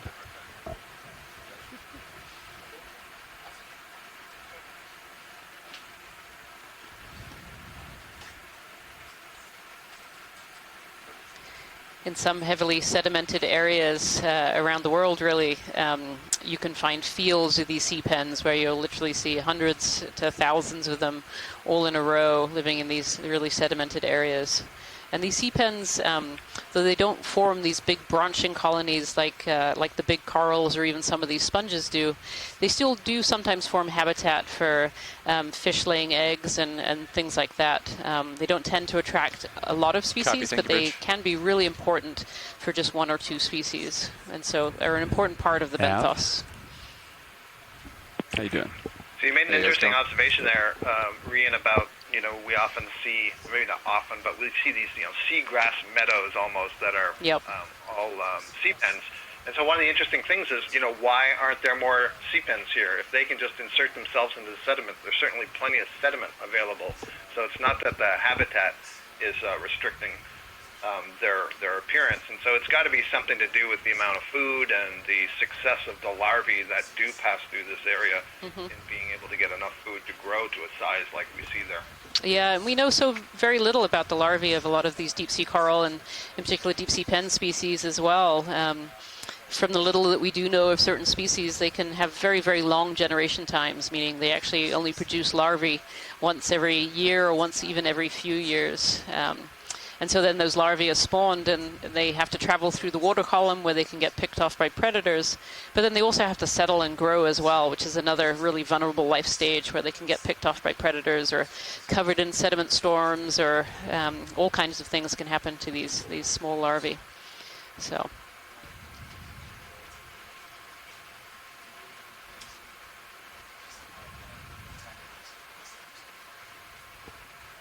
One of these Geodia sponges right there. And actually another one of these, if we could have a snap zoom on the sponge to the left, that would be great. I wonder if this is another species of sponge we haven't seen yet, or whether this is something we have seen.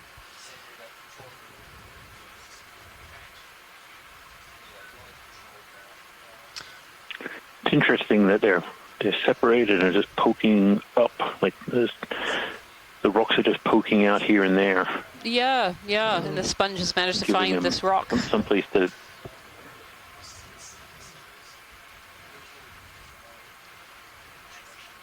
Yeah, this sponge is looking a little bit different from anything that we've seen so far. It actually looks like a much bigger I'll call it branched version of the ruffle-like Euplectella that we saw earlier. Right, I was thinking like multi-lobed almost. Would be good. Video, you can start in. There we go. Settling in here. Hold that video, getting settled in. Oh yeah, look at that. That Euplectella, and Chris suggests maybe it's a Phareid, which is a very different sort of sponge. Okay. If there's any chance of getting any closer pilot, that would be great. Yeah. Thank you.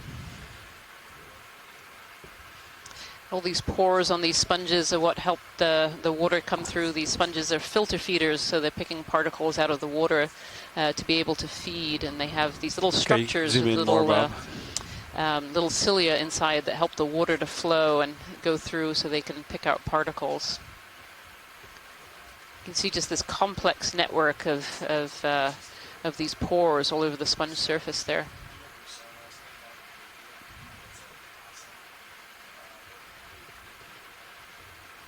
That's really beautiful.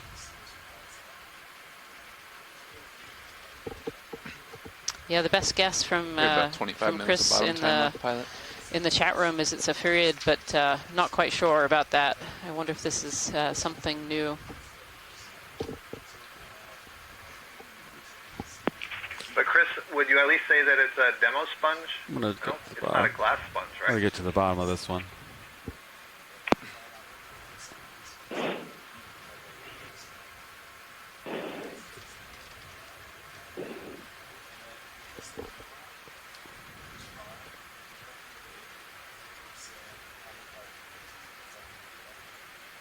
Yeah, so it seems like this is a really unknown species right now. Nobody on our chat room or here on the vessel have seen this before and really know whether it's a demo sponge or a gloss sponge, two of the dominant forms that we find in the deep ocean. So it's really fascinating. Hopefully some of these images yeah, it's got a wide can shot. help identify it.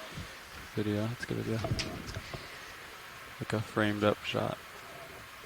Unfortunately, our bio boxes are full, so we're unable to take a sample of the sponge. Maybe we'll see it again on one of our future dives coming up.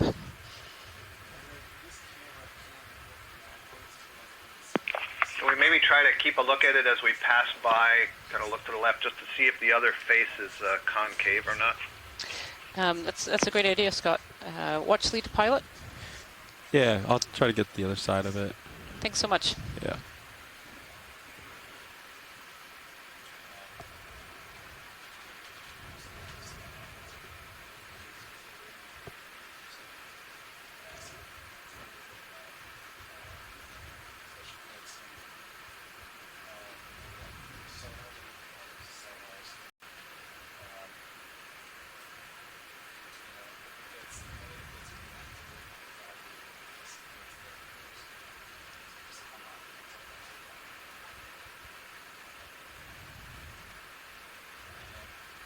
Oh, look at the inside of the sponge. It looks really different from this angle. It's definitely a little concave. You can frame it up, video.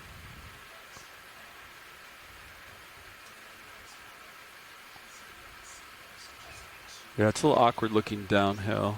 Yeah. But, you know. Thank you for trying. Yeah. Appreciate it.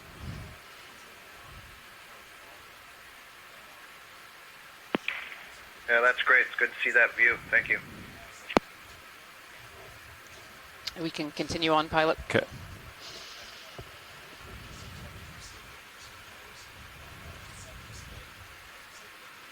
Probably gotta move in, Nav. Save his last pilot. Yep. Yeah, just to confirm that was 20 meters, bearing 180.2 knots. Sounds good. Copy I that. continue to be Bridge RV sort of intrigued by this coral debris and, yeah, and we'd just like to how repeat much the of last it is, how move, please. widespread it 20 is, and we meters, still bearing haven't 180 come up against .2 knots. You know, a steeper slope or exposed rock or some Rich. other source for this material. So something is moving it down slope, and you know, so there is transport of sediment down the seamount to some level. But whatever the source of it is, of all this coral debris is, it must be extensive itself, either, you know, in space or in time. I'm just not quite sure what to expect.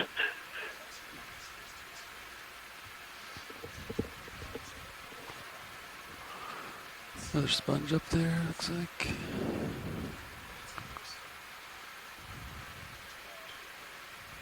Coming up, Sean, a little bit. Yeah, copy that. Delta 13, I'll clump it here with you. And camera's at 4.5 for reference. Okay. Looking good. We're seeing little bits of the rock substrate poking up where the sponges are attaching to, but not extensive outcroppings like we have seen up until now. We're at a depth of 2386, so we've actually gone up we've shallowed up by about 200 meters from where we landed. But based on the slopes we were seeing on the maps, I wasn't expecting kind of big sediment fields such as this. So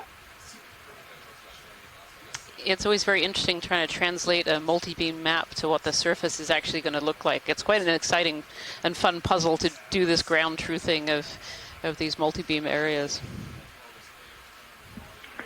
Yeah, when you think you figured out how to do it, you then learn that you don't know how to do it. Yeah. And that, you know, it's every area is different. So yeah. There's more sponges. I feel like we're starting to see less in the way of corals than we saw further down. But there seem to be less of these large boulders sticking up, which is really what seemed to attract those corals there. Okay, video. I'm gonna wait for Sirius to move here. We could frame these up a little bit. Zoom in partial. Yeah, we may be moving into an area where the rocks are are just poking up everywhere, so it's becoming a harder substrate with less sediment. Yeah. This quite hard to tell. Little tiny Anthomastus, the red octocoral sticking out of the bottom of these two sponges. That's pretty fun. It's right on the laser now. So we have two different species of sponges growing on this old coral branch, and then this little Anthomastus soft coral sticking out.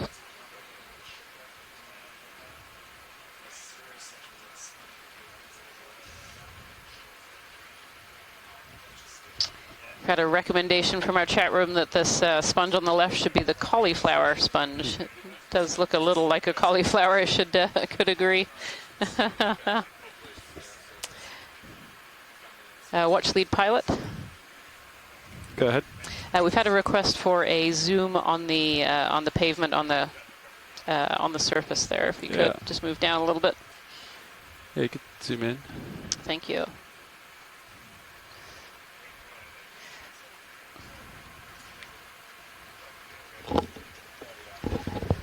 Again, lots of that coral rubble. See the difference. Yeah, so you go from that rubble and just to the right of where we were, you could see that there was some rock poking out. Whether it's forming a more continuous pavement of crust type material. Yeah, so they changed over into this iron manganese crust sticking up. There's still quite a bit of sediment around. I'm not sure how extensive this is in terms of a pavement, or whether you just have, sporadic outcrops of the substrate through the sediment. Yeah, it's interesting. This animal that's actually on top of this this rock here, it's kind of blended in with the sediment. But I think that's another type of sponge. You can, or maybe a tunicate. Copy, Bridge. Thanks. Can we snap zoom on kind of that center? Yeah, you can come in video. If we can come in further. Max zoom. Watch lead. Okay. Or Holothurian to give you a third choice. Be advised, It could be a Holothurian, but I see some kind of structure inside the siphon there. Copy that. Yeah, your camera's definitely better than mine. Good copy, thanks. We're unfortunately at max zoom. I think this is pretty tiny on the seafloor here. Okay, video, come out. Watch lead nav.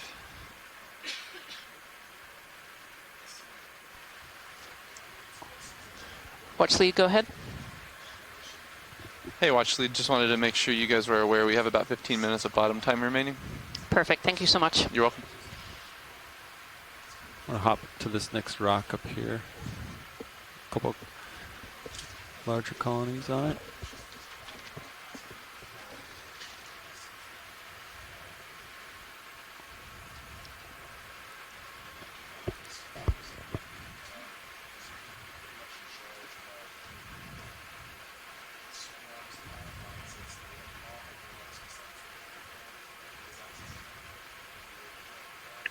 Another one of these little isolated outcrops where everything likes to grab onto and stick up to get food. It's interesting because, in a lot of places you'd say, well, that's debris that fell down from somewhere above. I'm just not seeing a lot of above for a lot of this to be coming from. So it's kind of neat to see these high points. You get the little local high points, and you start to see more of the corals and suspension feeders, and it's analogous to the whole seamount is a raised spot in the surrounding abyssal plain, which is why we have all these suspension feeders here. And then the individual corals and sponges are high spots on the high spots that other organisms crawl up and settle onto. If the biochemistry of the coral allows go for the sea star. They will defend as much as they can. See if we see anything else small while we go in. See if our first brittle star on a coral today. It is. It looks like a little brittle star all curled around kind of the basal partition here of this coral, this bamboo coral. That's another really unusual thing. I mean, ophiuroids, brittle stars are so common in the deep sea, and I can only remember seeing one before this one, other than the persinges. I mean. Yep. It actually looks almost like there's a crinoid in there as well. You see there's kind of whiter feathers in the background. These crinoids are called feather stars because their arms look like feathers. And you see there's a crinoid. It's perched kind of on the central branch, and then this brittle star has its arms kind of tangled around the branches around it, almost like giving this little crinoid a hug. Copy, Bridge. Thank you. There's something very unusual going on with the bamboo coral. You can continue to look at those really cool echinoderms, but there are whorl-like branching occurring on this bamboo coral. That's characteristic of Okeanos and a couple of other genera, Go for the branching. that's not what this is. So again, I'm thinking it might be some kind of a response to injury. I see there's a lot of tissue missing here. The branch on the right. You can see on the right side there's a bifurcation. The branch comes out in two and it's in one plane, but on the left it's in a whorl of three, and there was something similar to that down below, and that's Are you listening to a little Scott? bit of an unusual Roland? branching structure for this kind of coral. Okay. Yeah, he's just noting the branching points.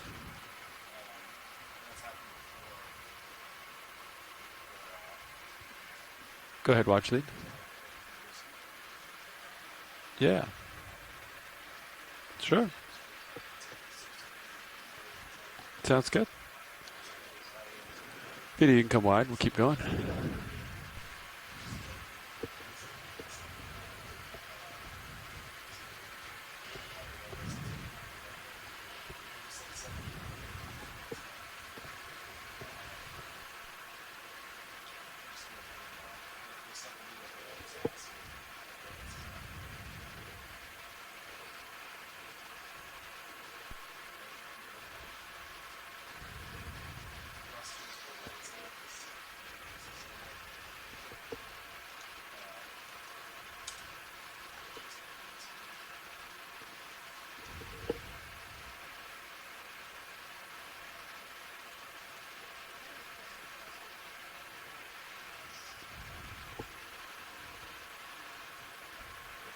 I think they want high pack.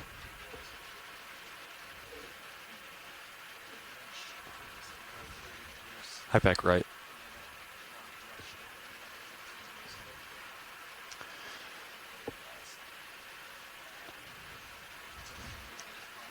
Sirius should be about finished moving, FYI. Noted. He's got me at 352. Got a little over 10 minutes left in the dive. Here we're seeing a couple more of those little high points They said they wanted that we've been seeing now. Probably get one more move in. Quite a bit as we go over this agree? more sedimented Same move as last? Yeah. Okay. area where we have extensive coral, Bridge ROV now. coral debris. We'd like to do another ship move, please. 20 sits meters on top of the sediment, at probably 180 some thickness degrees, below. decimal 2 knots. What's the botryoidal grape-like texture? These iron manganese crusts on top of the rocks. You can snap it, see if it's of interest. Otherwise, we'll keep. Yeah, it's another one of those Sponges and other things that we've been seeing as We'll we let it go go along. See a few of those.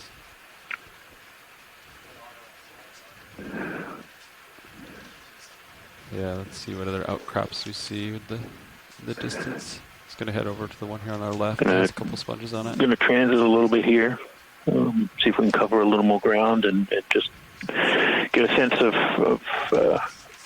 what. Have we seen this coral yet? What the rest of the seamount will hold for the time we have available. Okay. We're getting closer to our recovery. Okay. Recovery time, but being able to see what I don't have a lot of tether left. Sirius is on what is the up move. ahead and what is Gotta up wait slope. for Sirius. We're seeing perhaps more of this broken crust coming off these rocks. Often we see it's concentric or kind of coats the entire surface, so you get these layers formed. Yeah.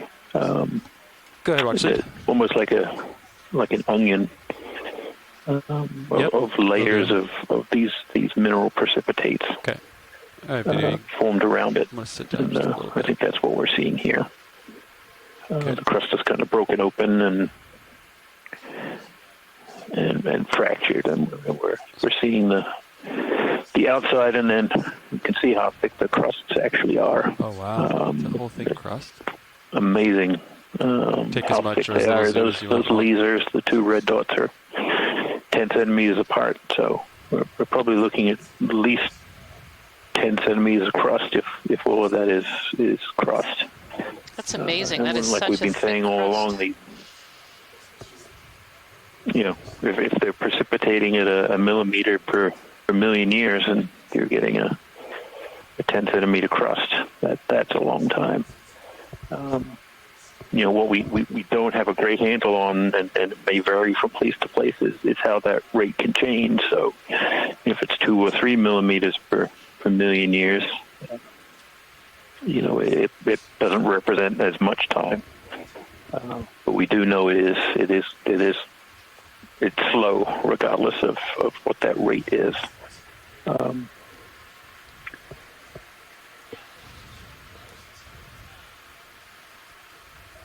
It's probably good, Ron. You can zoom out a little bit to see the whole. So a lot still to learn, and we now have a sample of the crust from this area. The pilots expertly broke it off and tucked it away into one of the rock boxes, and it will be, once it gets back on the ship, it will be treated gingerly with ample bubble wrap.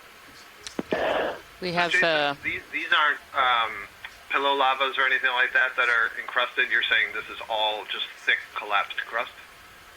Well, on the top, the more lumpy part, whether the material inside that is more exposed now, it itself is also coated with iron manganese, and what's below it is most likely basalt. Whether it has the texture of a pillow, that would be expected based on the overall feature that we're looking at here, that things are growing on, that is sticking up from the flatter bottom.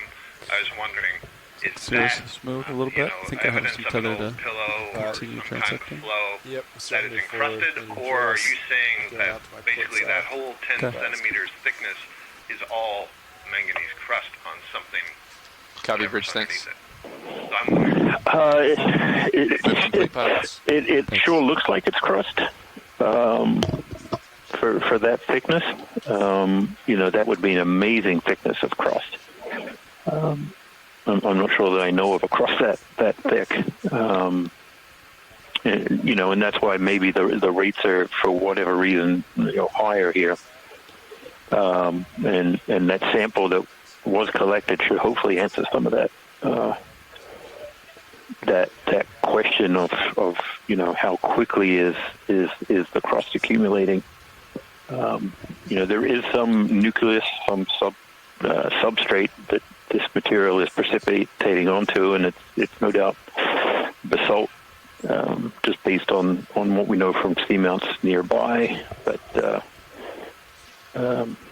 it's just really hard to see that original, the seamounts I've been on with different, ROVs and submersibles. It's so rare to find something sort of this age that you can say, wow, that's a pillow. It's just so hard to tell from visual inspection. So hopefully once the rocks get back on the ship, they can hopefully tell a little more closely whether, we actually sampled some basalt as well as the crust. But it sure did look like a pillow. It's like you'd call that out from if it showed up. So, but in that, it would be a really big pillow as well. So. It's interesting in that it looks like it's completely stripped of any tissue. Yeah. And yet it's still standing more than a meter tall. I was going to say the same, Scott. It's like that's been stripped of tissue fairly recently, because those bamboo corals, as we know, kind of fall apart at the nodes after a while after they've died. So it's really interesting to see this one still standing with not a single piece of tissue on it, as far as I can tell. We need to look for a very plump sea star sitting around here. Yeah. I haven't seen it either. Back in its rocking chair and not going to eat for another year. Yep. About 4 minutes left on bottom. pilot. Looks like there's some clump in that coral. I think I saw some barnacles on it. So, what that tells us is that back way up there. the colony can be killed off if it's eaten completely. If the injury is fairly small, it can regrow and perhaps recover, but I guess there's some arms race going on there. Nice sea pen for us. Oh, look at that, Anthemestus. Yeah. We've seen quite a few of these over our dive today, and they're really fascinating. This is a soft coral, and they actually have two different kinds of polyps. They have the polyps sticking out that you can see that are really there for feeding and reproduction, and then they have smaller polyps that are used for kind of water flow through the colony that are these small little tiny polyps all over the base. It's been really fun to see so many of those today. I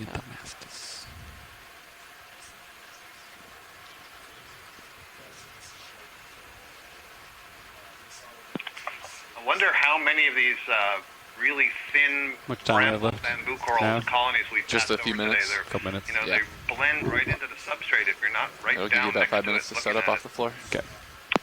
Love to see that one going off screen left.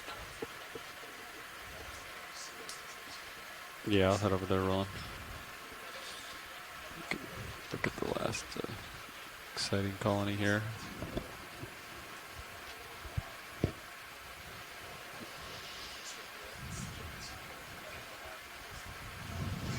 Look like all the polyps are facing away from you're us. heading out my port side. You want me to rotate to keep in view?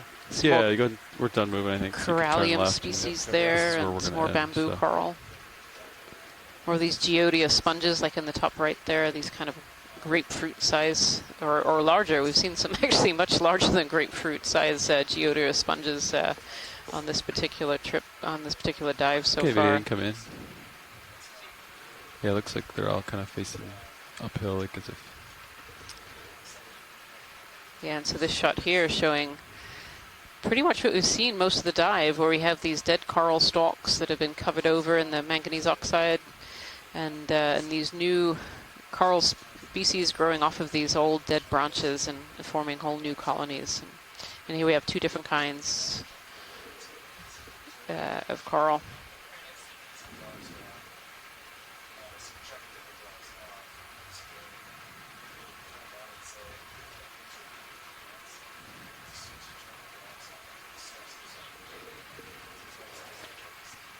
Science, is that some creature there in the middle? It's sargassum. Oh, you're thinking of like an enemy or something? Looks like sargassum. It does. I was going to say the same. It looks a little like sargassum. Just above the sargassum to the left. There's an anemone. Yeah, it looks like there's an anemone in the middle, one of those ring anemones. It's kind of the same color as the coral, so it's actually a little hard to spot in there. Another minute or so left. Sorry. For sure. Okay. And then there's some bryozoans in there as well. I can see in the very deep, dark background.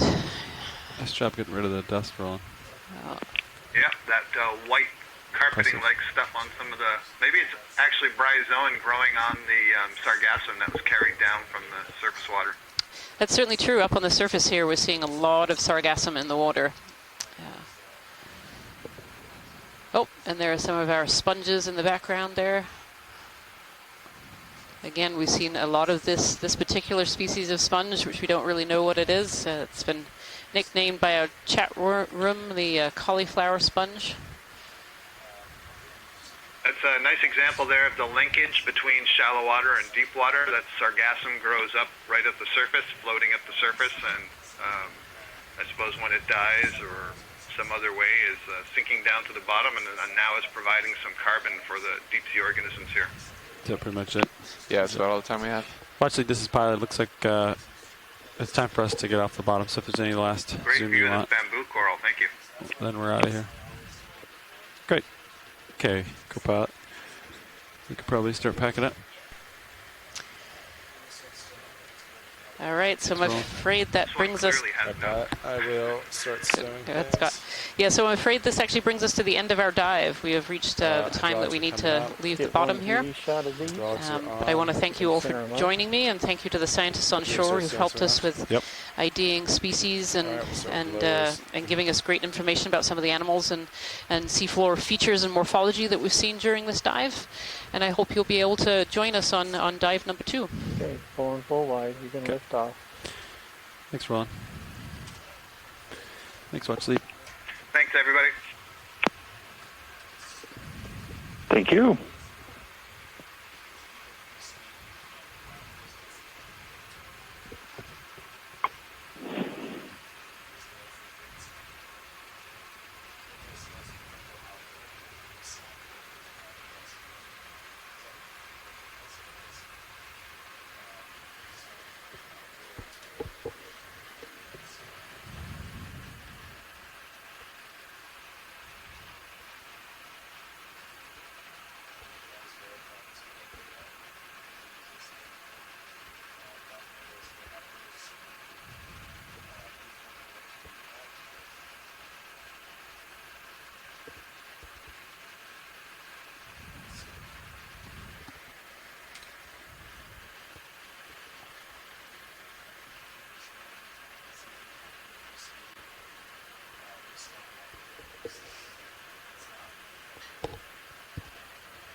All right, Pat. Hydraulics stowed. I'll come underneath you. Copy that. You want to line up with the ship? Yeah, I'll rotate a little here. I'll point down a little bit, and I'll come up, give you some more Z-bias. I'm in auto depth. Copy that. I'll stretch out tether.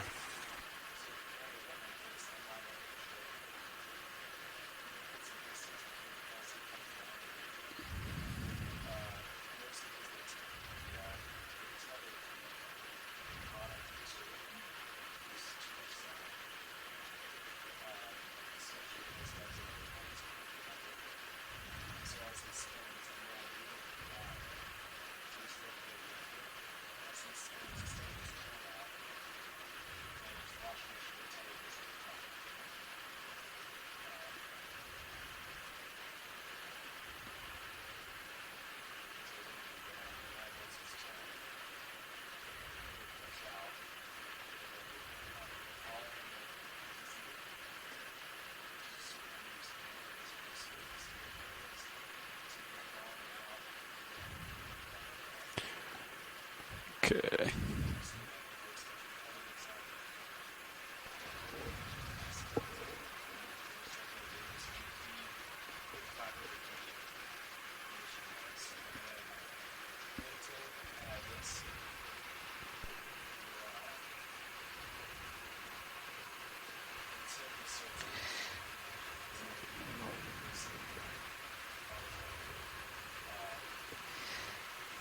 Watch lead to pilot. Go ahead, Watch lead. I want to say thank you so much for the dive today. Yeah. Thank you to you and your team. That was a great job. Thank you. Hey, Pat. All right. So you're starting to stretch out. You want to come out of auto Yes, heading? thank you. Yes, sir. Copy that. Auto heading is disengaged.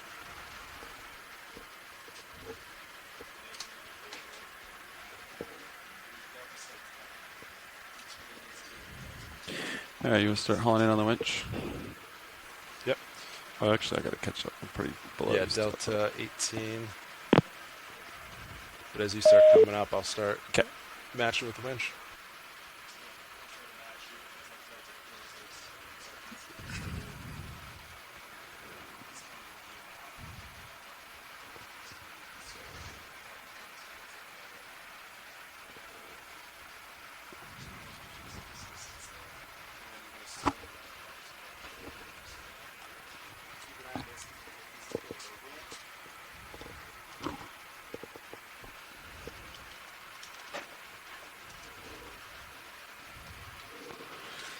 Josh did get a pretty big rock, so we'll see what we end up with.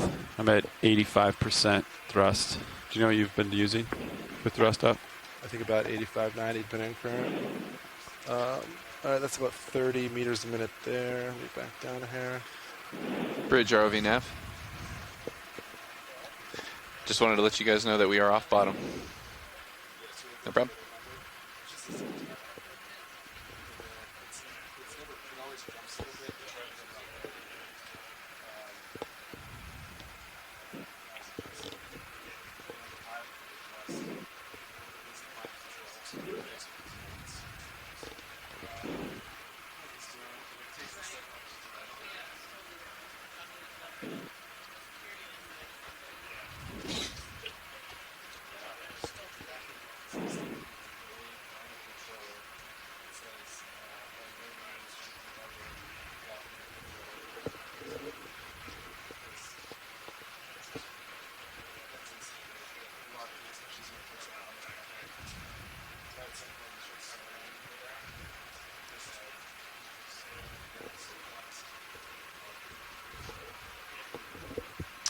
Bridge has been notified. We are off bottom.